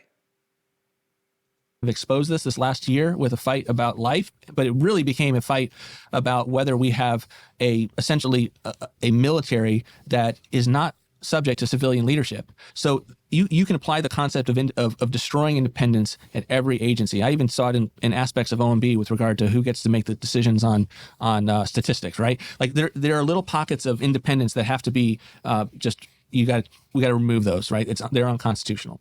Number two, would you include the Fed in that list? So I am not a huge fan of the Fed. I can't look at the Constitution and the massive decades-long decisions that they have made totally undemocratic and see that is a place where there deserves to be an exception for... I don't even understand who controls the Fed. I mean, and where does their authority come from? God? Are they speaking directly to God? Like, what is this? No, because they're wrong, and they've been wrong for decades, right? Right. Let's go to zero interest rates for 11 years, see what happens. And see what happens. So President Trump hasn't run on that, and so I'm not going to... No, I know they're not speaking to God because they keep getting everything wrong.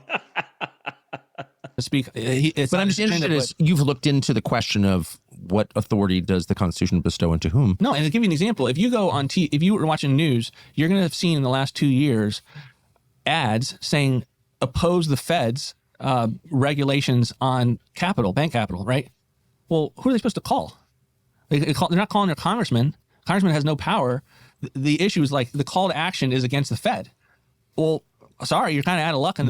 What's the lever we would use to influence the Fed? There is no lever, right? And so they have existed with this notion that they have this priestly ability to make decisions.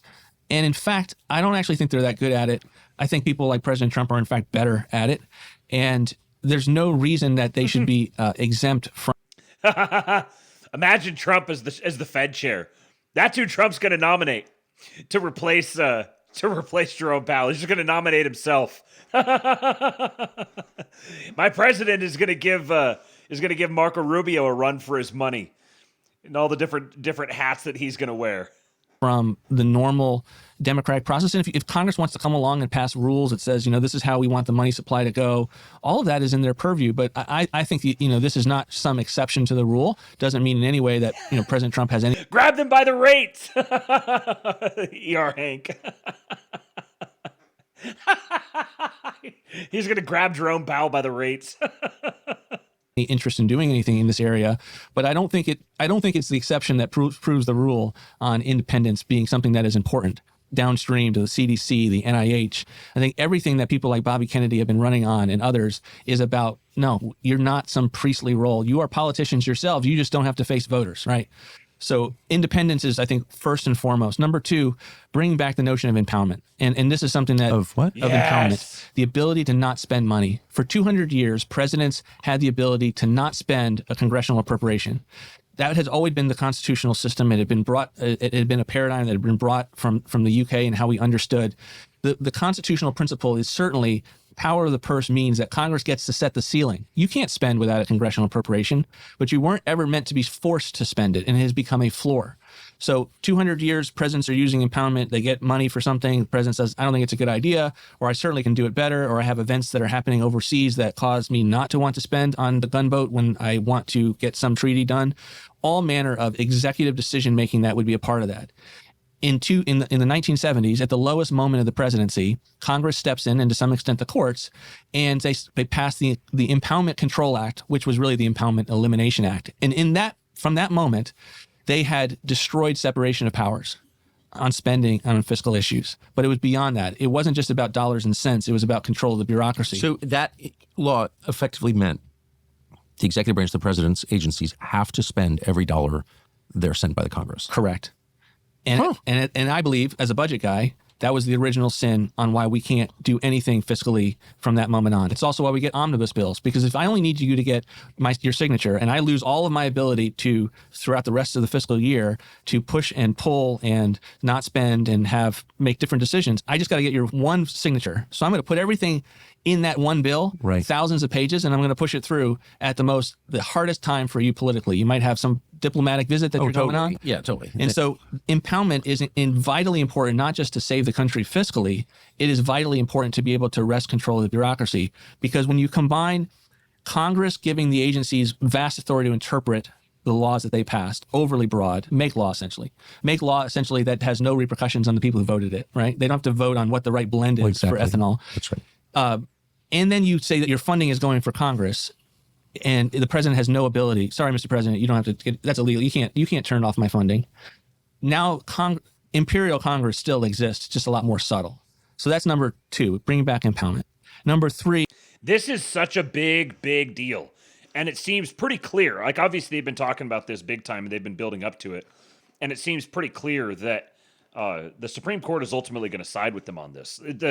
The idea that the president cannot impound funds is really just completely absurd. So, like, just a really simple example of this. Imagine that there's a particular initiative that Congress appropriates money for. So we're gonna build a building, and Congress appropriates $2 million to build this building. And then the president goes out and secures the bids from the contractors, and he gets a contractor who says he can build the building for $1.25. The Impoundment Control Act says that the president cannot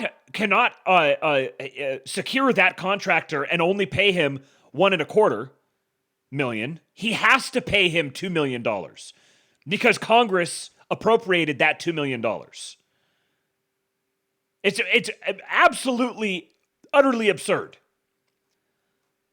And if when this actually goes to the Supreme Court, when they actually end up getting a ruling on the Impoundment Control Act, and I think it's pretty clear that the Supreme Court is going to side with the president on this. Oh my God, that is when you really start getting close to that Article 2 executive. That's when that really happens. Oops. 2, bringing back impoundment. Number 3 is dramatically going at restoring at-will employment as far as you can. A lot of ideas on the agenda, but so all these companies are always telling you how much money they're giving to charity. I don't even certain. This is 5G. Could have pure talk meant it. Well, can we just go back to impoundment at least super quick? So what was the idea during Watergate of forcing the president to spend all the money that Congress sends him? Like, why would you want that? You only want it from the standpoint of control. If you want to be able to say, you're going to spend what I tell you you're going to spend, that it is nothing more than an institutional desire to force the president to spend an X amount of money. But again, it's never just about that. It's always about where they have tried to innovate it from really the progressive era. Like they wanted congressional government. That was the title of Woodrow Wilson's book. He wanted a system where essentially the agencies largely worked out of the Congress or associated with Congress, not unlike what you would see in the House of Commons, right? Where their cabinet lives in their House of Parliament, and it's largely, the monarch, the executive, over time becomes toothless. That's essentially what they have wanted and have pursued at every turn here. And you saw that on steroids with them using the events of Watergate to promulgate new paradigms and ways of binding the constitutional system from working. So everything post-Watergate is largely, you can just make an assumption it's not the way it was meant to work. And so you have our guys defending post-Watergate paradigms instead of trying to think through, okay, let's go back to what the founders would have actually envisioned. Amazing. Okay, so to your third point, thank you for this, by the way. So to your third point, that the president has to be able to fire people who are subverting democracy. Why can't he? How did federal bureaucrats wind up with a kind of super tenure where no matter what they do, you can't get rid of them? Like, I don't understand. They work for the public. Right. Laws that have been passed, perhaps not challenged, the laws that have been passed that give them bargaining power, that give them certain processes that have to be followed before they can be dismissed. But I think in that, and it's certainly made it very, very hard to hire and fire. The current system needs to be changed, but it also can be used to deal with these same kind of actors if you're willing to do it. And I don't want to get into all of the tools that are available, but they exist. One of them is the reduction in force. I mean, you can, and Vivek has talked about this. I mean, you can proceed on the basis of what is good for the efficiency and the effectiveness of the agency to be able to dramatically lower at a macro level the size of the workforce, and that will give you certain legal abilities to begin to move people off of the payroll. So there's a lot of things that are being creatively discussed in this space, but it has to be front and center. Schedule F that President Trump has already run on. That seems to be like a day one thing. He has already instituted in his first term. We just didn't get it across the finish line. Every agency has to go and categorize how many of his employees are policy and therefore subject to at-will employment. I put 90% of OMB in that category because I wanted, A, it was true, and B, I wanted to set a high bar for the rest of my colleagues at agency heads that this should be viewed maximally. You're willing to fire your own staff, which is another way of saying you're willing to relinquish some power because manpower is power. And it's always not just about firing, although there certainly is going to be mass layoffs and firing, particularly across some of the agencies that we don't even think should exist. But what I found was that you get better staff work when people are now in their mind realizing, okay, I'm not immune from all accountability. And I would tell people, you have to have these conference calls. We're in the middle of COVID and explain, what we're trying to do. And a lot of people were very upset. I was like, guys, we're Republicans. We don't believe in these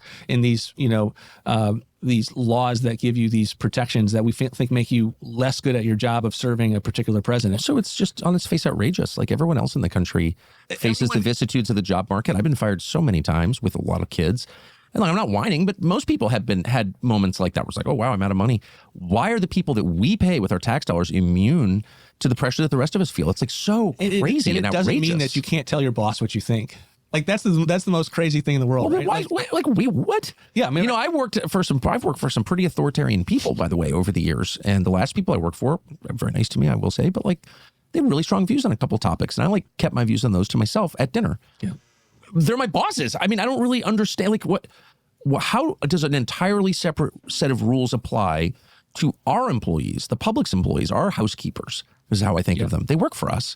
And when your housekeeper works for you, you get to steals from you, you get to fire her, correct? Yeah, and there's no other way to run any business, any government. But it's like on what grounds do they get to be treated better than every other category of employee in the world? Yeah. And they're also some of the suckiest employees. As the son of a federal employee, I can tell you, some of them are great. Most are not great, sub-great, which is why we have so many contractors running federal agencies, correct? Totally. And that's why is Deloitte, at NSA? Right. No, because most NSA employees like suck and they don't come in because of COVID. They take 3-hour lunch breaks. They're like not effective. Am I telling the truth here? You're telling the truth. I know. And that's why you've got to have a massive effort to dramatically reduce this so that the good ones rise to the top and everyone else is finding other work. Okay, sorry to get so wound up. No. So, and then the last thing is just please, Tucker, please never apologize. Always get so wound up. The best Tucker is the Tucker that always gets so wound up. Dismantling all of the specific things like overclassification, the FBI background checks, all of the things that deny information to the political class or the political appointees that prevent them from doing their job. Okay, but this is where people start getting murdered or getting cancer or whatever they're doing to maintain control. Because if you start threatening, I think this is why they're terrified of Tulsi Gabbard. You start threatening to expose things, to let the public know what its government is doing, you're going to be exposing crimes because they're committing crimes. I know that for a fact. I know that you know it too. So that's like kind of a scary mission, is it not? It is. It is one that causes you to count the costs. But the notion... You're so judicious. I love it. Tucker, the reality, and I think this is how I would encourage everyone to think this way, there is no place in America where you're going to be protected from the walls closing in on you and your family. And... Ooh. There you go, Cheeky. Cheeky said, this guy definitely knows what time it is and what needs to be done, but does he have that ruthless executive dog in him? Seems too nice. Yeah, that niceness, that's what I'm telling you. This guy is a stone-cold killer. He's very much like Scott Bessent in a certain sense. He's a different class, but he's very similar in that he has this sort of bookish nature about him. He's very proper. He's very, Tucker said, he's very judicious. But, you get little lines like this. The left are Marxist revolutionaries. Or what was this one? Tucker, the reality, and I think this is how I would encourage everyone to think this way, there is no place in America where you're going to be protected from the walls closing in on you and your family. There is no place in America where you're going to be protected from the walls closing in on you and your family. Yes. Who's the guy that really well-known special forces guy, Mike something? The one with the glasses? You just see him, he's wearing like a button-up shirt and, some loafers or something like that, but he's got one of the highest body counts in I think in the US military history or something like that. And it's like when you see this guy, that's when you know that you're in trouble, when you see those guys coming after you. There's a guy that looked very much like him that was in Sicario. Vining, yes, Mike Vining. Yes. Yeah, he's like the bureaucratic version of Mike Vining. This guy right here.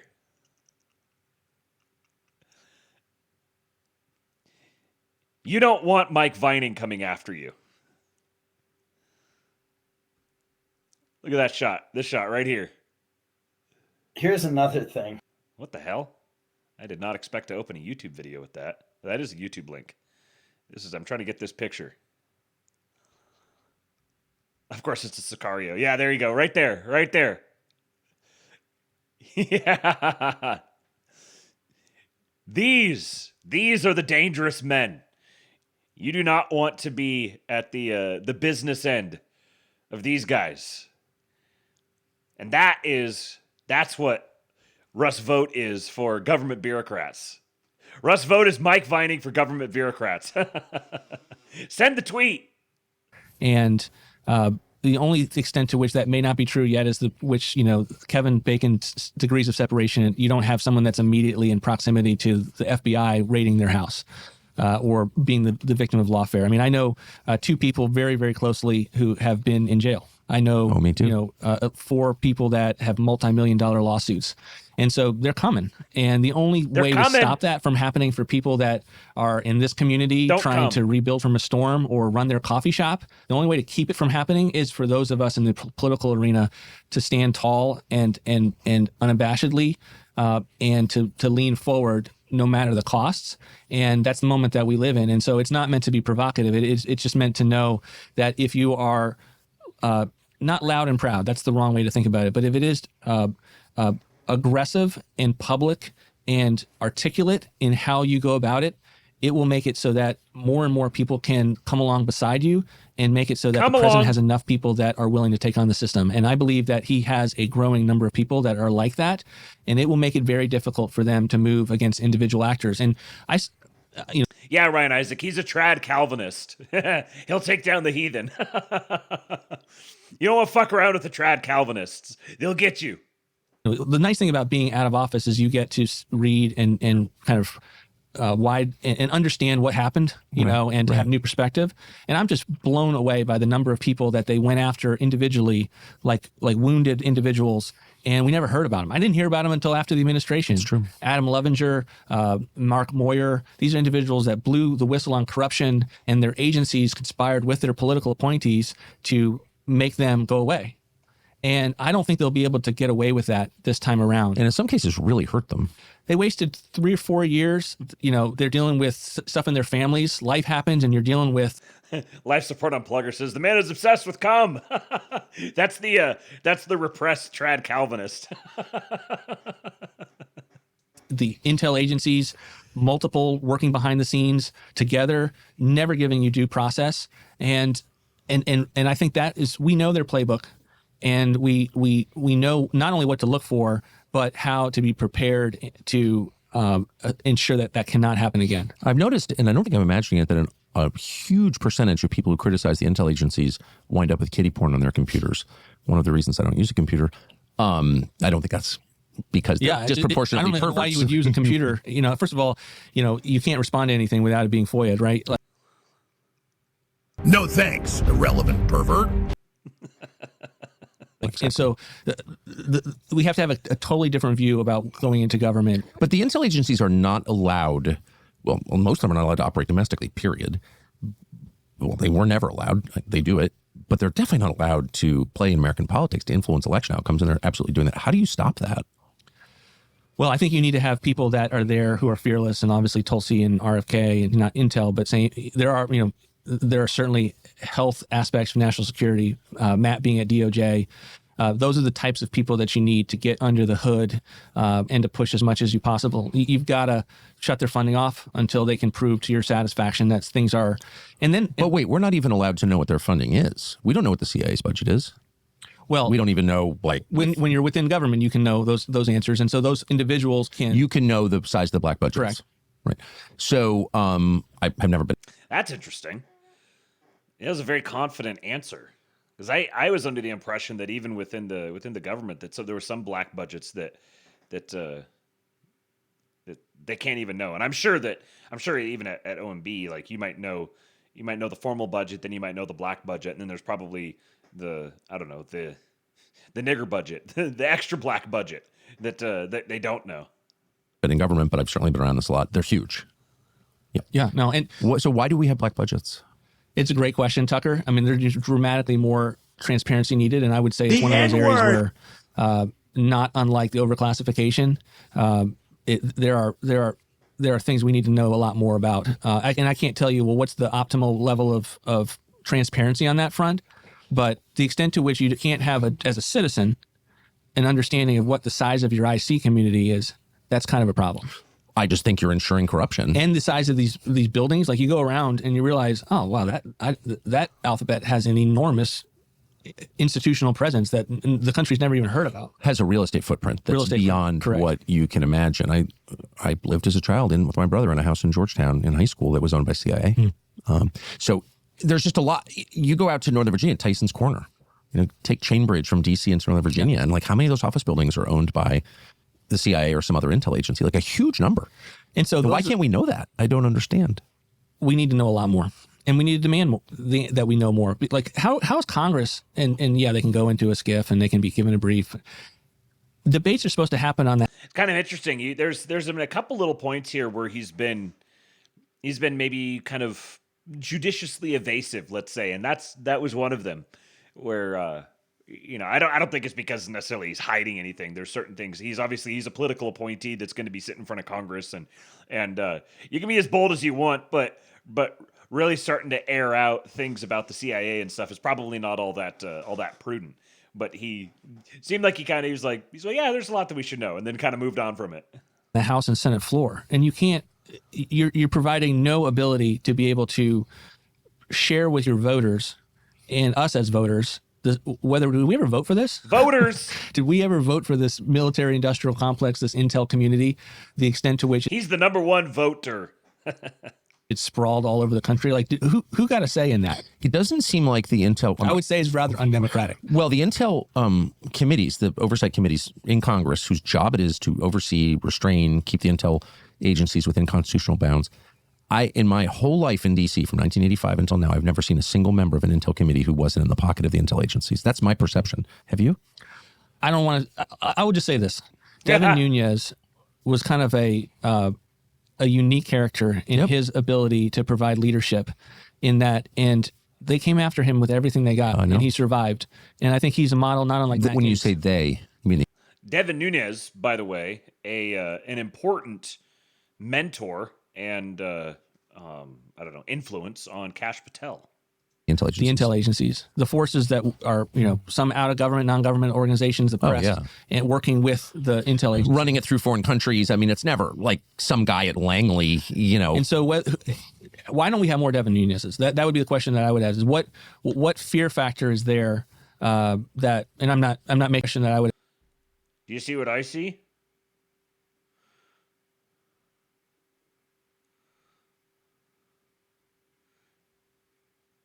Hey, look at that. Alp spotted.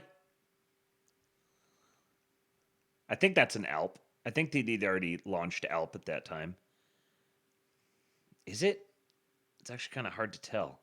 This was 10 months ago. I can't remember if he'd launched Alp by then or not. Either way, he's got Tucker never goes anywhere without his nicotine pouches. His Patriot pillows. What fear factor is there?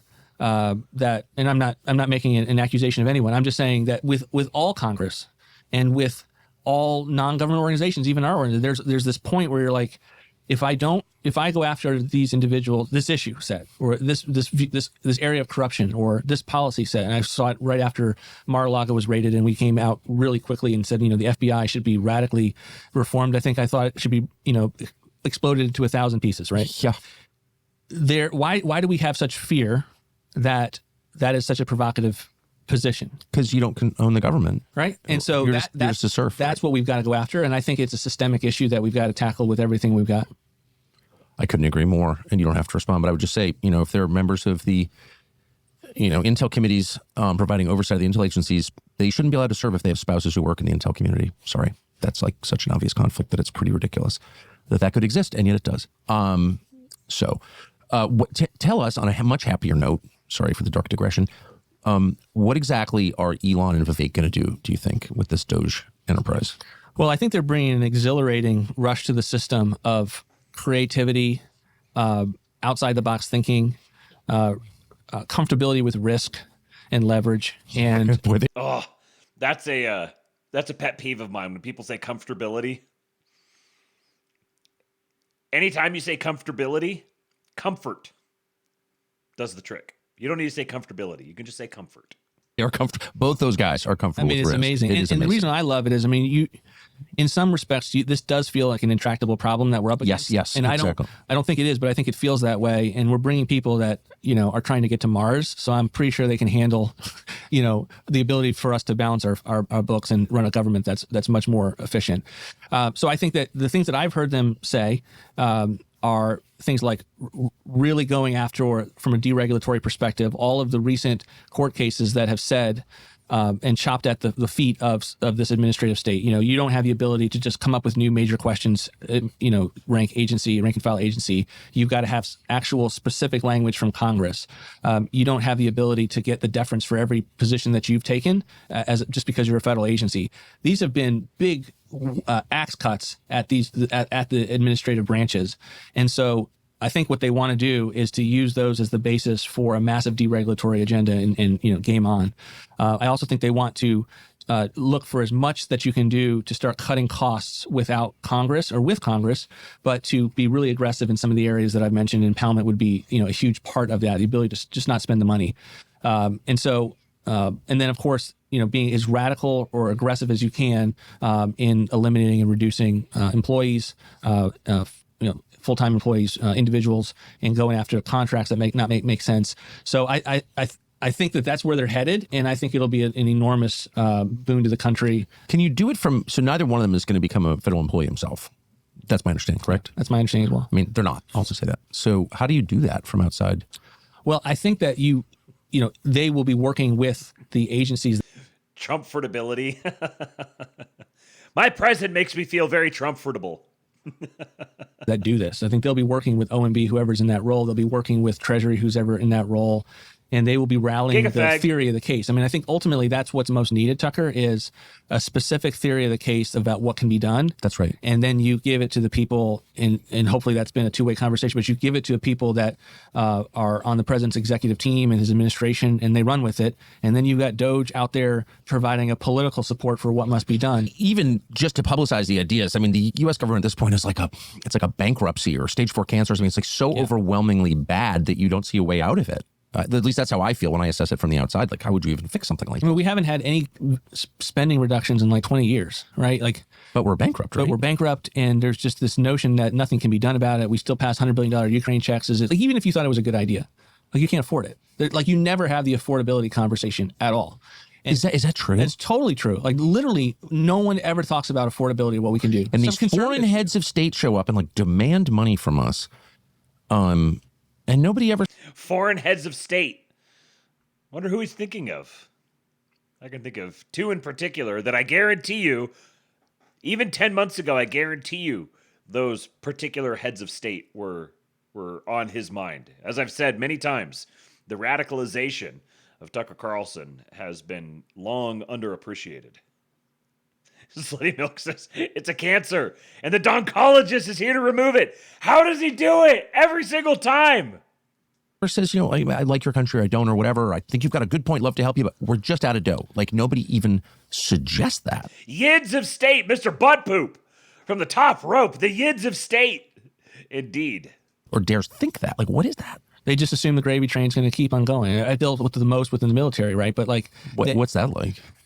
Well, they well, you've got some road miles on you. You've done some stuff. Well, I want to understand these things. I want to understand these systems and these institutions, why people say that what they do.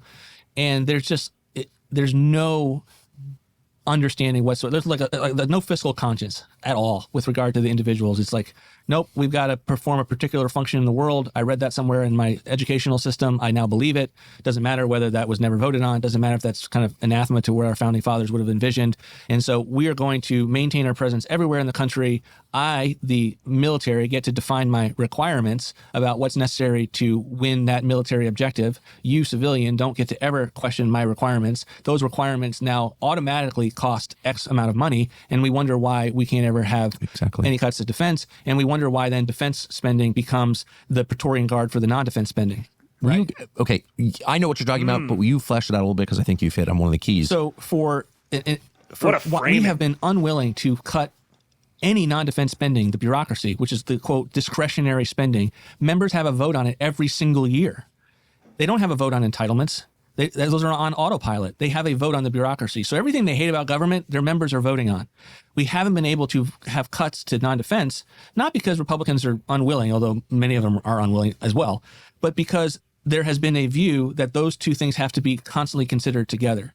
And the Democrats insist, and Republican hawks insist, that defense has to be growing at X% to deal with the threats in the world. And that requires you to then bring additional non-defense spending to be able to be for that political coalition.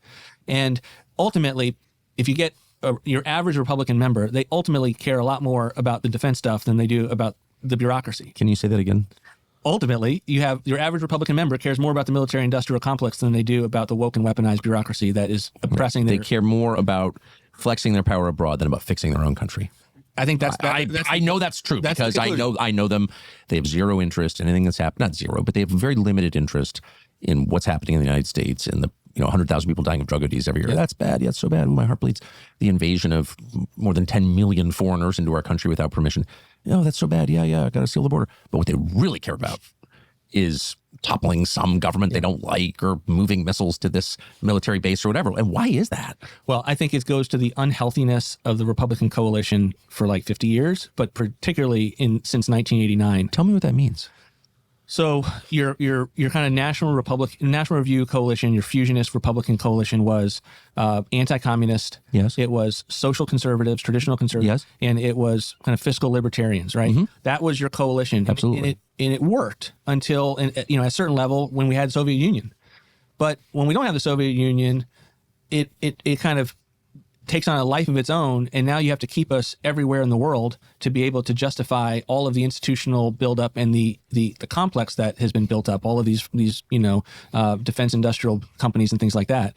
And Pat Buchanan actually talks about this in his book, where he says, look, this was a specific strategy hatched out of the Department of Defense by some of the neocons at the time to be able to continue to justify the largesse from a defense standpoint that we continue to be tied down to. That I also think, is so that's a big part of, I think, why your average Republican that grows up thinking like, okay, I'm going to be pro-defense, I'm going to be free market economics, and I'm going to be a social conservative at best, right? That's what you grow up to be. 100%. And you don't actually then think through, okay, well, what does that mean? Does that mean I have to then be for every war that's been hatched? Right. Do I not to be for making a defense that we can actually afford? Does that mean that I think that from an economic standpoint that we're not actually citizens before we're consumers? Like there's just a lot of unhealth in all of those. Yes, and it's not a natural coalition. I mean, famously you see this in the Democratic Party. We're citizens before we're consumers. These are like some of these phrases and these observations and stuff that he makes are just clear, glaring evidence of a guy with a who's extremely well read, very attuned to not just the current time, but the history that has led us to this point, and someone who has a very rich inner life. That they're the guy's a thinker. He's got a brain. Where you've got Hispanic immigrants alongside transgender activists, and they clearly have nothing in common. Everyone says that, but fewer say the obvious on the Republican side, which is that social conservatives aren't natural pro-war people. Most of them are Christians, for one thing. So why would they be in favor of killing innocents? Like, they're not actually. They're believers in a religion that specifically prohibits that, specifically and repeatedly. So I don't know how they've hung together for so long. I mean, obvious about my position on this. Right. I find them repugnant, murderous. So that's my view. But I don't think I'm alone in that. Like, why are Christian conservatives naturally defense hawks? Like, that's what I'm saying. Not just defense hawks, war hawks. Like, what happened in that? Well, how did Christian conservatives wind up? And I don't want to get too controversial because I don't want to hurt you, but because I want you to get this job. But yeah, I'll just stop there. Yes, I agree. Not being too specific about it. There are all kinds of acts of violence against Christians around the world. Again, he says, I don't want to be too conservative. I don't want to get you in trouble. I'll just back off. Acts of violence against Christians. These are the sorts of things these are like I don't know if this is maybe like an autism thing, like guys who are too autistic can't pick up on these sorts of things. And by this point, like 10 months later, Tucker isn't even hiding his power levels anymore. He's barely concealed. It's a fig leaf. But like, you can connect those dots there. He's like, I don't want to get too controversial, but let me just allude to it by saying, within the context of the American war efforts and killing Christians. Can you connect those dots? Because he's telling you what it is if you can connect those dots. In fact, it's almost always against Christians, I have noticed, that Christian leaders, including the Speaker of the House, like defend on Christian grounds. And I just don't think, obviously I find that evil. But even if I was in favor of it, I would recognize like that's not something that can last for long because it doesn't make any sense, right? Well, I do believe this is why we need to be less doctrinaire on the right. Gosh. And to actually think, and read those books you were mentioning earlier. Read and to be thinking through and ask the questions and trying to learn more and realize like, a history book may have been written at a time to with a particular political benefit and meaning to it. And so maybe we don't take everything, I don't know, maybe some skills we learned in school, right? And just common sense, intuition. This is something that I think is something seems off. No, Cheeky, this interview is from 10 months ago. He was confirmed. He was confirmed a long time ago. You're watching an interview from 10 months ago of the now current director of the Office of Management and Budget. It's off. And that's a God-given think is something seems off. It's off. And that's a God-given skill that we have. We were born with it. I think it was given by God. But even if you don't believe in God, we were born with it, and you see we don't use it. In some of the attacks on RFK. They say, well, this hasn't been proven. There are gaps in our understanding, our scientific understanding. That's like their bureaucratic way of saying, yeah, your intuition's right. We just haven't proved it to be able to. Well, they train you not to use your intuition. It's like, wait a second. I remember being in high school, reading an abnormal psychology textbook that I bought at the school bookstore that had an entry on autism that was like 2 paragraphs long, as this esoteric disorder whose origins we were uncertain of, whose parameters were unclear. But and I remember thinking, wow, that sounds awful. And 35 years later, it's like a central feature of life in America. Like, what the hell? And you're trained. And by the way, I don't know what has caused a massive spike in autism, but there has been one. Right. And so it takes a lot of training to get people to ignore that. And I do think the training is all designed to get you to ignore what is obvious. I think it is. I think that's the systems do it. People get into these and that's where they kind of get to the paradigm level. I'm not going to do anything that would hurt national security. I came to DC. I'm not going to do anything hurt national security. And I think that's how we lose people when they go into the SCIFs. Just to go back to our earlier conversation. And you've got to have courage to say, look, what happens if your time in office you missed a big issue? Like Maha is a new issue to me. I admit it. I'm trying to read the Means book. I listened to your podcast. It's a new issue. But like if I didn't get my head wrapped around it, future generations will have to indict me for me being irresponsible on an existential issue facing our country. So I don't think most people think like that. But in general, I think our Republican coalition is unhealthy and has been for a long time because we have, and if we are, the country will be too secular, too imperialistic and global, and too economic. And I come out of the free market economist lane, right? That's where I got my start. Too secular, too globalistic, too economic. This is our guy. But we're not consumers. Like the notion that the end of all economic good is consumption, and so consumers get the veto on everything, it's not actually what a citizen in a country and a nation are. And so in each of those... I'm sorry, I feel like you're saying something really important, and I just want to make sure that it's fully explained. What do you mean by that? Too economic. Too economic. So you're not a socialist. I know you're not. No, I'm a free market conservative, right? Of course you are. Yep. So, but I don't believe that just because Facebook is a corporation, that means that they get to not have to answer questions about how big they are, what they use, what the impact is on our country, whether they're wrecking my kids' brains. Right. Amazon giving me, same day service on a book or a product is awesome. I love it. But that doesn't mean that everything that Amazon does is something that we shouldn't be thinking through, and that our normal disposition of free market economics may make us bad at assessing companies once they get too big. Well, it does seem like as you said a second ago, we need to be less doctrinaire. And someone who grew up as a conservative, around conservatives, there were these pillars, hawkish on defense, free market, and to a much lesser extent, socially conservative, which no one in DC actually took seriously at all. And they had total contempt for people like you. I assume you didn't grow up in DC. I did not. Right. Thankfully, the son of an electrician and a school teacher. Yeah, so this is exactly the kind of person everyone in DC despised. Like some Christian electrician, please shut up. That was their view. Sorry, I'm sure you know that, but it's a fact I was there. So, but on the free market stuff, if you asked any questions at all, it was like, shut up, socialist. And you sort of don't want to be a socialist because that hasn't worked, and it was embarrassing, but they kind of maintained control of people on behalf of some of the worst interests in the world by invoking that slur. You're a socialist. Oh, you're a socialist. Did you know what I'm talking about? Yeah, I mean, they do in the foreign policy. That's you're a useful idiot for Russia, or Wait, they call you a useful idiot for Russia? Well, they're saying that about Tulsi. They say that about Tulsi, right? Yeah, no, I've lived that. Yes, you've seen that. Yeah, I have. Yeah, in every one of these things, when they don't want to have the conversation, they shut it down with a slur. Of course, and that's. But on the economic questions, I think I've been almost hesitant to draw obvious conclusions because I don't believe in government controlling. Oh, hold on. Okay, so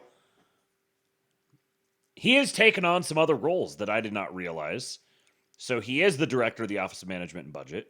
He is also the acting administrator of USAID. I didn't realize that he'd taken over that role from Marco Rubio. He is also the acting director of the Consumer Financial Protection Bureau. He is also the those are the only roles he has right now. So, director of OMB and acting director of USAID and acting administrator of USAID and acting director of the CFPB. He was born to Thurlow Bunye Vogt, an electrician and U.S. Marine Corps veteran, and Margaret Flowers Vogt, an elementary school teacher. He was born in Illinois. He's only 49. He's actually younger than I thought he was. He grew up in Trumbull, Connecticut, got a BA from Wheaton, and a JD from George Washington University Law School. Served as vice president of Heritage Action, the lobbying arm of the Heritage Foundation. Was the executive director and budget director of the Republican Study Committee, the policy director of the Republican Conference of the United States House of Representatives, and a legislative assistant for U.S. Senator Phil Gramm.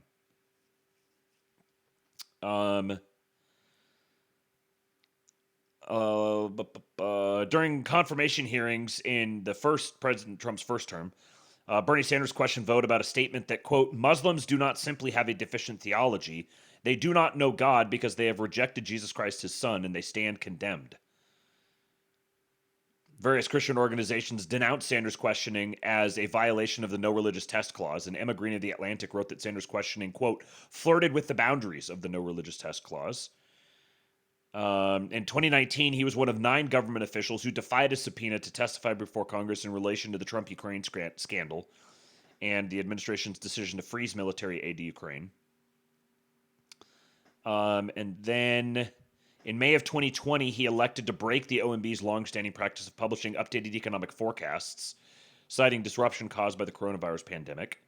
September 4, 2020, he, at President Trump's direction, published an OMB memo instructing federal agencies to stop all training on critical race theory or white privilege, along with, quote, any other training or propaganda effort that teaches or suggests either, 1, that the United States is an inherently racist or evil country, or 2, that any race or ethnicity is inherently racist or evil. The memo further directed that agencies begin to identify legal avenues to cancel contracts or otherwise divert the, quote, millions of taxpayer dollars, end quote, being spent on such training, which it said, quote, engenders division and resentment within the federal workforce. After Joe Biden won the 2020 presidential election and Trump alleged that the election had been stolen, Biden's transition team accused Vogt of hindering the presidential transition by refusing to allow incoming Biden officials to meet with OMB staff. Vogt defended his actions, stating that OMB had provided funding for the transition and that there had been more than 45 meetings with Biden officials, but that, quote, OMB staff are working on this administration's policies and will do so until this administration's final day in office. In December 2020, Donald Trump appointed Vogt to the Board of Visitors of the United States Naval Academy. Joe Biden fired Vogt and 10 other Trump political appointees to the boards of service academies and other oversight bodies in September of 2021. Vogt and Sean Spicer, appointed by Trump to the Naval Board in 2019 and likewise fired by Biden, sued to prevent their removal, arguing that their appointments were to 3-year terms.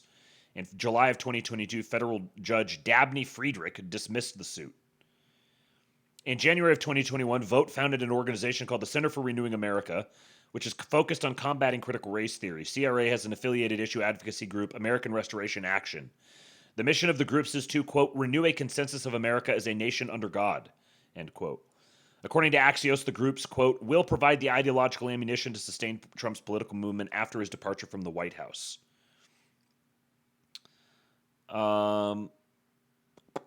Let's see here. Vogt told Fox News. Okay, so on June 8, 2021, Citizens for Renewing America, the advocacy arm of Center for Renewing America, released a guide to combating critical race theory. Vogt told Fox News the 33-page handbook is, quote, a crash course in CRT, a one-stop shopping for parents trying to hold their school board members accountable. On June 22, 2022, Vogt confirmed that federal agents conducted a search of the home of his organization's director of litigation, Jeffrey Clark, a former U.S. Department of Justice official who participated in efforts to challenge the results of the 2020 presidential election.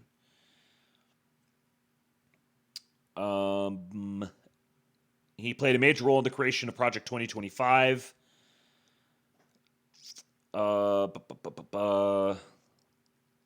Center for Climate Reporting published an interview with Vogt, with two of its journalists posing as relatives of the potential donor in August of 2024. In the video, Vogt stated that his Center for Renewing America group had drafted over 350 executive orders, regulations, and memos for the second Trump administration. He described his work as creating shadow agencies. He called for banning pornography, acknowledging that an outright ban would be unpopular with the public, and instead supporting laws that would make pornography websites legally liable if used by minors. He also stated that the president is not bound by the Posse Comitatus Act, which prevents federal troops from conducting civilian law enforcement. Vogt summed up his core political ideology as Christian nationalism. And then, let's see here. He says he has, quote, a commitment to an institutional separation between church and state, but not the separation of Christianity from its influence on government and society.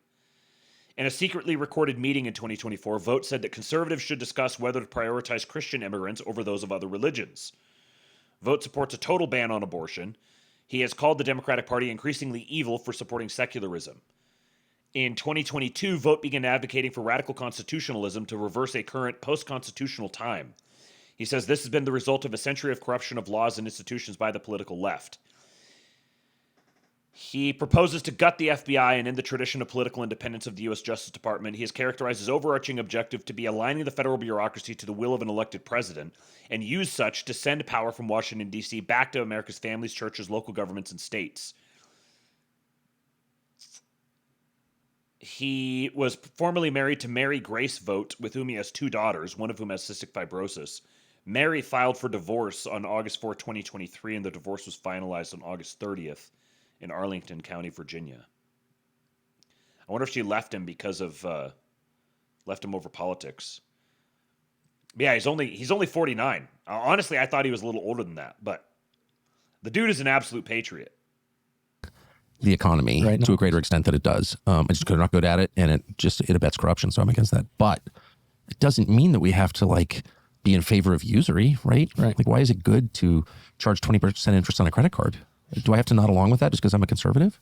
And that's where if the coalition was working, you'd have a lot more interesting conversations. Yeah. You'd have your Christian conservatives. Notice these little allusions that Tucker keeps making. They all kind of circle around to the same point. Yeah, Cheeky, shadow agencies run by Christian nationalists.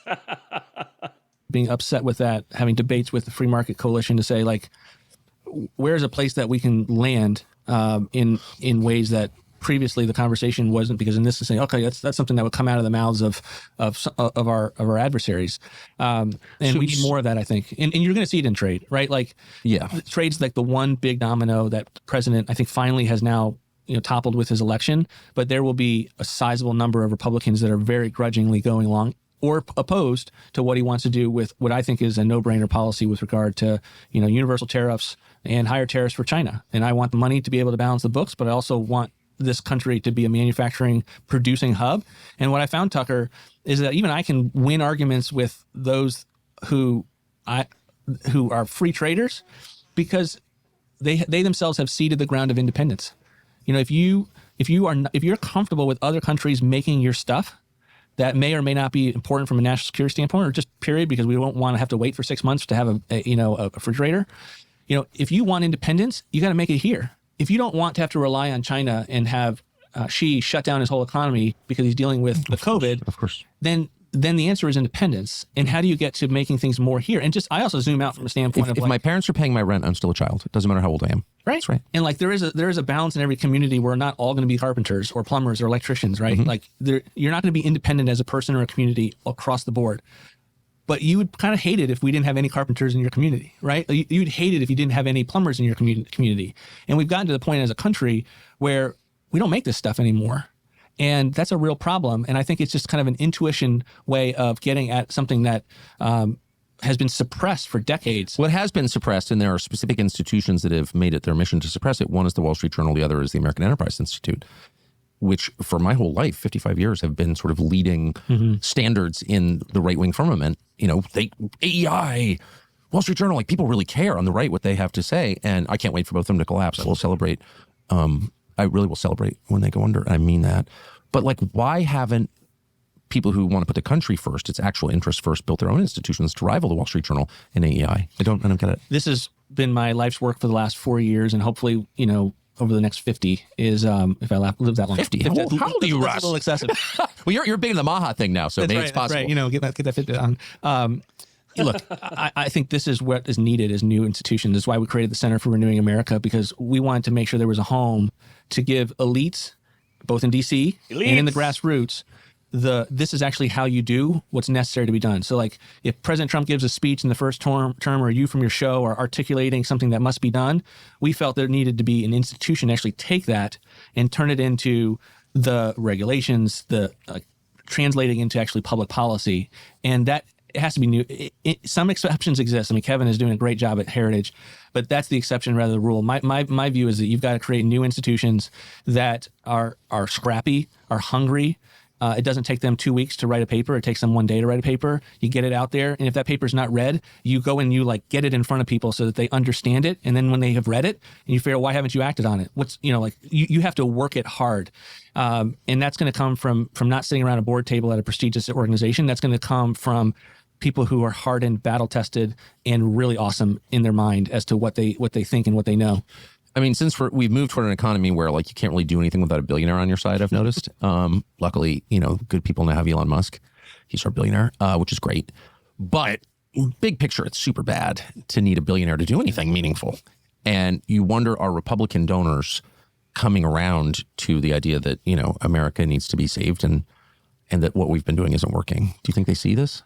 Look, there's a lot of awesome conservative donors. There are? Yeah. You would know. And many of them are coming to our banner over time. I think the issue is, you know, do they know about your organization, the impact? And there's a lot of grift on the and that's the problem is like, you've got to kind of show yourself. There's so much grift. Right? It's unbelievable. So you kind of have to acknowledge, yeah, there's a lot of grift out here, but at the same time, do everything you can to just get up in the morning and do your job and do it effectively. And then people come. Where I feel like the issue is that with everyone, you're educating them on the same journey that I think you have. I think you've talked about it, and I know I have of this trying to like what has been off about conservatism for a while, and been I think the reason why we have lost and been on the edge of tyranny. And sometimes there are folks that still have viewpoints on that. Like when we took Ukraine, we were the first organization out to oppose Ukraine funding. That was risky, right? Because Putin had just invaded and gone over them. We didn't want that, but we knew where this was headed, and that was a long time for us to educate all stakeholders. Can I just ask, now I'm being like mean and bitter, but why would anybody who thought that was a good idea have power ever again? Like, shouldn't that be a litmus test? I do believe that Ukraine should be a litmus test for the national security team for sure. Well, it hasn't been, unfortunately. Well, it's certainly in terms of like getting a read on where someone is, and then you can have whatever conversations you want to have with them. But like that was obvious to me. I'm just a stupid cable news host. Not a national security expert, but I've been around it a lot. I'm just trying to apply common sense. Like that was so obvious in February of 2022. This was going to hurt the United States in very serious ways, and it has. And so over time, that coalition, that conversation we're having about what does conservatism need to be to save the country? Not protect your little niche within that, but to save the country. You were given resources to do nothing else but to save the country. And that's what your donors are giving. That conversation on the ideas is why when you come to one of our events with our donors, I hand out books. Like I don't want you just necessarily to read our policy paper. I'm sure you're going to do that anyways. I want you reading Whitaker Chambers. I want you reading Rusty Reno, The Return of the Strong Gods, right? I want you reading this stuff. We're giving out Pat Buchanan books. Like I want the whole conservative movement to be going deep in these books so that you're both enlightened, encouraged, and you come out of fighting for us, whether you are the practitioner here in DC, the funder on the outside, and that's a long-term project, honestly, but I think it's one that's absolutely vital. Last question. In retrospect, one of the things I'm most guilty about was being used by, Bill Kristol in particular, but just as a young man, I was used by the forces that control Washington to attack both Ross Perot and especially Pat Buchanan. Whatever, they're human beings, they have flaws, obviously, but big picture, they were kind of right about a lot of stuff, correct? Yeah, they were absolutely right. They were. Yeah, and this has been an undercurrent that has been popped up at times, but is largely suppressed by the Republican establishment and their intellectual Praetorian Guard, National Review and others. And Pat Buchanan was a major opportunity for it to punch through, and then Donald Trump really punched through. And now it's ascendant. And it's about us going back and trying to think through, like, what are some of these what do these viewpoints mean? Like, where were they right or wrong? What does it look like in health? What does it look like with AI? What does it look like in all of these different areas? But I think it's primarily remembering that we're individuals with souls. We're a nation. We're not just an economy. These are the kind of first building blocks that if you get in place, then you can have a much more coherent, convincing, and satisfying public policy life. But ultimately, I think it's like Whitaker Chambers married to Pat Buchanan, married to someone like a Donald Trump. I think that movement over time is something that trying to find how to give it flourish in life and institutions, and will ultimately we'll be successful in saving the country. Man, if you wind up in this administration, I will sleep better. I mean that. So thank you, Russ. I appreciate it. Thanks for having me, Tucker. So it turns out that YouTube is your director of the Office of Management and Budget. We got a Buchananite controlling the budget from the executive branch. Hopefully this interview helped you know Russ Vought a little bit better, and maybe understand a little bit more why I've been so white-pilled, so confident that there are steady hands holding on to the wheel. It won't be that way forever. You know, these guys, we've got a current generation of very good leaders who are in important positions, but they may not always be, and soon there will be time for another generation. So, Center for Renewing America might be a good place to go get involved if you'd like to. You can go look it up, and they've got different staff, and they've got their agenda items that they're talking about, and these sorts of institutions are very important. Make sure that if something happens to Russ Vought, or at whatever point Russ Vought has to move on to something else, that there is another Russ Vought behind him waiting to step in and fill his shoes. Very, very important man, very important member of the administration. I'm glad that he's there. And he's part of the reason why they have managed to be as successful and productive as they have. And a lot of people who may not have sat and watched that interview, they're like, oh, whatever, Tucker is he's doing weird interviews with people. Who's this Russ Vought egghead? Why do I care about what he has to say? But when you understand, you start seeing things from his perspective, and you realize he is one of the most influential people within the administration. Controlling the purse strings for the federal government is extremely influential. He's one of the primary authors of Project 2025, which has obviously been a major influence on the administration. And it goes not beyond just the purse strings. It also goes into the staffing. It has big influence on staffing and then coaching and advising and overseeing the staffing as well. So yet another reason why I have been very heartened and encouraged about the administration, will continue to be.